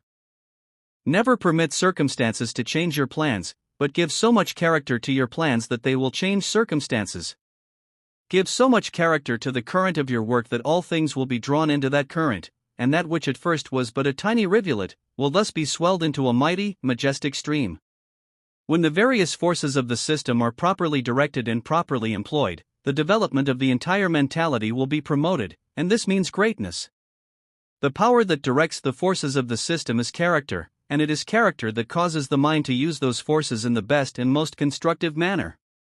There must be character before there can be true greatness, because any deficiency in character causes energy to be wasted and misdirected. It is therefore evident that the almost universal neglect in the development of character is one of the chief reasons why great men and women are not as numerous as we should wish them to be. Many may argue, however, that great minds do not always have good characters, and also that some of our best characters fail to manifest exceptional ability. But we must remember that there is a vast difference between that phase of character that simply tries to follow the moral law, and real character, the character that actually is justice, virtue, and truth. Then we must also remember that character does not mean simply obedience to a certain group of laws, but the power to use properly all the laws of life. That person who uses mental laws properly, but fails to comply with moral laws, does not possess a complete character. Nevertheless, the character of this person is just as good as that of the person who follows moral laws while constantly violating mental laws. In the study of character, it is very important to know that the violation of mental laws is just as detrimental as the violation of moral laws, though we have been in the habit of condemning the latter and excusing the former. That person who uses properly the mental laws will to a degree promote the development of the mind, even though he may neglect the moral laws, and this accounts for the fact that a number of minds have attained a fair degree of greatness in spite of their moral weakness. But it is a fact of extreme importance that those minds who attain greatness in spite of their moral weakness could become 2 or 3 times as great if they had also developed moral strength. That person who complies with the mental laws but who violates the moral laws wastes fully 1/2 of the energies of his mind, and sometimes more. His attainment and achievement will, therefore, be less than 1/2 of what they might be if he had moral character as well as mental character. The same is true, however, of that person who complies with the moral laws, but who violates the mental laws. Fully 1/2 of his energy is wasted and misdirected. This explains why the so-called good characters are not any more brilliant than the rest, for though they may be morally good, they are not always mentally good, that is, they do not use their minds according to the laws of mind, and therefore cannot rise above the level of the ordinary. The true character tries to turn all the energies of the system into the best and most constructive channels, and it is the mark of a real character when all the various parts of the being of man are working together harmoniously for the building of greatness in mind and soul. When the character is weak, there is more or less conflict among the mental actions. Certain actions have a tendency to work for one thing, while other actions are tending to produce the very opposite. The same is true of the desires. A character that lacks development will desire one thing today, and something else tomorrow. Plans will change constantly, and little or nothing will be accomplished. In the strong character, however, all actions work in harmony and all actions are constructive. And this is natural because it is the one supreme function of character to make all actions in the human system constructive, to make every force in the human life a building force. Be good and kind to everybody and the world will be kind to you. There may be occasional exceptions to this rule, but when they come, pass them by and they will not come again. Ideals need the best of care. Weeds can grow without attention, but not so with the roses. Not all minds are pure that think they are. Many of them are simply dwarfed. It does not pay to lose faith in anybody. It is better to have faith in everybody and be deceived occasionally than to mistrust everybody and be deceived almost constantly. When you meet a person who does not look well, call his attention to the sunny side of things, and aim to say something that will give him new interest in new life. You will thereby nip in the bud many a threatening evil, and carry healing with you wherever you go.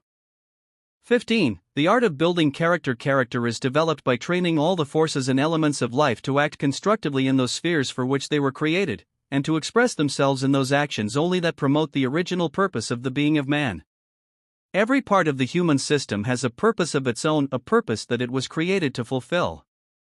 When those elements that belong to each part express themselves in such a way that the purpose of that part is constantly promoted, all actions are right, and it is character that causes those actions to be right. Character is therefore indispensable, no matter what one's object in life may be. Character is the proper direction of all things, and the proper use of all things in the human system.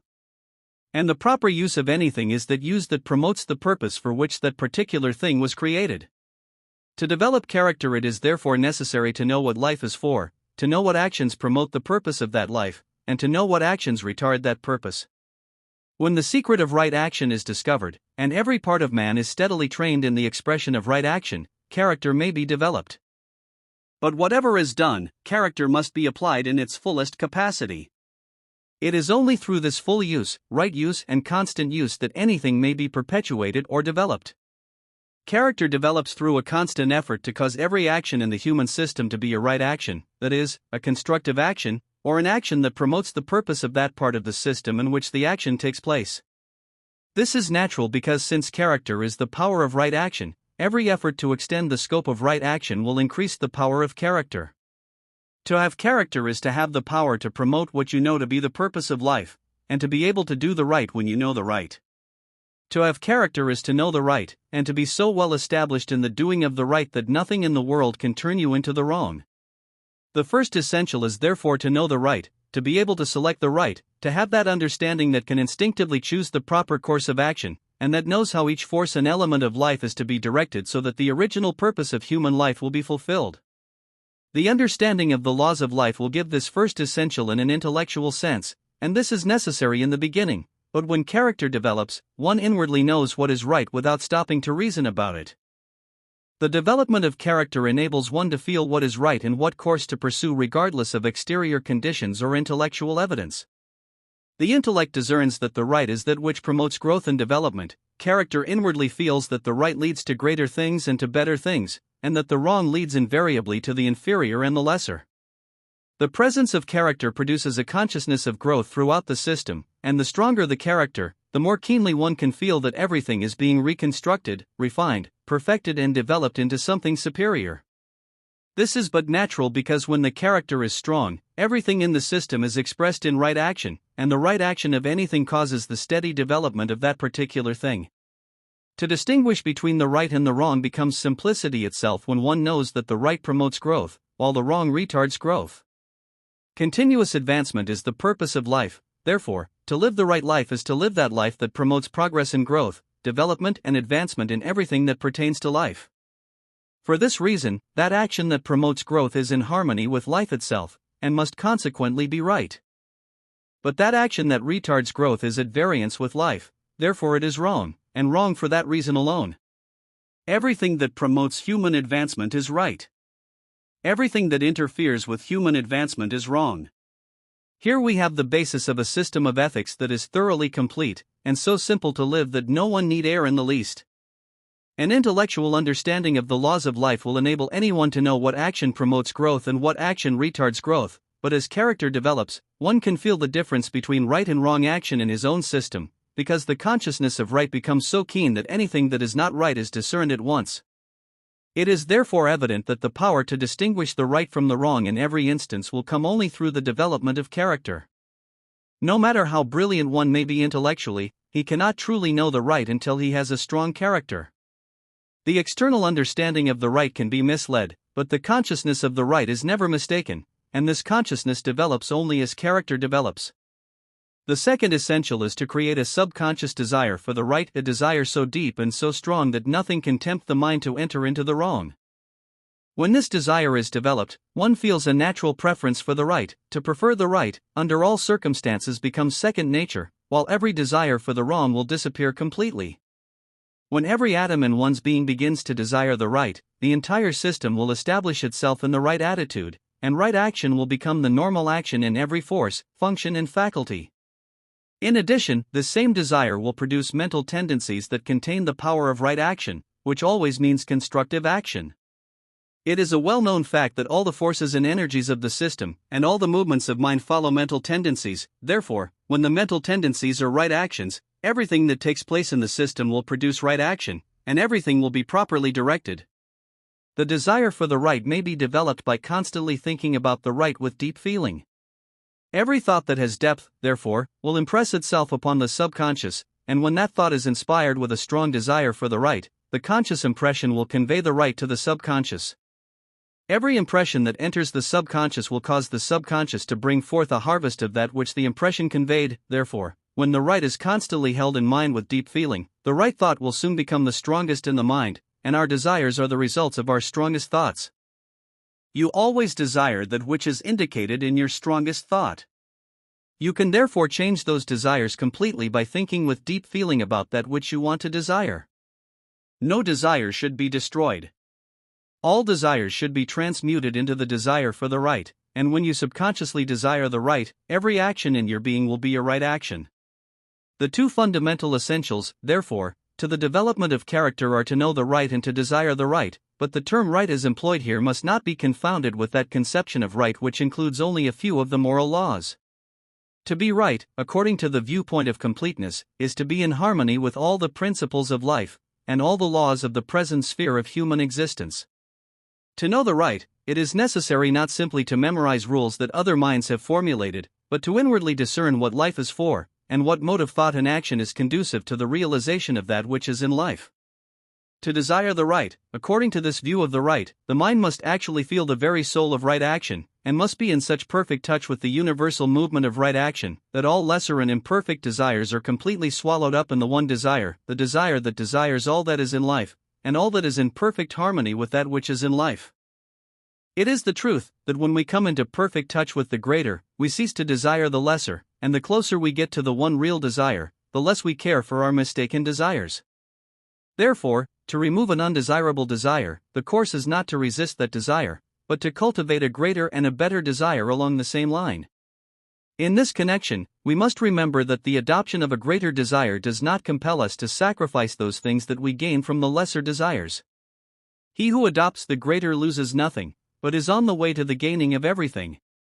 To know the right and to desire the right, according to the complete significance of the right, we must interiorly discern the very right itself. We cannot depend upon another's definition of the right, but must know fully the spirit of the right with our own faculties. That faculty that knows and feels the right, and that naturally knows and desires the right is character. Therefore, it is through the development of character that each individual will know for himself how to live, think, and act in perfect harmony with the laws of all life. When the consciousness of right action has been attained, a clear mental picture should be deeply impressed upon mind, and every desire should be focused upon that picture. This concentration should be made as strong as possible, so that all the energies of the system are not only aroused, but caused to move towards the ideal of right action. And by right action, we mean that action that is thoroughly constructive, that builds for greater things and greater things only. Everything is right that builds for greater things. If it were not right, it could not produce the greater. To clearly picture upon the mind the image of right action, and to concentrate with strong desire the whole attention upon that mental image, will cause all the tendencies of mind to move in the same direction. There will therefore be perfect harmony of mental action, and that action will be right action, because everything that moves towards the right must be right. This mental picture of right action should always be complete, that is, one's mental conception of the right should not be confined to certain parts of the system only, but should include every action conceivable in the being of man. That person who pictures himself as virtuous, but forgets to picture himself above anger, fear, and worry, is not forming a complete picture or ideal of the right. He is not giving the creative energies of the system a perfect pattern. The character that those energies are to build will therefore be one-sided and weak. First ask yourself what you would have all the energies, powers, functions, and faculties in your system do. Answer that question in the best manner possible, and upon that answer, base your picture of right action. Whenever a new line of action is undertaken, the mind should continue in that original line of action until the object in view has been reached. To do this in all things, even in trivial matters, will not only cause every action to produce the intended results, but real character will steadily be made stronger thereby. The habit of giving up when the present task is half finished and try something else is one of the chief causes of failure. The development of a strong character, however, will remove this habit completely. To constantly think of the highest and the greatest results that could possibly follow the promotion of any undertaking or line of action will aid remarkably in causing the mind to keep on. To expect much from what we are doing now is to create a strong desire to press on towards the goal in view. To press on towards the goal in view is to reach the goal, and to reach the goal is to get what we expected. An essential of great importance in the building of character is the proper conception of the ideal. No mind can rise higher than its ideals, but every mind can realize its ideals no matter how high they may be. Our ideals therefore cannot be too high. The ideal should not only be a little better than the present real, but should be perfection itself. Have nothing but absolute perfection in all things as the standard and the goal, and never think of your goal as anything less. Do not simply aim to improve yourself in just one more degree. Aim to reach absolute perfection in all your attainments and all your achievements, and make that desire so strong that every atom in your being thrills with its power. To form all one's ideals in accordance with one's mental conception of absolute perfection will cause the mind to live above the world of the ordinary, and this is extremely important in the building of character. A great character cannot be developed so long as the mind continues to dwell on the ordinary, the trivial, or the superficial. Neither can true quality and true worth find expression so long as thought continues on the common plane, and the life that does not continue to grow into higher quality and greater worth has not begun to live. When character is highly developed, both the personality and the mentality will feel the stamp of quality and worth. High mental color will be given to every characteristic, and the nature of man will cease to be simply human. It will actually be more. In building character, special attention must be given to hereditary tendencies or those traits of character that are born in us. But as all such traits are subconscious, they can be changed or removed by directing the subconscious to produce the opposite characteristics or tendencies. It matters not in the least what we may have inherited from our ancestors. If we want to change those things, we can do so. The subconscious will not only respond to any direction that we may make, but is fully capable of doing anything in the world of mind or character that we may desire to have done. Examine the tendencies of your mind and character, and fix clearly in consciousness which ones you wish to remove and which ones you wish to retain.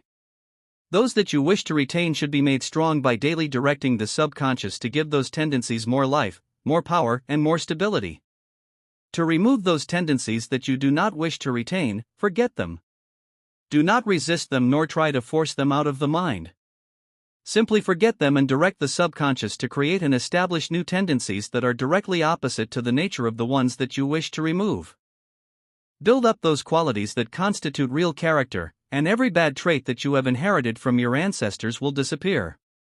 To build up those qualities, picture in your mind the highest conceptions of those qualities that you can possibly form, then impress those conceptions and ideas upon the subconscious.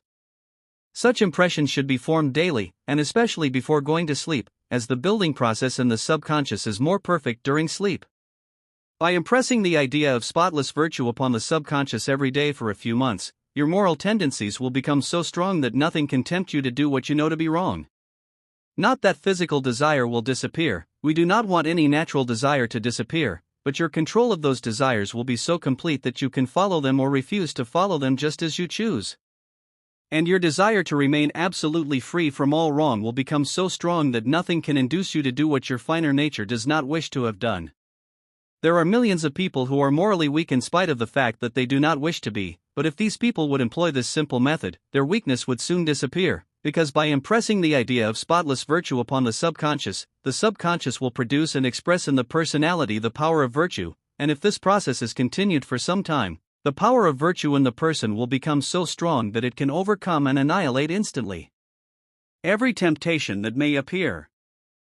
Impress upon the subconscious the idea of absolute justice, and your consciousness of justice will steadily develop until you can discriminate perfectly between the right and the wrong in every imaginable transaction. Whatever quality you wish to develop in your character, you can increase its worth and its power steadily by applying this subconscious law, that is, what is impressed upon the subconscious will be expressed through the personality, and since the seed can bring forth 10, 30, 60, and 100-fold, one tiny impression, therefore, may have the power to bring forth a great and powerful expression. Everything multiplies in the subconscious, whether it be good or otherwise. Therefore, by taking advantage of this law and giving to the subconscious only those ideas and desires that have quality and worth, we place ourselves in the path of perpetual increase of everything good that the heart may desire. The two predominating factors in character are justice and virtue. The former gives each element in life its proper place. The latter turns each element to proper use. The consciousness of justice is developed through the realization of the fact that nothing can use what is not its own. To try to use what is not one's own will result in misuse. When the consciousness of justice is thoroughly developed, everything in the human system will be properly placed. That very power of the mind that feels justice, the true placing of things, will cause all things within man to be properly placed. And when justice rules among all things in the interior life of man, that man will naturally be just to all things in the exterior life. It is not possible for any person to deal justly with men and matters in the external world until he has attained the consciousness of justice within himself. He may think he is just, or he may try to be just, but his dealings will not be absolutely just until he can feel justice in his own life. To feel justice within oneself is to keep the entire system in a state of equilibrium. The mentality will be balanced and no force or element will be misplaced. It is therefore something for which we may work with great profit. To be virtuous in the complete sense of the term is to use all things properly, and the proper use of things is that use that works for greater things. Virtue is therefore applicable to every force, function, and faculty in the being of man, but in its application there must be no desire or effort to suppress or destroy. Virtue means use, right use, never suppression.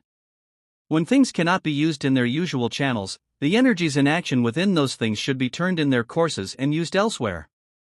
When creative energy cannot be properly applied physically, it should be employed metaphysically, and all energy can be drawn into mind for the purpose of building up states, faculties, talents, or powers. Practical methods through which this may be accomplished will be given in the next chapter. When a certain desire cannot be expressed with good results in its present purpose, the power of that desire should be changed and caused to desire something else, something of value that can be carried out now. The power of that desire therefore is not lost, neither is enjoyment sacrificed, because all constructive forces give joy to the mind. And the greatest of joys shall be the joy of going on. The desire for complete virtue is developed through the realization of the fact that the greatest good comes only when each part fulfills, physically and metaphysically, what nature intended. In the application of virtue, the purpose of nature may be fulfilled metaphysically when the physical channel does not permit of true expression at the time, though when physical expression may be secured, the metaphysical action should always be in evidence, because the greatest results always follow when physical and metaphysical actions are perfectly combined.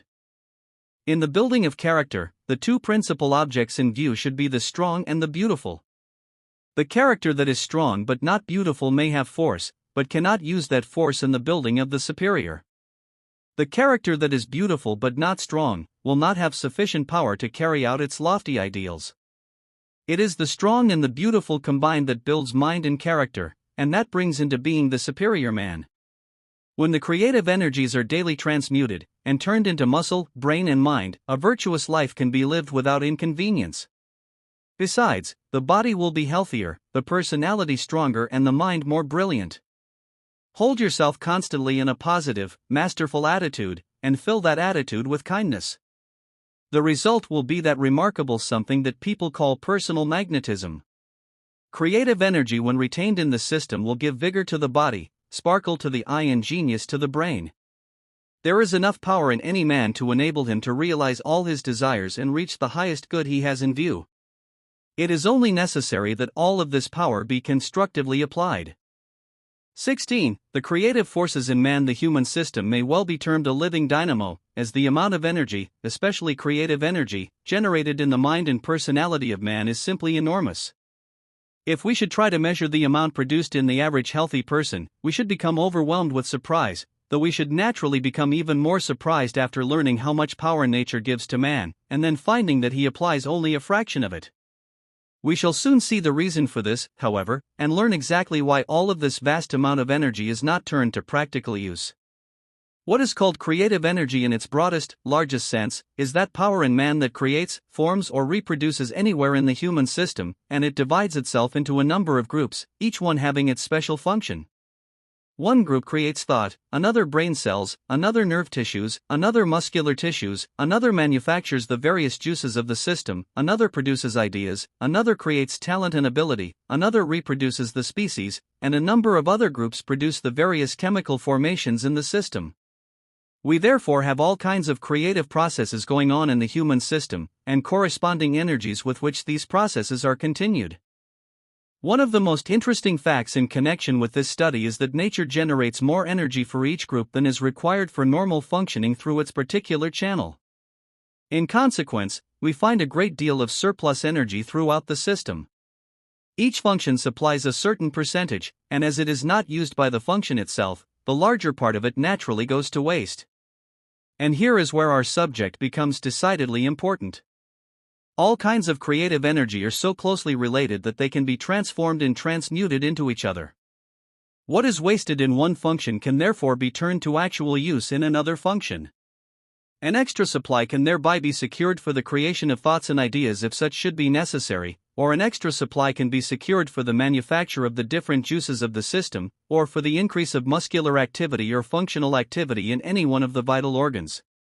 Each group will readily change and combine with any other group, thus producing additional power in any part of the system at any time. More than half of the energy generated in the human system is surplus energy, and is not needed for normal functioning, either in mind or body, though there are many personalities that generate so much energy that fully 3/4 of the amount generated is surplus.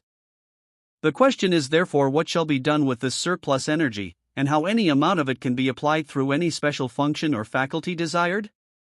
If a person can accomplish a great deal, sometimes remarkable things, by only using a fraction of his energy, it is evident that he could accomplish a great deal more if some means could be found through which he might apply all of his energy. In fact, if such means were found, his working capacity, as well as his ability, might be doubled or trebled, and his achievements increased in proportion. If a certain amount of energy produces a certain degree of working capacity, twice as much energy would naturally double that working capacity, and this has been demonstrated a number of times. A great many people, who have tried to transmute their creative energies, and direct those energies into some special faculty, have found that the working capacity of that faculty has been increased for the time being to a remarkable degree, but this is not the only result secured.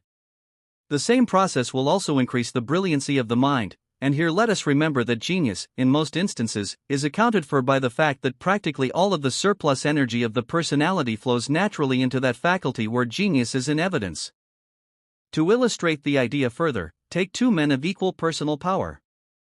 Let one of them permit his surplus energy to flow into the different functions as usual, giving over a part to normal requirements, and the other to mere waste. We shall not find this man doing anything extraordinary. But let the other man give over to normal functions only what is actually required, and then turn the remainder into his mind, or those parts of his mind that are being applied in his work. We shall find in this second case that ability will rapidly increase, and that in the course of time actual genius be developed. That genius could be developed by this process in every case has not been demonstrated, though it is quite probable that it could be demonstrated without a single exception. However, no individual can turn surplus energy into any faculty without becoming more able, more efficient, and more competent in that faculty. To learn how this process can be carried out successfully under any circumstances is therefore thoroughly worthwhile. To proceed, we must first learn how these different groups of creative energy naturally act, and we find that each group goes, either naturally or through some habit, into its own part of mind or body. In other words, we find in the human system a number of streams of energy flowing in different directions, performing certain functions on their way, using up a fraction of their power in that manner, the rest flowing off into waste. Knowing this, the problem before us is to learn how to redirect those streams of energy so as to turn them to practical use where they can be used now, and thus not only prevent waste, but increase the result of our efforts in proportion. In brief, we want to know how we can take up all surplus energy, that is, all energy that remains after normal functioning has been provided for, and use that surplus in promoting more successfully the work in which we are engaged. And to learn how to do this, we must study the art of transmutation. What we call transmutation is not some mysterious something that only a few have the power to understand and apply, but one of the simplest things in nature, as well as one of the most constant of her processes. Nature is continually transmuting her energies, and it is in this manner that extraordinary results are found anywhere in the realms of nature, or anywhere in human nature where unconscious actions along greater lines have been the cause. Whenever any individual has accomplished more than usual, it is the law of transmutation through which the unusual has been secured. The use of the law may have been unconscious, though everything that is applied in part and unconsciously can be applied fully and thoroughly through conscious action. When anyone is using his mind continually along a certain line, and is so thoroughly absorbed in that line of action that it takes up his whole attention, we invariably find that the mind, while in that condition, draws an extra amount of energy from the body. Sometimes it draws too much, so that every desire of the body is, for the time being, suspended and the vitality of the different physical organs decreased below normal. A man while in this condition frequently loses desire for food, and we all know of inventors who have been so absorbed in their experiments that they have neither taken nor desired food for days. We have also found the same condition in many others, especially among authors, composers, and artists, where the mind was given over completely to the subject at hand. And what is the cause but transmutation? When the mind takes up for its own use a great deal of the energy naturally employed in the body, the power of normal functioning will have so decreased that the desire for normal functioning will have practically disappeared for the time being. Another illustration with which we are all familiar is where every natural desire of the body disappears completely, for a time, when the mind is completely absorbed in some entirely different desire, and here we find the law that underlies the cure of all habits. If you would turn your mind upon some desire that was directly opposite to the desire that feeds your habit, and if you would give over your whole attention to that opposite desire, you would soon draw all the energy away from that desire which perpetuates the habit. The habit in question, therefore, would soon die of starvation. In the same way, people who are inclined to be materialistic could overcome that tendency entirely by concentrating attention constantly and thoroughly upon the idealistic side of life. In this case, those forces of the system that are perpetuating materialistic conditions would be transmuted into finer energies, and would thereby proceed to build up idealistic or more refined conditions of body, mind, and personality.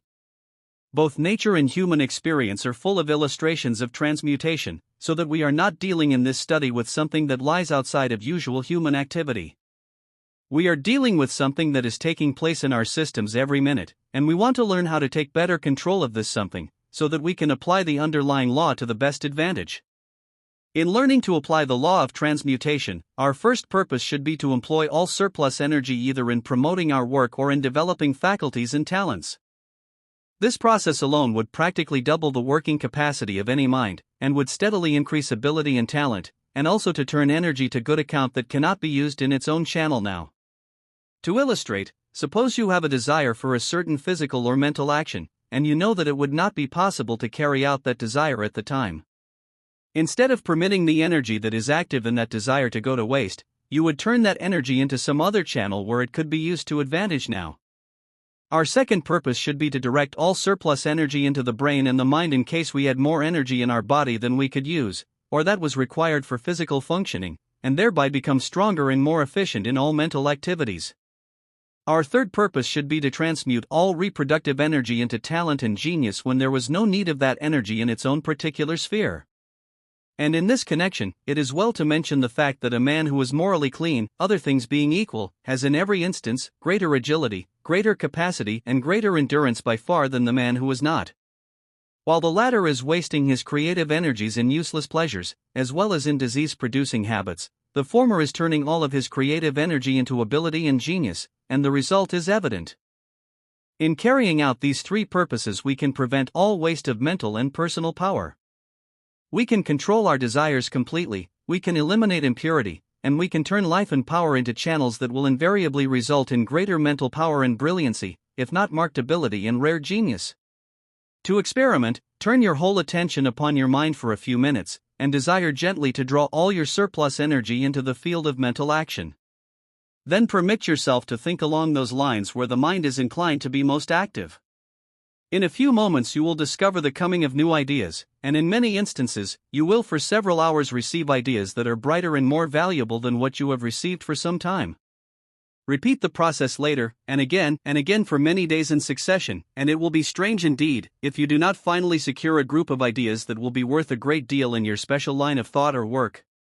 Whenever you feel a great deal of energy in your system, and try to direct it into the mind, you will have the same result.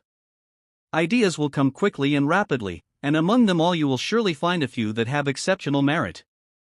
In learning the art of transmutation, the first essential is to train your mind to think that all surplus energy is being turned into the channel you have decided upon. That is, if you are a businessman, you naturally will want all your surplus energy to accumulate in your business faculties. To secure this result, think constantly of your surplus energy as flowing into those faculties. This mode of thinking will soon give your energies the habit of doing what you desire to have done. It is a well-known law that if we continue to think deeply and persistently along a certain line, nature will gradually take up that thought and carry it out. Another law of importance in this connection is that if we concentrate attention upon a certain faculty or upon a certain part of the system, we create a tendency among our energies to flow towards that faculty or part. We understand therefore the value of constantly bearing in mind the idea that we wish to realize. What we constantly impress upon the mind through our thoughts and desires finally becomes a subconscious habit, and when any line of action becomes a subconscious habit, it acts automatically, that is, it works of itself. Before taking up this practice, however, it is necessary to determine positively what you actually desire your surplus energy to do. You must know what you want. Then continue to want what you want with all the power of desire that you can arouse. Most minds fail in this respect. They do not know with a certainty what they wish to accomplish or perfect. Their energies therefore are drawn into one channel today and another tomorrow, and nothing is finished. If you are an inventor, train your mind to think that all your surplus energy is constantly flowing into your faculties of invention. If you are a writer, train your mind to think that all your surplus energy is flowing into your literary talents, or whatever it is that you may be doing or want to do, direct your energy accordingly. You will soon find that you will increase in power, ability, and capacity along the lines of your choice, and if you continue this process all through life, your ability will continue to increase, no matter how long you may live. The second essential is to desire deeply and persistently that all your surplus energy shall flow into those functions or faculties that you have selected for greater work. Wherever your desire is directed, there the force of your system will also tend to go, and herein we find another reason why persistent desire has such extreme value. The use of desire in this connection, however, must always be deep and calm, and never excited or overwrought. The third essential is to place your mind in what may be termed the psychological field, and while acting in that field, to concentrate upon that part or faculty where you want your surplus energy to accumulate. This essential or process constitutes the real art of transmutation, though it is by no means the easiest to acquire. To master this method, a great deal of practice will be required, but whenever you can place your mind in the psychological field and concentrate subjectively upon any part of your system where you want surplus energy to accumulate, all your surplus energy positively will accumulate in that part within a few moments' time.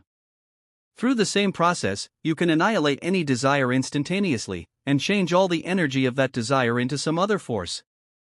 You can also, in the same way, reach your latent or dormant energies, and draw all of those energies into any channel where a high order of activity is desired. In fact, through this method, you can practically take full possession of all the power, active or latent, in your system, and use it in any way that you may wish. That you should, after you learn to apply this method successfully, become highly efficient in your work, is therefore evident, though this is not all. Extraordinary capacity, mental brilliancy, and genius can positively be developed through the constant use of this method, provided, however, that nothing is done, either in thought, life, or conduct, to interfere with the underlying law of the process. To place your mind in the psychological field, try to turn your conscious actions into what may be termed the finer depths of the personality, that is, try to become conscious of your deeper life, try to feel the undercurrents of mind and thought and consciousness, and try to act in perfect mental contact with those deep, underlying forces of personality and mentality that lie at the foundation of your conscious activity. An illustration in this connection will be found valuable. When you listen to music that seems to touch your soul, so that you can feel the vibrations of its harmony thrill every atom of your being, you are in the psychological field. You are alive in another and a finer mental world, a mental world that permeates your entire personal existence. You are also in the psychological field when you are stirred by some emotion to the very depth of your innermost life. A deepening of thought, feeling, life, and desire will take the mind, more or less, into the psychological field, and whenever the mind begins to act in that field, you should concentrate your attention upon that faculty or part of your system where you wish extra energy to accumulate. Make your concentration alive, so to speak, with interest, and make every action of that concentration as deep as possible, and all your surplus energy will positively flow towards the point of concentration. The power of this process can be demonstrated in a very simple manner. Place your mind in the psychological field, and then concentrate subjectively upon your hand, arousing at the time a deep desire for the increase of circulation in your hand. In a few moments, the veins on the back of your hand will be filled to capacity, and your hand, even though it might have been cold in the beginning, will become comfortably warm. Another experiment that is not only interesting in this connection, but may prove very valuable, is to concentrate in this same manner upon your digestive organs, in case the digestive process is retarded.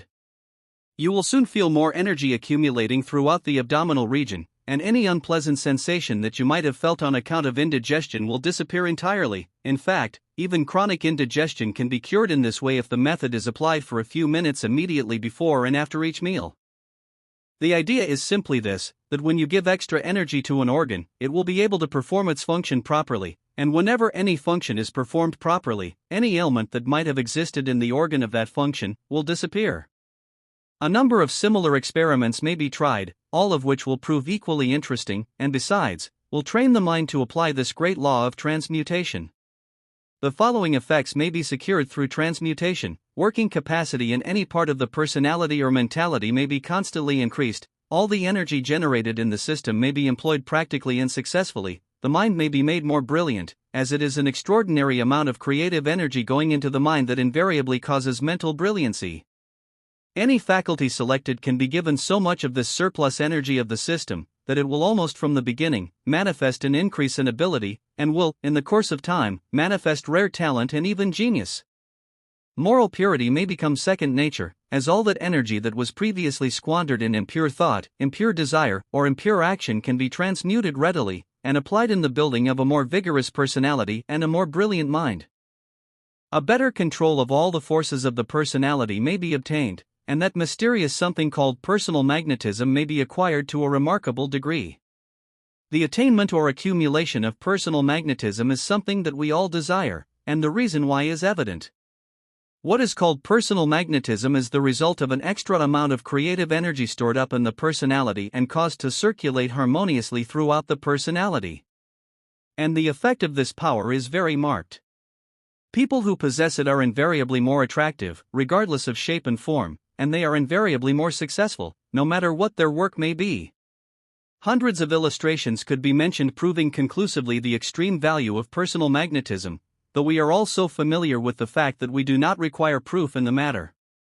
What we want to know is what this power really is, how it may be produced, and why those who possess it have such a great advantage over those who do not possess it. To illustrate, we may take two women who look alike in every respect, who have the same character and the same mentality, and who are equals in every respect but one, and that is that the one has personal magnetism while the other has not. But we need not be told of the fact. The woman who does not possess this power cannot be compared in any way with the woman who does possess it. The woman who does possess this power is far more attractive, far more brilliant, and seems to possess qualities of far greater worth, and the reason is that personal magnetism tends to heighten the effect of everything that you are, or that you may do. If we should compare two businessmen of equal ability and power, the one having personal magnetism and the other one not, we should find similar results. The one having this power would be far more successful, regardless of the fact that his ability and power in other respects were the same as his associate. Even men of ordinary ability succeed remarkably when they have personal magnetism, and we all know of women who are as plain as nature could make them, and yet being in possession of personal magnetism, are counted among the most attractive to be found anywhere. The most ordinary human form becomes a thing of beauty if made alive with this mysterious power, and a personality that had no attraction whatever will fascinate everybody to a marked degree if charged with this power. We all know this to be true. We are therefore deeply interested to know how this power might be secured. In the first place, we must remember that personal magnetism does not exercise its power by controlling or influencing other minds as many have supposed. The fact is, if you try to influence others, you will lose this power, and lose it completely, no matter how strong it may be at the present time. The secret of personal magnetism simply lies in the fact that it tends to bring out into expression the best that is in you, and tends to heighten the effect of every expression, or, in other words, it causes every expression to act to the best advantage, though we find this power exercising its peculiar effect, not only in the personality and in the mentality of the individual, but also in his work. When a musician has this power, his music charms to a far greater degree than if he does not possess it. There is something not only in the singing voice, but also in the speaking voice that indicates the absence or presence of this power. What it is no one can exactly describe, but we know it is there, and it adds immeasurably to the quality of what is expressed through the voice. In the field of literature we find the action of this power to be very marked. A writer who does not possess this mysterious force may write well, but there is something lacking in what he has written. On the other hand, if he has this power, he gives not only added charm to what he has written, but his ideas invariably appear to be more brilliant. In fact, there seems to be a power in everything he writes that is not ordinarily found on the printed page.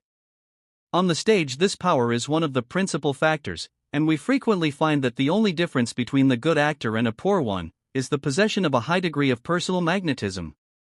No matter how well an actor may act, if he lacks in this power, he cannot succeed on the stage. When we go into the social world, we find the same fact. Those who possess this power are invariably the favorites, even though they may be lacking in many other qualities. In the business world we find in every case that a man who is lacking in personal magnetism is at a disadvantage, while the one who has an abundance of this power will have no difficulty, other things being equal, in working himself to the fore. In a deeper study of this force, we find that it affects every movement of the body, every action of the mind, and every feeling or expression that mind and personality may produce. That is, it seems to give something additional to every action or movement, and makes everything about the individual more attractive. We might say that this force sets off everything about the person to a greater advantage. This power therefore does not act directly upon others, but acts directly upon the one who has it, and thereby makes the individual more striking, as well as more attractive, both in appearance and in conduct. What is good in you is made better if charged with this force, and every desirable effort that you may make produces a better effect in proportion. Added charm, added attractiveness, and added efficiency, these invariably follow where the individual is in possession of a marked degree of this power. That which is beautiful is many times as beautiful where personal magnetism is in action, and that which is brilliant becomes far more brilliant when combined with this mysterious force. Many people are born with it and apply it unconsciously, though the majority who have it have acquired it through various forms of training. Any system of exercise that tends to harmonize the movements of the body will tend to increase to some extent the power of this force, though when such exercises are combined with the transmutation of creative energy, the results will be far greater. The reason for this is found in the fact that what is called personal magnetism is the result of a great deal of creative energy held in the system, or transmuted into harmonious muscular or mental activity. The development of this power depends upon the proper training of the body in rhythmic movements, and the training of the surplus energy in the system to act harmoniously along the lines of constructive action in mind and body. A very important essential is to cultivate poise, which means peace and power combined. Try to feel deeply calm throughout your entire system, and at the same time, try to give full and positive action to every power in your system. Try to hold in your system all the energy generated, and the mere desire to do this will tend to bring about what may be called accumulation of energy. To experiment, try for several minutes to hold all your energy in your personality, and at the same time, try to give all of that energy harmonious action within your personality. In a few moments, you will actually feel alive with power, and if you have succeeded very well with your experiment, you will really feel like a storage battery for the time being. You will have so much energy that you will feel as if you could do almost anything. Experiment in this way at frequent intervals until you get your system into the habit of carrying out this process unconsciously. You will thereby cause your surplus energy to accumulate more and more in your system, and you will produce what may be called a highly charged condition of your personality, a condition that invariably means the attainment of personal magnetism. To secure this result, however, it is necessary to keep the mind in an undisturbed attitude, to avoid all bad habits, physical or mental, to be in harmony with everything and everybody, and to exercise full self-control under every circumstance. In cultivating this power, realize that it is the result of surplus energy held in the system, and caused to circulate harmoniously through every part of the system. Remember that it is a power that does not act intentionally upon persons or circumstances, that its aim is not to control or influence anybody, but simply to act within the individual self, and heighten the effect of everything that he may be or do. Never think or speak of that which you do not wish to happen. The whine, the sting, and the sigh, these three must never appear in a single thought or a single word. You can win 10 times as many friends by talking happiness as you can by talking trouble. And the more real friends you have, the less trouble you will have. Speak well of everything good you find and mean it. When you find what you do not like, keep quiet. The less you think or speak of what you do not like, the more you have of what you do like. Magnify the good, emphasize that which has worth, and talk only of those things that should live and grow. When you have something good to say, say it. When you have something ill to say something else. 17. The building power of constructive speech. There is a science of speech, and whoever wishes to promote his welfare and advancement must understand this science thoroughly and regulate his speech accordingly. Every word that is spoken exercises a power in personal life, and that power will work either for or against the person, depending upon the nature of the word. You can talk yourself into trouble, poverty, or disease, and you can talk yourself into harmony, health, and prosperity. In brief, you can talk yourself into almost any condition, desirable or undesirable. Every word is an expression, and every expression produces a tendency in some part of the system. This tendency may appear in the mind, in the body, in the chemical life of the body, in the world of desire, in character, among the various faculties, or anywhere in the personality, and will work itself out wherever it appears. Our expressions determine largely where we are to go, what we are to accomplish, and how we are to meet those conditions through which we may pass. When our expressions produce tendencies towards sickness and failure, we will begin to move towards those conditions, and if the tendency is very strong, all the creative energies in the system will move in the same direction, focusing their efforts upon sickness and failure, or taking those conditions as their models, and thereby producing such conditions in the system. On the other hand, when our expressions produce tendencies towards health, happiness, power, and success, we will begin to move towards those things, and in like manner create them in a measure. Every word has an inner life force, sometimes called the hidden power of words, and it is the nature of this power that determines whether the expression is to be favorable or not. This power may be constructive or destructive. It may move towards the superior or the inferior. It may promote your purpose in life, or it may retard that purpose, and it is the strongest when it is deeply felt. Therefore, the words which we inwardly feel are the words that act as turning points in life. When you feel that trouble is coming, and express that feeling in your speech, you are actually turning in your path and are beginning to move towards that trouble. In addition, you are creating troubled conditions in your system. We all know that the more trouble we feel in the midst of trouble, the more troublesome the trouble will become. And we also know that that person who retains poise and self-control in the midst of trouble will pass through it all without being seriously affected, and when it is over, is much wiser and stronger for the experience. When you feel that better days are coming, and express that feeling in your speech, you turn all the power of your being towards the ideal of better days, and those powers will begin to create the better in your life. Whenever you talk about success, advancement, or any desirable condition, try to express the feeling of those things in your words. This inner feeling determines the tendencies of your creative powers. Therefore, when you feel success in your speech, you cause the creative powers to create qualities in yourself that can produce success, while if you express the feeling of doubt, failure, or loss in your words, those creative powers will produce inferiority, disturbance, discord, and a tendency to mistakes. It is in this way that the thing we fear comes upon us. Fear is a feeling that feels the coming of ills or other things we do not want, and as we always express through our words the feelings that we fear, we form tendencies toward those things, and the creative powers within us will produce them. Whether the inner life force of a word will be constructive or destructive depends upon several factors, the most important of which are the tone, the motive, and the idea. The tone of every word should be harmonious, wholesome, pleasing, and should convey a deep and serene expression. Words that express whines, discontent, sarcasm, aggressiveness, and the like are destructive, so much so that no one can afford to employ them under any circumstance whatever. Nothing is ever gained by complaints that are complaining, nor by criticisms that criticize.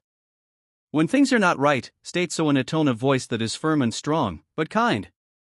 A wronged customer who employs sweetness of tone as well as firmness of expression is one who will receive the first attention and the best attention, and nothing will be left unturned until the matter is set right. The words that wound others do far more injury to the person who gives them expression. No one therefore can afford to give expression to a single word that may tend to wound. Words of constructive power are always deeply felt. They are never loud or confusing, but always quiet and serene, filled with the very spirit of conviction. Never give expression to what you do not wish to encourage. The more you talk about a thing, the more you help it along. The walls have ears and the world is full of minds that will act upon your suggestion. Never mention the dark side of anything. It will interfere with your welfare. To tell your troubles may give you temporary relief, but it is scattering seed broadcast that will produce another crop of more trouble. If you have troubles, turn your back upon them and proceed to talk about harmony, freedom, attainment, and success, and feel deeply the spirit of these new and better conditions. Thus you will begin to create for yourself a new life, new opportunities, new environment, and a new world. Never speak unless you have something to say that gives cheer, encouragement, information, or wholesome entertainment. To talk for the mere sake of talking is to throw precious energy away, and no human chatterbox will ever acquire greatness. The motive back of every word should be constructive, and the life expressed in every word should convey the larger, the better, and the superior. Such words have building power, and are additions to life of extreme value. Every word should express, as far as possible, the absolute truth, and should never convey ideas that are simply indicated by appearances. What is meant by speaking the absolute truth, however, is a matter that the majority do not understand, and as it is a very large subject, it would require pages to give even a brief scientific definition. But for practical purposes, the subject can be made sufficiently clear through the use of a few illustrations taken from the world's daily speech. People who think they have to say something and have nothing in particular to say, always take refuge in a brief description of the weather. In their descriptions they usually employ such expressions as, "It is terribly hot," "It is an awful day," "This is terrible weather," "This is a miserably cold day," and so on. But such expressions do not change the weather, and there is no use of talking if your words are not to be of value in some way. You may say all sorts of disagreeable things about the weather without changing the weather in the least, but will such expressions leave you unchanged? Positively not. Whenever you declare that something is horrible, you cause horrible thoughts to send their actions all through your nervous system. These actions may be weak, but many drops, no matter how small, will finally wear away a rock. When people talk about themselves, they seldom fail to give expression to a score of detrimental statements. Here are a few: "I can't stand this, I feel so tired, I cannot bear to think of it, I am thoroughly disgusted, I am so susceptible to climatic changes, I am so sensitive and so easily disturbed, I am getting weak and nervous, my memory is failing, I am getting old, I cannot work the way I used to, my strength is gradually leaving me, there is no chance for me anymore, everything in life is uphill work, I have passed a miserable night, this has been a hard day, I have nothing but trouble and bad luck, you know I am human and so very weak, there is always something wrong no matter how hard you try, you know I have to be so very careful about what I eat as nearly everything disagrees with me." 1,000 other statements, all of them destructive, might be mentioned, but anyone who understands the power of thought will realize at once that such statements can never be otherwise but injurious and should therefore be avoided absolutely. But these statements are not only injurious, they are also untrue, absolutely untrue in every sense of the term. The fact is, you can stand almost anything if you forget your human weakness and array yourself in spiritual strength. You do not have to get tired. Work does not make anyone tired so long as he gets 8 hours of sleep every night. It is wrong thinking that makes people tired. These are scientific facts. That person who permits himself to become disgusted at anything whatever is talking himself down to the plane of inferiority. When you feel disgusted, you think disgusting thoughts, and such thoughts clog the mind. You cannot afford to think disgusting thoughts simply because something else is disgusting, because we daily become like the thoughts we think. We cannot improve disagreeable things by making ourselves disagreeable. Two wrongs never made a right. The proper course is to forgive the wrongdoer, forget the wrong, and then do something substantial to right the whole matter.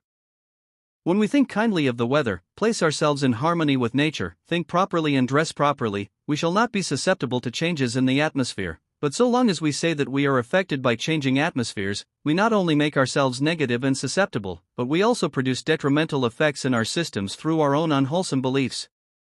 The man who constantly thinks he is easily disturbed disturbs himself. When we are in harmony with everything including ourselves and refuse to be otherwise, nothing will ever disturb us. That person who is nervous can make the matter worse by saying that he is nervous, because such a statement is a nervous statement and is full of discord. When we begin to feel nervous, we can remedy the matter absolutely by resolving to remain calm, and by employing only quiet, wholesome, and constructive speech. Your words will cause you to move in the direction indicated by the nature of those words, and it is just as easy to use words that bring calmness and poise, as those that bring inharmony and confusion. Modern science has demonstrated conclusively that there is nothing about a person that gets old. Therefore, to say that you are getting old is to persist in speaking the untruth, and it is but natural that you should reap as you sow. We must remember that a false appearance comes from the practice of judging from appearances. To state that your strength is failing is likewise to speak the untruth. There is but one strength in the universe, the strength of the Supreme, and that strength can never fail. You may have as much of that strength as you desire. All that is necessary for you to do is to live in perfect touch with the Supreme, and never think, do, or say anything that will interfere with that sublime oneness. The strength of the Supreme is just as able to fill your system with life and power now as it was at any time in the past. Therefore, there is no real reason whatever why your powers should diminish. Be true to the truth and your power will perpetually increase. The belief that there are no opportunities for you is caused by the fact that you have hidden yourself in a cave of inferiority. Go out into the life of worth, ability, and competence, and you will find more opportunities than you can use. The world is ever in search of competent minds, and modern knowledge has made it possible for man to develop his ability. No one therefore has any legitimate reason for speaking of hard luck or hard times unless he prefers to live in want. The more you complain about hard times, the harder times will become for you, while if you resolve to forget that there is such a thing as failure and proceed to make your own life as you wish it to be, the turn in the lane will surely come. The idea that the pathway of life is all uphill work is also a false one, and if we give that idea expression, we are simply placing obstacles in our way.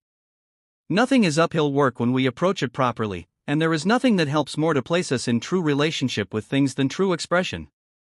If the night has been unpleasant, never mention the fact for a moment. To talk about it will only produce more unpleasantness in your system. There is nothing wrong about the night. The unpleasantness was most likely produced by your own perverse appetite, or by some reckless, inexcusable act. Forgive yourself and declare that you will never abuse nature anymore.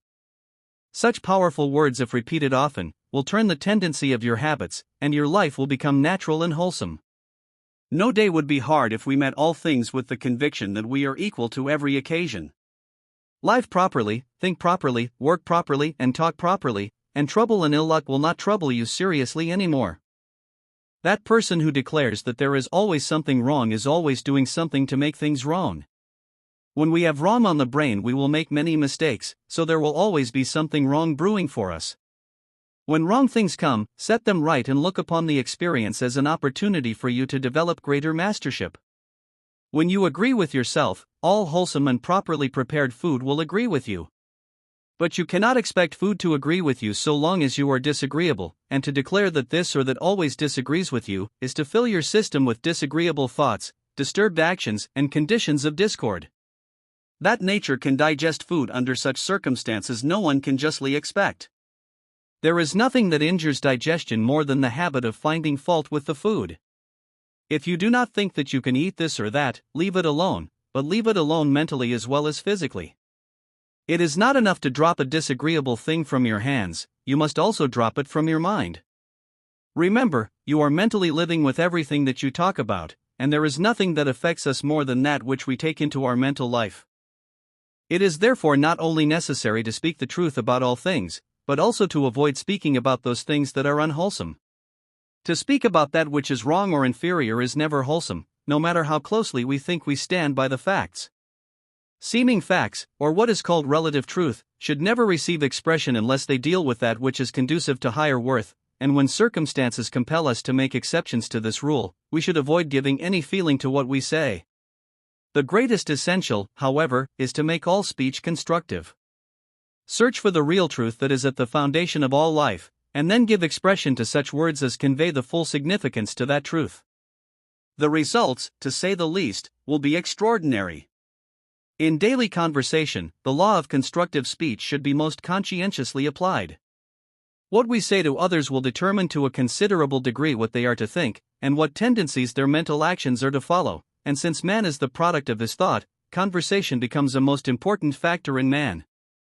We steadily grow into the likeness of that which we think of the most, and what we are to think about depends largely upon the mode, the nature, and the subject matter of our conversation. When conversation originates or intensifies the tendency to think about the wrong, the ordinary or the inferior, it becomes destructive, and likewise it tends to keep before mind the faults and defects that may exist in human nature. To be constructive, conversation should tend to turn attention upon the better side, the stronger side, the superior side of all things, and should give the ideal the most prominent place in thought, speech, or expression. All conversation should be so formed that it may tend to move the mind towards the higher domains of thought, and should make everybody more keenly conscious of the greater possibilities that exist within them. No word should ever be spoken that will, in any way, bring the person's faults or shortcomings before his mind, nor should any form of speech be permitted that may cause sadness, offense, depression, or pain. Every word should convey hope, encouragement, and sunshine. To constantly remind a person of his faults is to cause him to become more keenly conscious of those faults. He will think more and more about his faults, and will thereby cause his faults to become more prominent and more troublesome than they ever were before. The more we think about our weakness, the weaker we become, and the more we talk about weakness, the more we think about weakness. Conversation, therefore, should never touch upon those things that we do not wish to retain or develop. The only way to remove weakness is to develop strength, and to develop strength we must keep attention constantly upon the quality of strength. We develop what we think about provided all thinking has depth, quality, and continuity. Conversation has exceptional value in the training of young minds, and in many instances may completely change the destinies of these minds. To properly train a child, his attention should be directed as much as possible upon those qualities that have worth and that are desired in his development, and the way he is spoken to will largely determine where he is to give the greater part of his attention. To scold a child is to remind him of his faults. Every time he is reminded of his faults, he gives more attention, more thought, and more strength to those faults. His good qualities are thereby made weaker while his bad qualities are made worse. It is not possible to improve the mind and the character of the child by constantly telling him not to do this or that. As a rule, it will increase his desire to do this other thing, and he will cease only through fear, or after having wasted a great deal of time and experiences that have become both disgusting and bitter. It is the tendency of every mind to desire to do what it is told not to do, the reason being that negative commands are nearly always associated with fear, and when the mind is in the attitude of fear, or dread or curiosity, it is very easily impressed by whatever it may be thinking about. When we are warned, we either enter a state of fear or one of curiosity, and while in those states, our minds are so deeply and so easily impressed by that from which we are warned, that we give it our whole attention. The result is we think so much about it that we become almost completely absorbed in it, and we are carried away, so to speak, not away from the danger, but into it. When anyone is going wrong, it is a mistake to warn him not to go further. It is also a mistake to leave him alone. The proper course is to call his attention to something better, and frame our conversation in such a way that he becomes wholly absorbed in the better. He will then forget his old mistakes, his old faults, and his old desires, and will give all his life and power to the building of that better which has engaged his new interest. The same law may be employed to prevent sickness and failure. When the mind becomes so completely absorbed in perfect health that all sickness is forgotten, all the powers of mind will proceed to create health, and every trace of sickness will soon disappear. When the mind becomes so completely absorbed in higher attainments and in greater achievements that all thought of failure is forgotten, all the forces of mind will begin to work for the promotion of those attainments and achievements. The person will be gaining ground every day, and greater success will positively follow. To cause the mind to forget the wrong, the lesser, and the inferior, constructive conversation may be employed with unfailing results. In fact, such conversation must be employed if the mind is to advance and develop. Our conversation must be in perfect accord with our ambitions, our desires, and our ideals, and all our expressions must aim to promote the real purpose we have in view. It is the tendency of nearly every mind to try to make his friends perfect according to his own idea of perfection, and he usually proceeds by constantly talking to his friends about their faults, and what they should not do in order to become as perfect as his ideal. Parents, as a rule, do the same with their children, not knowing that through this method many are made worse, and it is only those who are very strong in mind and character that are not adversely affected by this method. To help our friends or our children to become ideal, we should never mention their faults. Our conversation should deal with the strong points of character and the greater possibilities of mind. We should so frame our conversation that we tend to make everybody feel there is something in them. Our conversation should have an optimistic tendency and an ascending tone. It should deal with those things in life that are worthwhile, and it should always give the ideal the greatest prominence.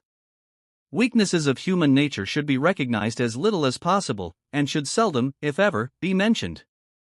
When people engage in destructive conversation in our midst, we should try to change the subject, by calling their attention to the better side. There always is another and a better side, and when examined closely will be found to be far greater and infinitely more important than the ordinary side. Admirable qualities exist everywhere, and it will prove profitable to give these our undivided attention. The first mark of a master mind is that he is able to promote his own perpetual improvement. The second is that he is able to be strong, joyous, and serene under every circumstance. The imagining faculty is the creative faculty of the mind, the faculty that creates plans, methods, and ideas. Our imagination therefore must always be clear, lofty, wholesome, and constructive if we would create superior ideas and build for greater things. Before you can have greater success, you must become a greater man. Before you can become a greater man, you must reach out toward the new and the greater along all lines, and this is possible only through the constructive use of imagination. You get your best ideas when your mind acts in the upper story. And in all fields of action, it is the best ideas that win. 18. Imagination and the master mind. The forces of the human system must have something definite to work for, that is, they must have an ideal upon which to concentrate their attention, or some model or pattern to follow as they proceed with their constructive actions. To form this model, it is the power of imagination that must be employed, and that power must, in each case, be applied constructively. What we imagine becomes a pattern for the creative energies of mind and personality, and as the creations of these energies determine what we are to become and attain, we realize that the imaging faculty is one of the most important of all our faculties. We therefore cannot afford to lose a moment in learning how to apply it according to the laws of mental construction and growth. To proceed, imagine yourself becoming and attaining what you wish to become and attain. This will give your energies a model, both of your greater future self and your greater future achievements. When you think of your future, always imagine success in greater things, and have no fear as to results. If you fear, you give your creative energies a model of failure, and they will accordingly proceed to create failure. Then we must also remember, if we wish to succeed, our faculties must work successfully, but no faculty can work successfully when filled with fear. It is only when constantly inspired by the idea of success that any faculty or power in the human system can do its best.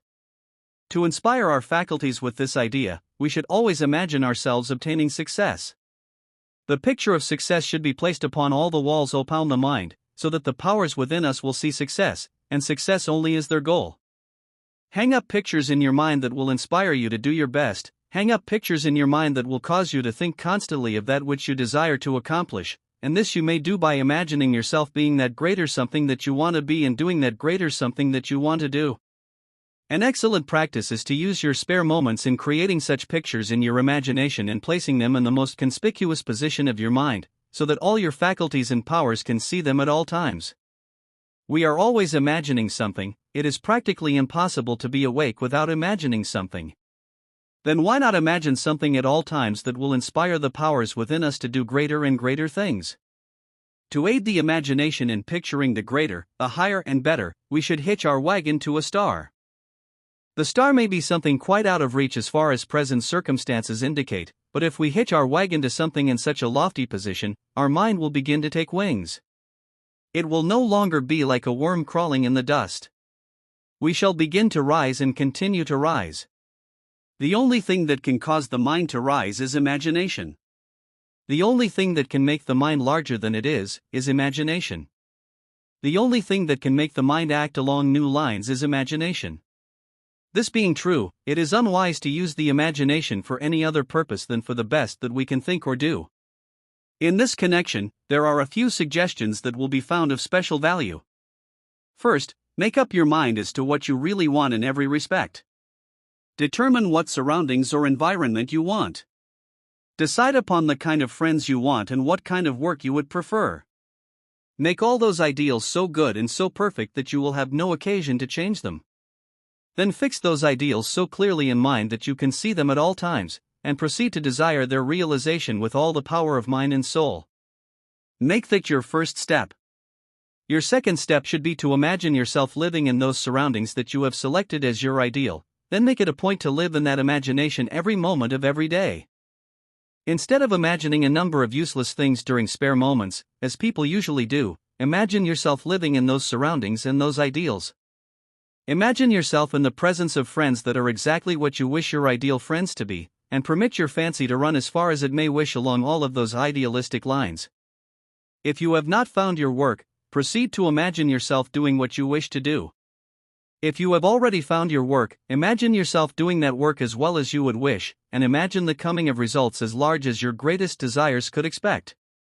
Devote every moment of your spare time to the placing of those ideals before your attention, and you will give your power and forces something strong and definite to work for. Every mental force is an artist, and it paints according to the model. What you imagine is the model, and there is not a single mental action that is not inspired or called forth into action by some picture or model which the imagination has produced. The imagination can call forth the ordinary or the extraordinary. It can give the powers of your being an inferior model or an extraordinary model, and if the imagination is not directed to produce the extraordinary and the superior, it is quite likely to produce the ordinary and the inferior. Your second step, therefore, should be to imagine yourself actually living in those surroundings that you have selected as your ideal, and in actually becoming and doing what you are determined to become and do. This practice would, in the first place, give you a great deal of pleasure, because if you have definite ideals and imagine yourself attaining those ideals, you will certainly enjoy yourself to a marked degree for the time being. But in addition to that enjoyment, you will gradually and steadily be training your mind to work for those greater things. The mind will work for that which is uppermost in thought and imagination. Therefore, we should invariably place our highest ideals uppermost, so that the whole of our attention may be concentrated upon those ideals, and all the powers of our mind and personality directed to work for those ideals. Your third step should be to proceed to apply the power of desire, the power of will, the power of scientific thought, and in brief, all your powers, in trying to realize those beautiful ideals that you continue to imagine as your own. Do as the ancient Hebrews did. First, make your prediction. Then go to work and make it come true. What you imagine concerning your greater future is your prediction, and you can cause that prediction to come true if you apply all the power in your possession in working for its realization every day. The constructive use of imagination, therefore, will enable you to place a definite model or pattern before the forces of your system, so that those forces may have something better and greater to work for. In brief, instead of permitting most of your energies to go to waste and the remainder to follow any pattern or idea that may be suggested by your environment, or your own helter-skelter thinking, you will cause all your energy to work for the greatest and the best that you may desire.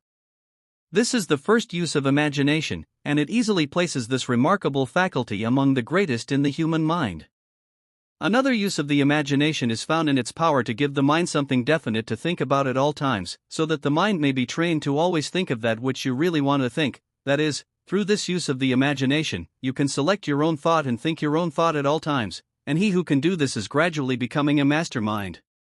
The mastermind is the mind that thinks what it wants to think, regardless of what circumstances, environment, or associations may suggest. The mind that masters itself creates its own ideas, thoughts, and desires through the original use of imagination, or its own imaging faculty. The mind that does not master itself forms its thoughts and desires after the likeness of the impressions received through the senses, and is therefore controlled by those conditions from which such impressions come, because as we think, so we act and live.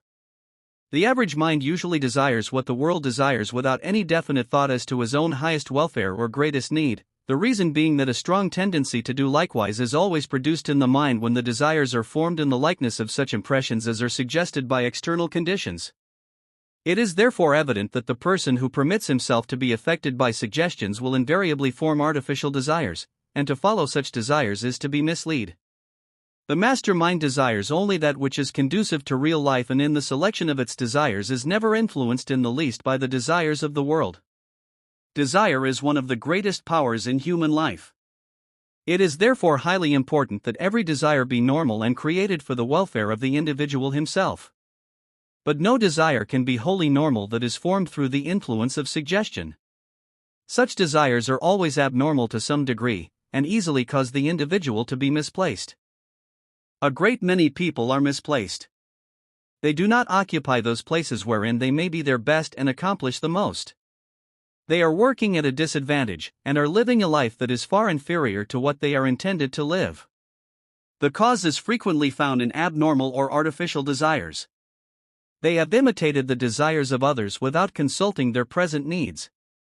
They have formed the desire to do what others are doing by permitting their minds to be influenced by suggestions and impressions from the world, forgetting what their present state of development makes them capable of doing now.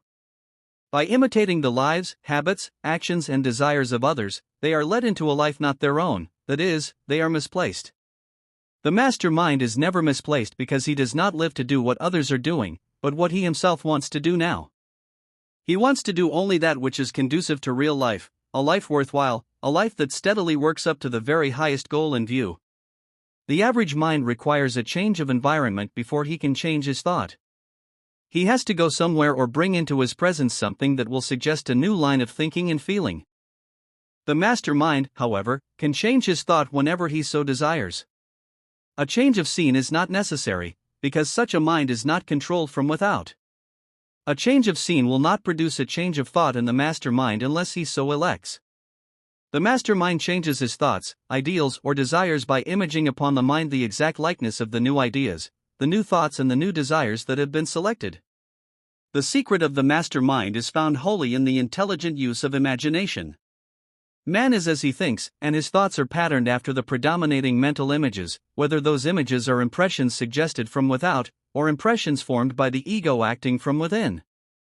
When man permits his thoughts and desires to be formed in the likeness of impressions received from without, he will be more or less controlled by environment and he will be in the hands of fate. But when he transforms every impression received from without into an original idea and incorporates that idea into a new mental image, he uses environment as a servant, thereby placing fate in his own hands. Every object that is seen will produce an impression upon the mind according to the degree of susceptibility. This impression will contain the nature of the object of which it is a representation.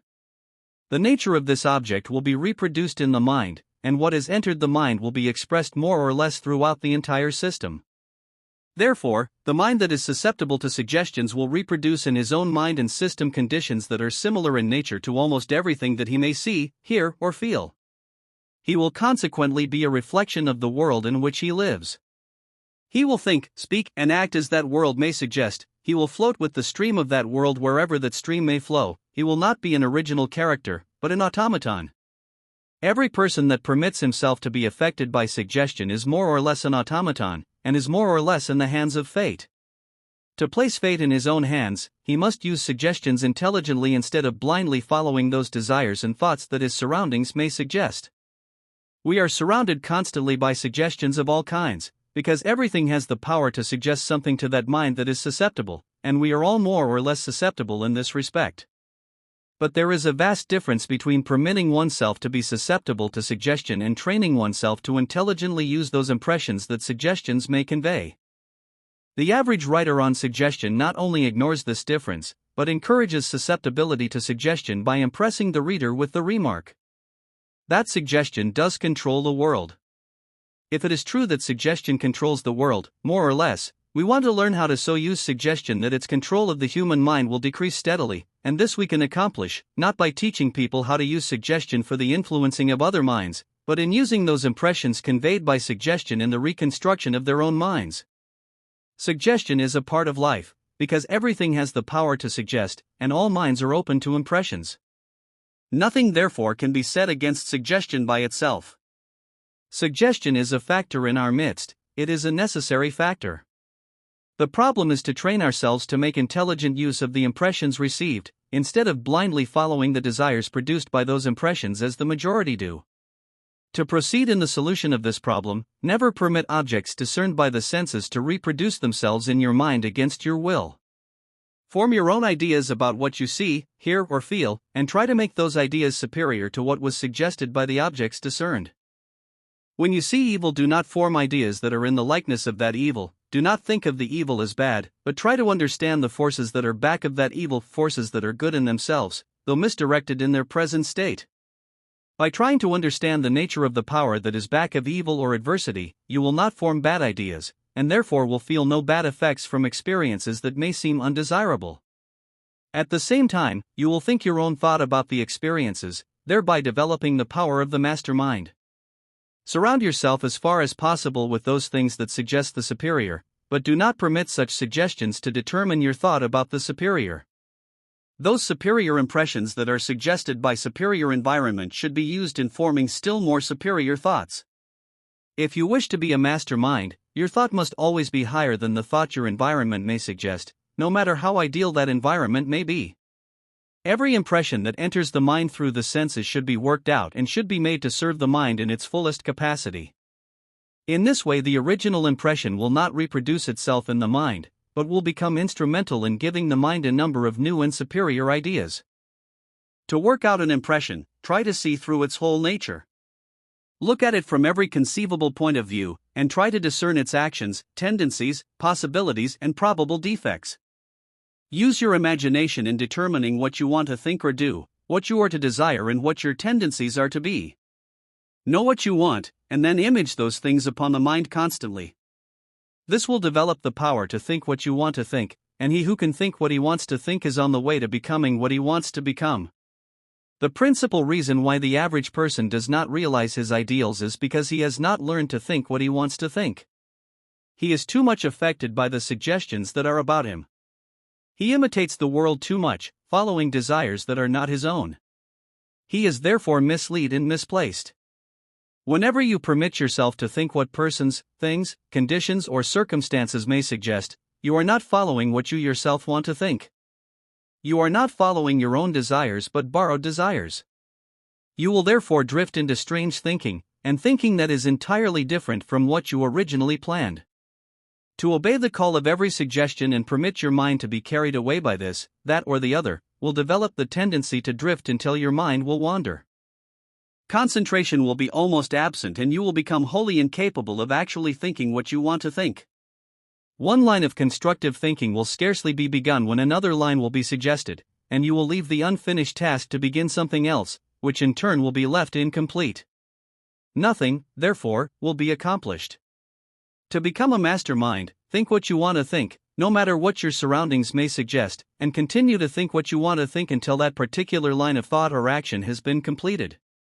Desire what you want to desire and impress that desire so deeply upon consciousness that it cannot possibly be disturbed by those foreign desires that environment may suggest, and continue to express that desire with all the life and power that is in you until you get what you want. When you know that you are in the right desire, do not permit anything to influence your mind to change. Take such suggestions and convert them into the desire you have already decided upon, thereby giving that desire additional life and power. Never close your mind to impressions from without. Keep the mind open to the actions of all those worlds that may exist in your sphere and try to gain valuable impressions from every source, but do not blindly follow those impressions. Use them constructively in building up your own system of original thought. Think what you want to think, and so use every impression you receive that you gain greater power to think what you want to think. Thus you will gradually become a mastermind. Follow the vision of the soul. Be true to your ideals no matter what may happen now. Then things will take a turn and the very things you wanted to happen will happen. The ideal has a positive drawing power towards the higher, the greater, and the superior. Whoever gives his attention constantly to the ideal, therefore, will steadily rise in the scale. Take things as they are today and proceed at once to make them better. Expect every change to lead you to something better, and it will. As your faith is, so shall it be. To be human is not to be weak. To be human is to be all that there is in man, and the greatness that is contained in the whole of man is marvelous indeed. 19. The higher forces in man. It is the most powerful among the forces of the human system that we least understand, and though this may seem unfortunate, it is not unnatural. All advancement is in the ascending scale. We learn the simplest things first and the least valuable in the beginning. Later on, we learn that which is more important. We find therefore the greatest forces among those that are almost entirely hidden, and for that reason they are sometimes called the hidden forces, the finer forces, or the higher forces. As it is in man, so it is also in nature. We find the most powerful among natural forces to be practically beyond comprehension. Electricity is an illustration. There is no greater force known in nature, and yet no one has thus far been able to determine what this force actually is. The same is true with regard to other natural forces. The greater they are and the more powerful they are, the more difficult it is to understand them.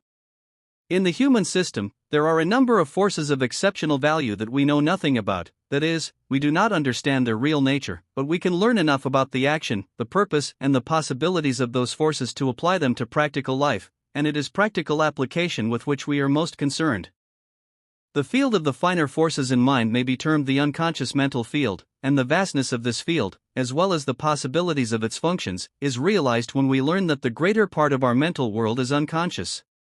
Only a fraction of the mental world of man is on the surface or up in consciousness. The larger part is submerged in the depths of what might be called a mental sea of subconsciousness. All modern psychologists have come to this conclusion, and it is a fact that anyone can demonstrate in his own experience if he will take the time. In the conscious field of the human mind, we find those actions of which we are aware during what may be called our wide-awake state, and they are seemingly insignificant in comparison with the actions of the vast unconscious world, though our conscious actions are found to be highly important when we learn that it is the conscious actions that originate unconscious actions. And here let us remember that it is our unconscious actions that determine our own natures, our own capabilities, as well as our own destiny. In our awakened state we continue to think and act in a small mental field, but all of those actions are constantly having their effect upon this vast unconscious field that is found beneath the mental surface.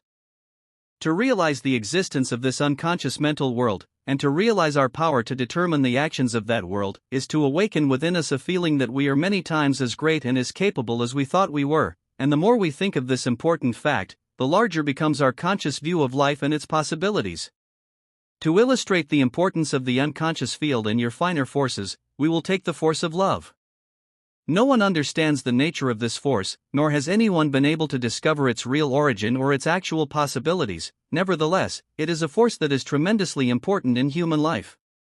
Its actions are practically hidden, and we do not know what constitutes the inner nature of those actions, but we do know how to control those actions in a measure for our own good, and we have discovered that when we do control and properly direct the actions of love, its value to everybody concerned is multiplied many times.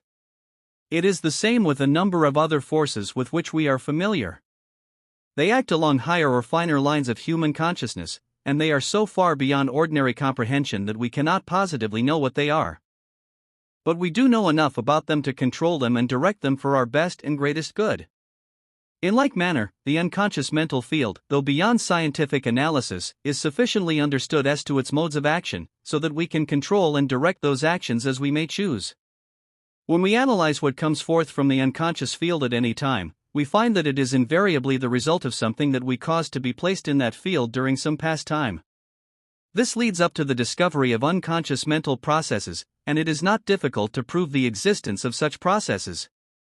Many a time ideas, desires, feelings or aspirations come to the surface of thought that we are not aware of having created at any time. We come to the conclusion, therefore, that they were produced by some unconscious process, but when we examine those ideas or desires carefully, we find that they are simply effects corresponding exactly with certain causes that we previously placed in action in our conscious world. When we experiment along this line, we find that we can produce a conscious process at any time, and through deep feeling cause it to enter the unconscious mental world. In that deeper world, it goes to work and produces according to its nature, the results coming back to the surface of our conscious mentality days, weeks, or months later. The correspondence between conscious and unconscious mental processes may be illustrated by a simple movement in physical action. If a physical movement began at a certain point, and was caused to act with a circular tendency, it would finally come back to its starting point. It is the same with every conscious action that is deeply felt. It goes out into the vastness of the unconscious mental field, and having a circular tendency, as all mental actions have, it finally comes back to the point where it began, and in coming back, brings with it the result of every unconscious experience through which it passed on its circular journey. To go into this subject deeply, and analyze every phase of it would be extremely interesting. In fact, it would be more interesting than fiction. It would require, however, a large book to do it justice. For this reason, we can simply touch upon the practical side of it, but will aim to make this brief outline sufficiently clear to enable anyone to direct his unconscious process in such a way as to secure the best results. Every mental process, or every mental action, that takes place in our wide-awake consciousness will, if it has depth of feeling or intensity, enter the unconscious field, and after it has developed itself according to the line of its original nature, will return to the conscious side of the mind. Here we find the secret of character building, and also the secret of building faculties and talents. Everything that is done in the conscious field to improve the mind, character, conduct or thought will, if it has sincerity and depth of feeling, enter the unconscious field, and later will come back with fully developed qualities, which when in expression, constitutes character. Many a man, however, after trying for some time to improve himself and seeing no results, becomes discouraged. He forgets that some time always intervenes between the period of sowing and the period of reaping. What he does in the conscious field to improve himself constitutes the sowing. When those actions enter the conscious field to be developed, and when they come back, it may be weeks or months later, the reaping time has arrived. Many a time, after an individual has given up self-improvement, he discovers, after a considerable period, that good qualities are beginning to come to the surface in his nature, thereby proving conclusively that what he did months ago along that line was not in vain.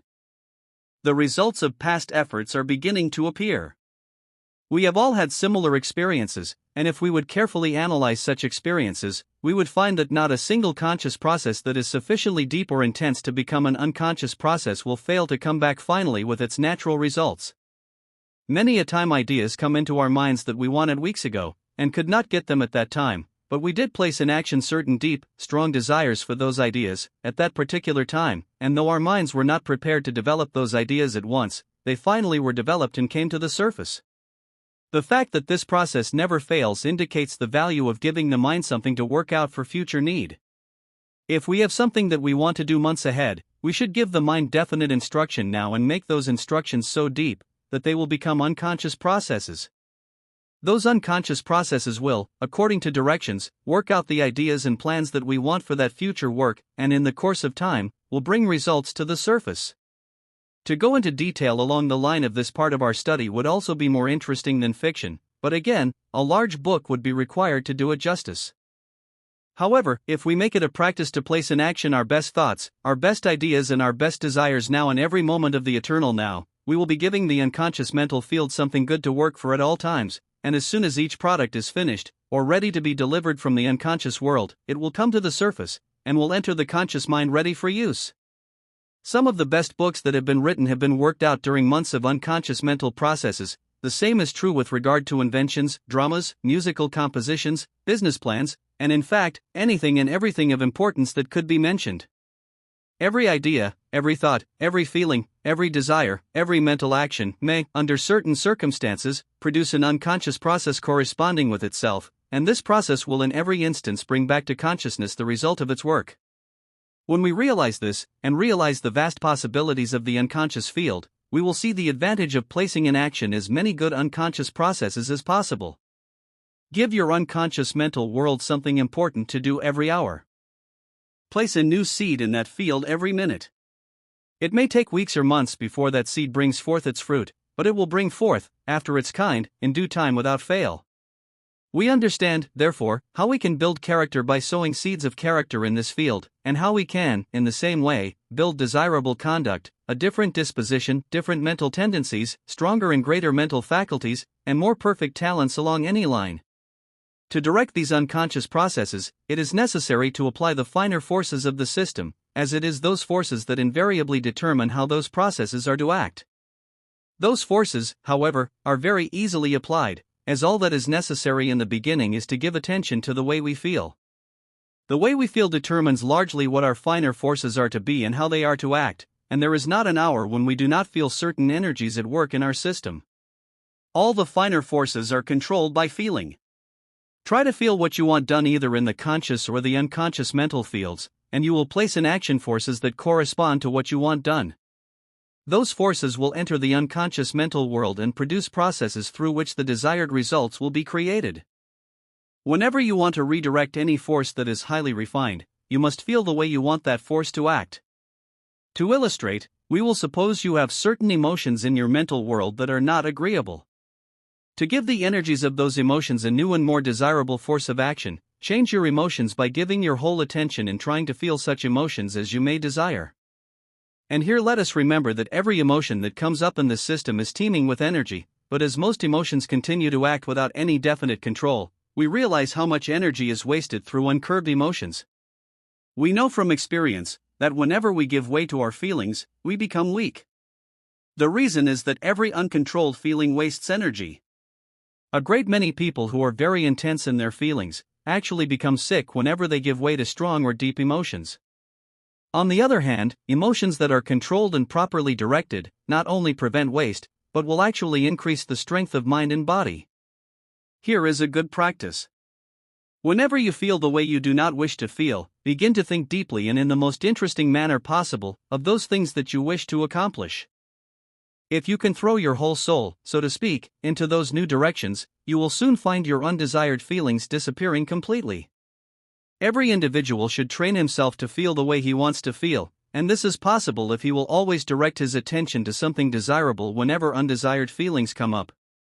Through this practice he will soon get such full control over his feelings that he can always feel the way he wants to feel, no matter what the circumstances may be. He will thus gain the power not only of controlling his emotions and using constructively all those energies that invariably appear in his emotions, but he will also have found the secret of continued happiness. Whenever mental energy moves in a certain direction, it tends to build up power for good along that line. We realize therefore the value of directing all our attention upon those things in mind, character and life that we wish to build and develop. In building character we find the results to be accumulative, that is, we make an effort to improve our life or conduct, and thereby produce an unconscious process, which will later on give us more strength of character to be and live the way we wish to be and live. This in turn will enable us to produce more and stronger unconscious processes along the line of character building, which will finally return with a greater number of good qualities. The result of this action will be to give us more power to build for a still greater character, and so this process may be continued indefinitely. The same is true with regard to building the mind. The more you build the mind, the greater becomes your mental power to build a still greater mind. But in each case, it is the unconscious process that must be produced in order that the greater character or greater mind may be developed from within. In this connection, it is well to remember that the principal reason why so many people fail to improve along any line is because their desires or efforts for improvement are not sufficiently deep and strong to become unconscious processes. To illustrate, it is like placing seed on stony ground. If the seed is not placed in good, deep soil, it will not grow. You may desire self-improvement for days, but if those desires are weak or superficial, they will not enter the unconscious field, and no action, however good it may be, if it fails to enter the unconscious field, will also fail to produce results along the line of self-improvement.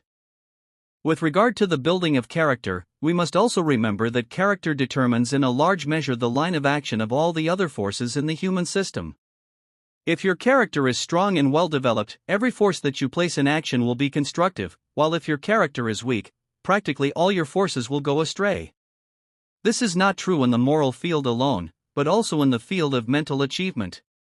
If the character is weak, your ability will be mostly misdirected no matter how hard you may work, or how sincere you may be in your effort to do your best. This explains why a great many people do not realize their ideals. They have paid no attention to character building, and therefore, nearly every effort that they may have made in trying to work up towards their ideals has been misdirected and sent astray.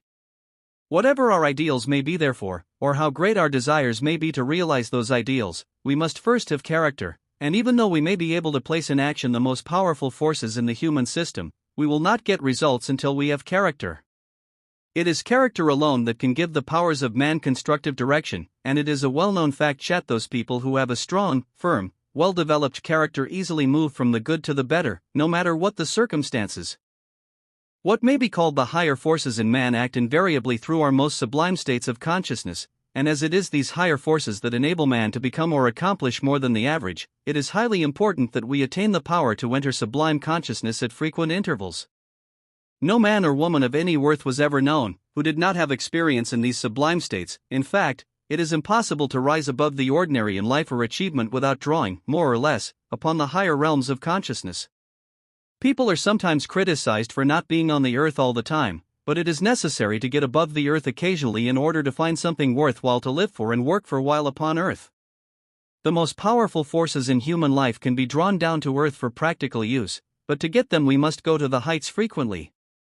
No one can write music unless his consciousness touches the sublime. No one can write real poetry unless he has the same experience.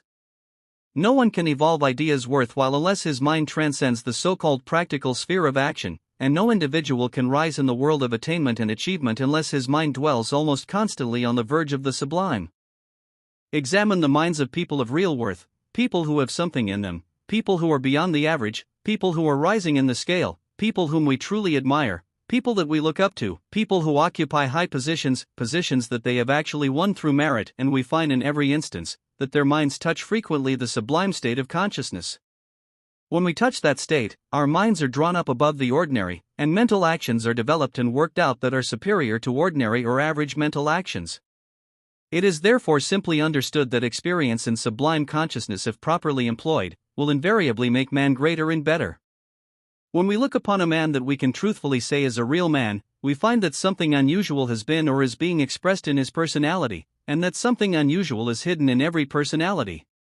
It is a hidden power, a hidden force, which, when placed in action, gives man superior worth, both as to character, ability, and life. Real men and real women, people who are real in the true sense of the term, are always born from the sublime state of consciousness, that is, they have, through coming in contact with higher regions of thought, evolved greater worth in their own minds and personalities, and as this possibility is within reach of every man or woman, we see the importance of dealing thoroughly with these higher powers in human nature. Whenever we touch those finer states in the upper regions of the mind, we invariably feel that we have gained something superior, something that we did not possess before, and the gaining of that something invariably makes life stronger as well as finer. The ordinary has been, in a measure, overcome, and that which is beyond the ordinary is being gradually evolved. If we would rise in the scale in the fullest and best sense of the term, we must pay close attention to those higher forces and make it a practice to enter frequently into close touch with higher states of consciousness. In fact, we simply must do it, because if we do not, we will continue to move along a very ordinary level. Then we must also bear in mind that it is our purpose to use all the forces we possess, not simply those that we can discern on the outside or that we are aware of in external consciousness, but also those finer and more powerful forces which we can control and direct only when we ascend to the heights. In dealing with these greater powers in man, it will be worth our while to reconsider briefly the psychological field. As long as the mind acts on the surface of consciousness, we have very little control of those finer elements in human life, but when the mind goes into the depths of feeling, into the depths of realization, or into what is called the psychological field, then it is that it touches everything that has real worth or that has the power to evolve, produce, or develop still greater worth. It is the active forces of the psychological field that determine everything that is to take place in the life of man, both within himself and in his external destiny. We must therefore learn to act through the psychological field if we would master ourselves and create our own future. The psychological field can be defined as that field of subconscious action that permeates the entire personality, or that fills, so to speak, every atom of the physical man on a finer plane. The psychological field is a finer field, permeating the ordinary tangible physical elements of life, and we enter this field whenever our feelings are deep and sincere. The fact that the psychological field determines real worth, as well as the attainment of greater worth, is easily demonstrated in everyday experience. When a man has anything in him, his nature is always deep. The same is true of people of refinement or culture. There is depth to their natures, and the man of character invariably lives in that greater world of life and power that is back of, or beneath, the surface of consciousness. If there is something in you, you both live and act through the deeper realms of your life, and those realms constitute the psychological field. Among the many important forces coming directly through emotion or feeling, one of the most valuable is that of enthusiasm. In the average mind, enthusiasm runs wild, but we have found that when this force is properly directed, it becomes a great constructive power.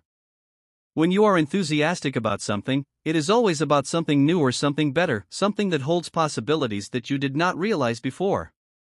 Your enthusiasm, if properly directed, will naturally cause your mind to move towards those possibilities, and enthusiasm is readily directed when you concentrate attention exclusively upon that something new that inspires enthusiasm.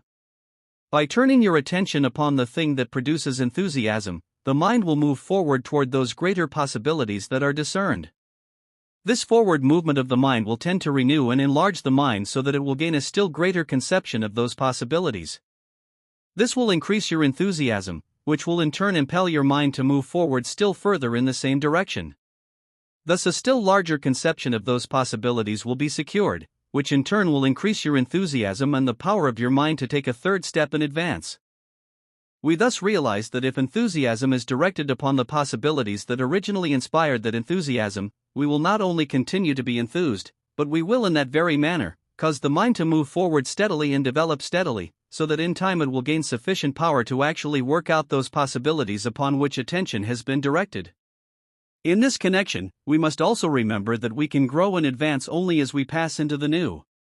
It is new life, new thought, new states of consciousness that are demanded if we are to take any steps at all in advance, and as enthusiasm tends directly to inspire the mind to move towards the new, we see how important it is to continue, not only to live in the spirit of enthusiasm, but to direct that spirit upon the goal in view.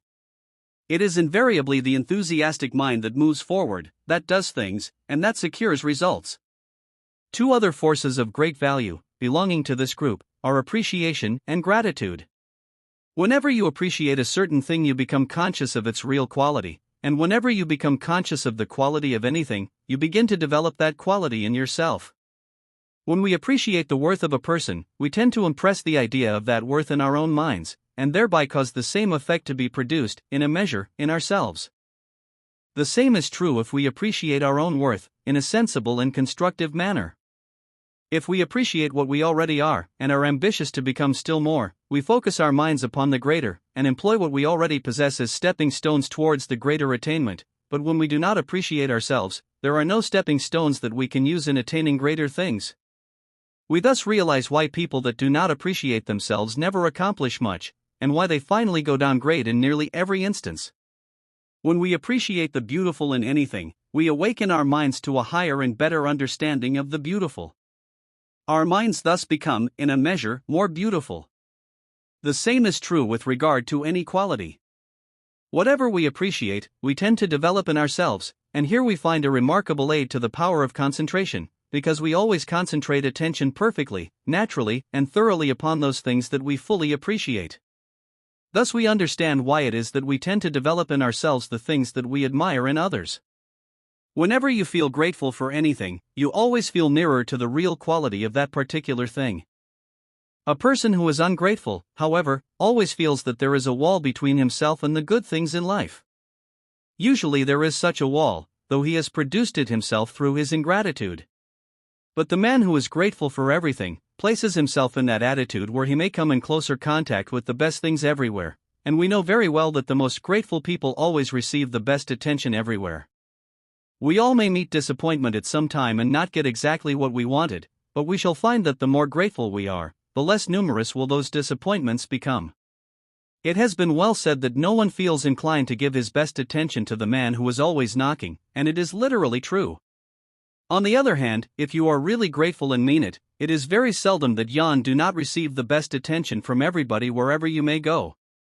The most important side of this law, however, is found in the fact that the more grateful you are for everything good that comes into your life, the more closely you place your mind in contact with that power in life that can produce greater good. Another among the finer forces is that of aspiration. No person should fail to aspire constantly and aspire to the very highest that he can possibly awaken in his life. Aspiration always tends to elevate the mind and tends to lift the mind into larger and greater fields of action. And when the mind finds itself in this larger field of action, it will naturally gain power to do greater things. We all realize that so long as we live down in the lower story, we cannot accomplish very much. It is when we lift our minds to the higher stories of the human structure that we begin to gain possession of ideas and powers through which greater things may be achieved. The same is true of ambition.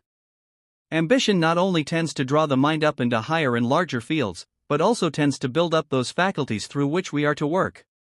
If you are tremendously ambitious to do a certain thing, the force of that ambition will tend to increase the power and ability of that faculty through which your ambition may be realized. To illustrate, if you are ambitious to succeed in the business world, the force of that ambition is very strong, will constantly make your business faculties stronger and more able, so that finally your business ability will have become sufficiently great to carry your ambition through. You cannot be too ambitious, provided you are ambitious for something definite and continue to give your whole life and soul to that which you expect or desire to accomplish through that ambition. When we know the power of ambition, and know that anybody can be ambitious, we realize that anyone can move forward. No matter what his position may be, or where he may be, he can, through the power of ambition, begin to gain ground, and continue to gain ground indefinitely. The average mind, however, has very little ambition, and makes no effort to arouse this tremendous force, but we may depend upon the fact that when this force is fully aroused in any mind, a change for the better must positively come before long. The force of an ideal is another among the finer forces that should receive constant and thorough attention. When you have an ideal and live for it every second of your existence, you place yourself in the hands of a drawing power that is immense, and that power will tend to draw out into action every force, power, and faculty that you may possess, especially those forces and qualities that will have to be developed in order that you may realize that ideal. Have an ideal, and the highest that you can picture. Then worship it every hour with your whole soul. Never come down, and do not neglect it for a moment. We all know very well that it is the people who actually worship their high ideals with mind and heart and soul that finally realize those ideals. It is such people who reach the high places, and the reason why is easily explained. Give your attention, or rather, your whole life to some lofty ideal, and you will tend to draw into action all the finer and higher forces of your system, those forces that can create greater ability, greater talent, greater genius, those forces that can increase your capacity, bring into action all your finer elements and give you superior power and superior worth in every sense of the term, those forces which, when aroused, cannot positively fail to do the work you wish to have done. A fact well known in this connection is that when the mind is turned persistently upon a certain ideal, every power that is in you begins to flow in that direction, and this is the very thing you want. When we can get all that is in us to work for our ideals and to work towards our ideals, then we shall positively reach whatever goal we have in view. Closely connected with our ideals, we find our visions and dreams. The man without a vision will never be anything but an ordinary man, and the people who never dream of greater things will never get beyond ordinary things. It is our visions and dreams that lift our minds to lofty realms, that make us feel that there is something greater and better to work for, and when we become inspired with a desire to work for greater and better things, we will not only proceed to carry out those desires, but will finally secure sufficient power to fulfill those desires. The nation that has no vision shall perish. This is a great truth that we have heard 1,000 times, and we know the reason why, but the same truth is applicable to man. If he has no vision, he will go down, but if he has visions, the highest and most perfect visions he can possibly imagine, and lives constantly for their realization, he will positively ascend in the scale.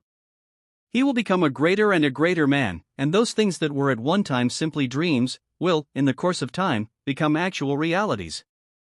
The power of love is another force in this higher group that is extremely valuable, and the reason is that it is the tendency of love to turn attention upon the ideal, the beautiful and the more perfect. When you love somebody, you do not look for their faults, in fact, you do not see their faults.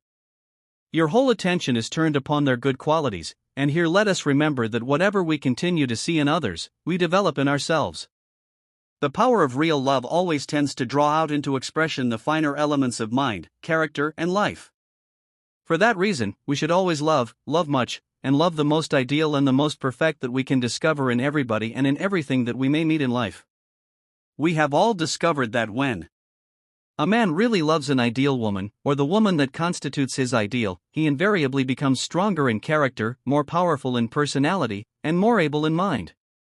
When a woman loves an ideal man, or her ideal, she invariably becomes more attractive.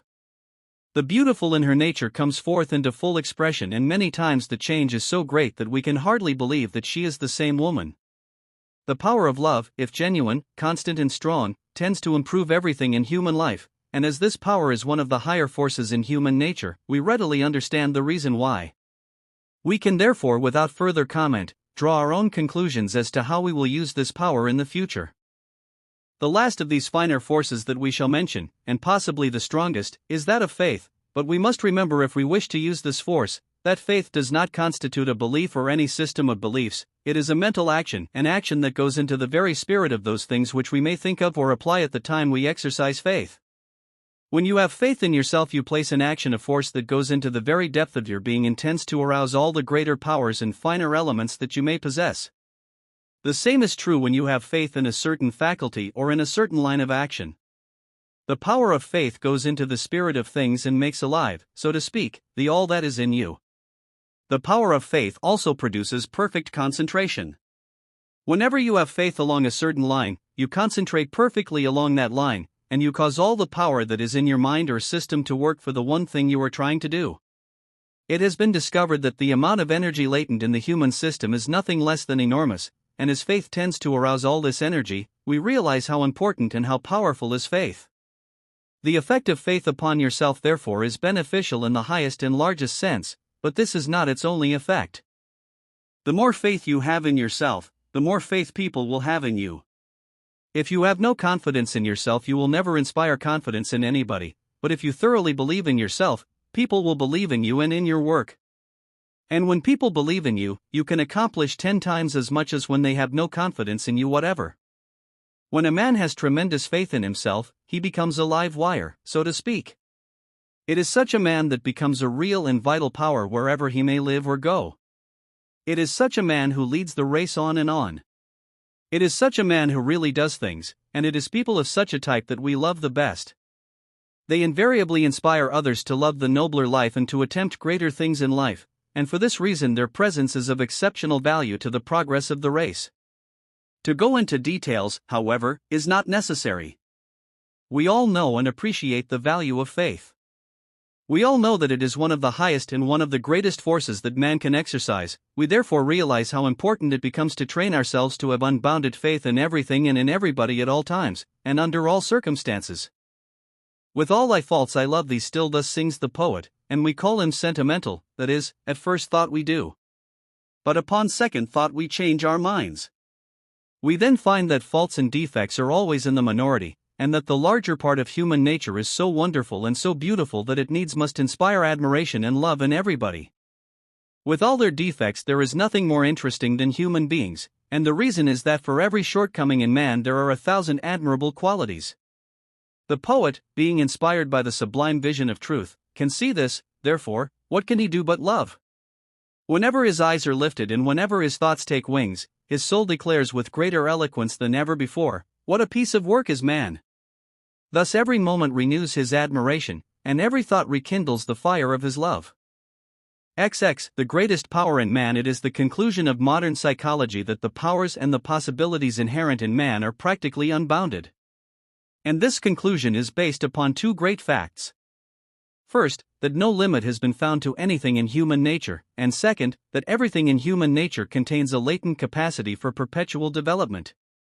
The discovery of these 2 facts, and no discovery of greater importance has appeared in any age, gives man a new conception of himself, a conception which, when applied, will naturally revolutionize the entire field of human activity. To be able to discern the real significance of this new conception becomes, therefore, the greatest power in man, and should, in consequence, be given the first thought in all efforts that have advancement, attainment, or achievement in view. The purpose of each individual should be, not simply to cultivate and apply those possibilities that are now in evidence, but also to develop the power to discern and fathom what really exists within him. This power is the greatest power, because it prepares the way for the attainment and expression of all other powers. It is the power that unlocks the door to all power, and must be understood and applied before anything of greater value can be accomplished through human thought or action. The principal reason why the average person remains weak and incompetent is found in the fact that he makes no effort to fathom and understand the depths of his real being.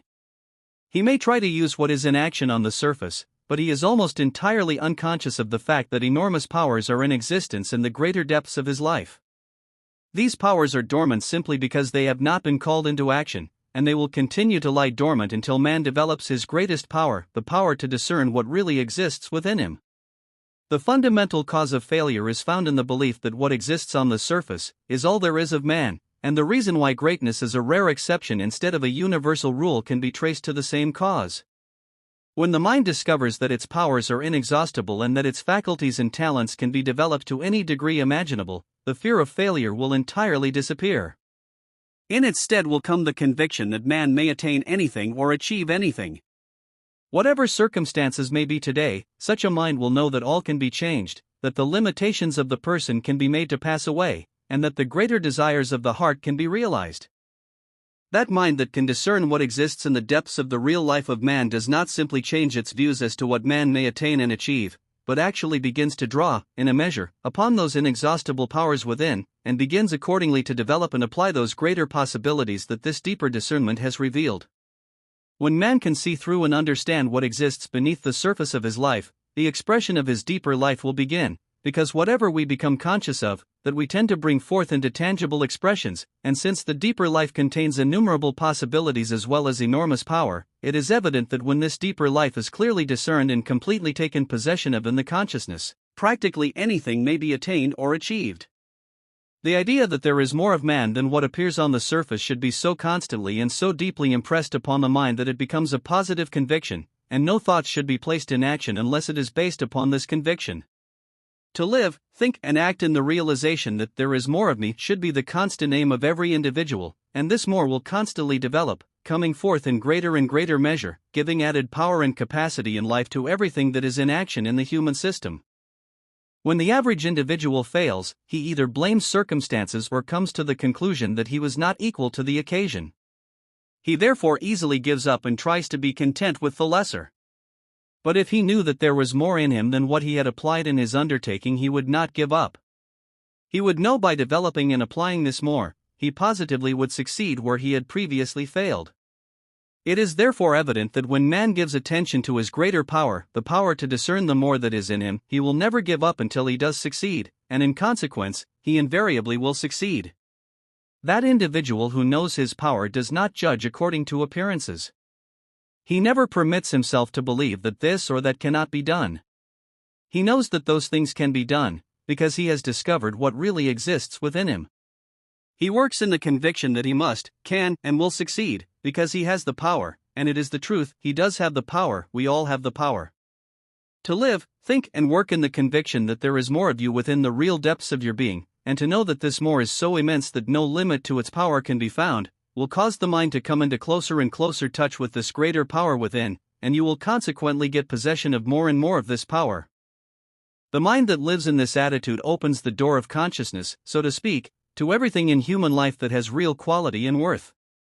It places itself in that position where it can respond to the best that exists within itself, and modern psychology has discovered that this best is extraordinary in quality, limitless in power, and contains possibilities that cannot be numbered. It is the truth that man is a marvelous being, nothing less than marvelous, and the greatest power in man is the power to discern the marvelousness that really does exist within him. It is the law that we steadily develop and bring forth whatever we think of the most. It is therefore profitable to think constantly of our deeper nature and to try to fathom the limitlessness and the inexhaustibleness of these great and marvelous depths. In practical life, this mode of thinking will have the same effect upon the personal mind as that which is secured in a wire that is not charged when it touches a wire that is charged. The great within is a live wire. When the mind touches the great within, it becomes charged more and more with those same immense powers, and the mind will constantly be in touch with the great within when it lives, thinks, and works in the firm conviction that there is more of me, so much more that it cannot be measured. We can receive from this deeper life only that which we constantly recognize and constantly realize, because consciousness is the door between the outer life and the great within, and we open the door to those things only of which we become conscious. The principal reason, therefore, why the average person does not possess greater powers and talents, is because he is not conscious of more, and he is not conscious of more because he has not vitally recognized the great depths of his real life, and has not tried to consciously fathom the possibilities that are latent within him. The average person lives on the surface. He thinks that the surface is all there is of him, and consequently does not place himself in touch with the live wire of his interior and inexhaustible nature. He does not exercise his greatest power, the power to discern what his whole nature actually contains, therefore, he do not unlock the door to any of his other powers. This being true, we can readily understand why mortals are weak. They are weak simply because they have chosen weakness, but when they begin to choose power and greatness, they will positively become what they have chosen to become. We all must admit that there is more in man than what is usually expressed in the average person. We may differ as to how much more, but we must agree that the more should be developed, expressed, and applied in everybody. It is wrong, both to the individual and to the race, for anyone to remain in the lesser when it is possible to attain the greater. It is right that we all should ascend to the higher, the greater, and the better now. And we all can. The Ian Julie, the woman who runs Global Grey, the website where this ebook was published. These are my own formatted editions, and I hope you enjoyed reading this particular one. If you have this book because you bought it as part of a collection, thank you so much for your support. If you downloaded it for free, please consider, if you haven't already, making a small donation to help keep the site running.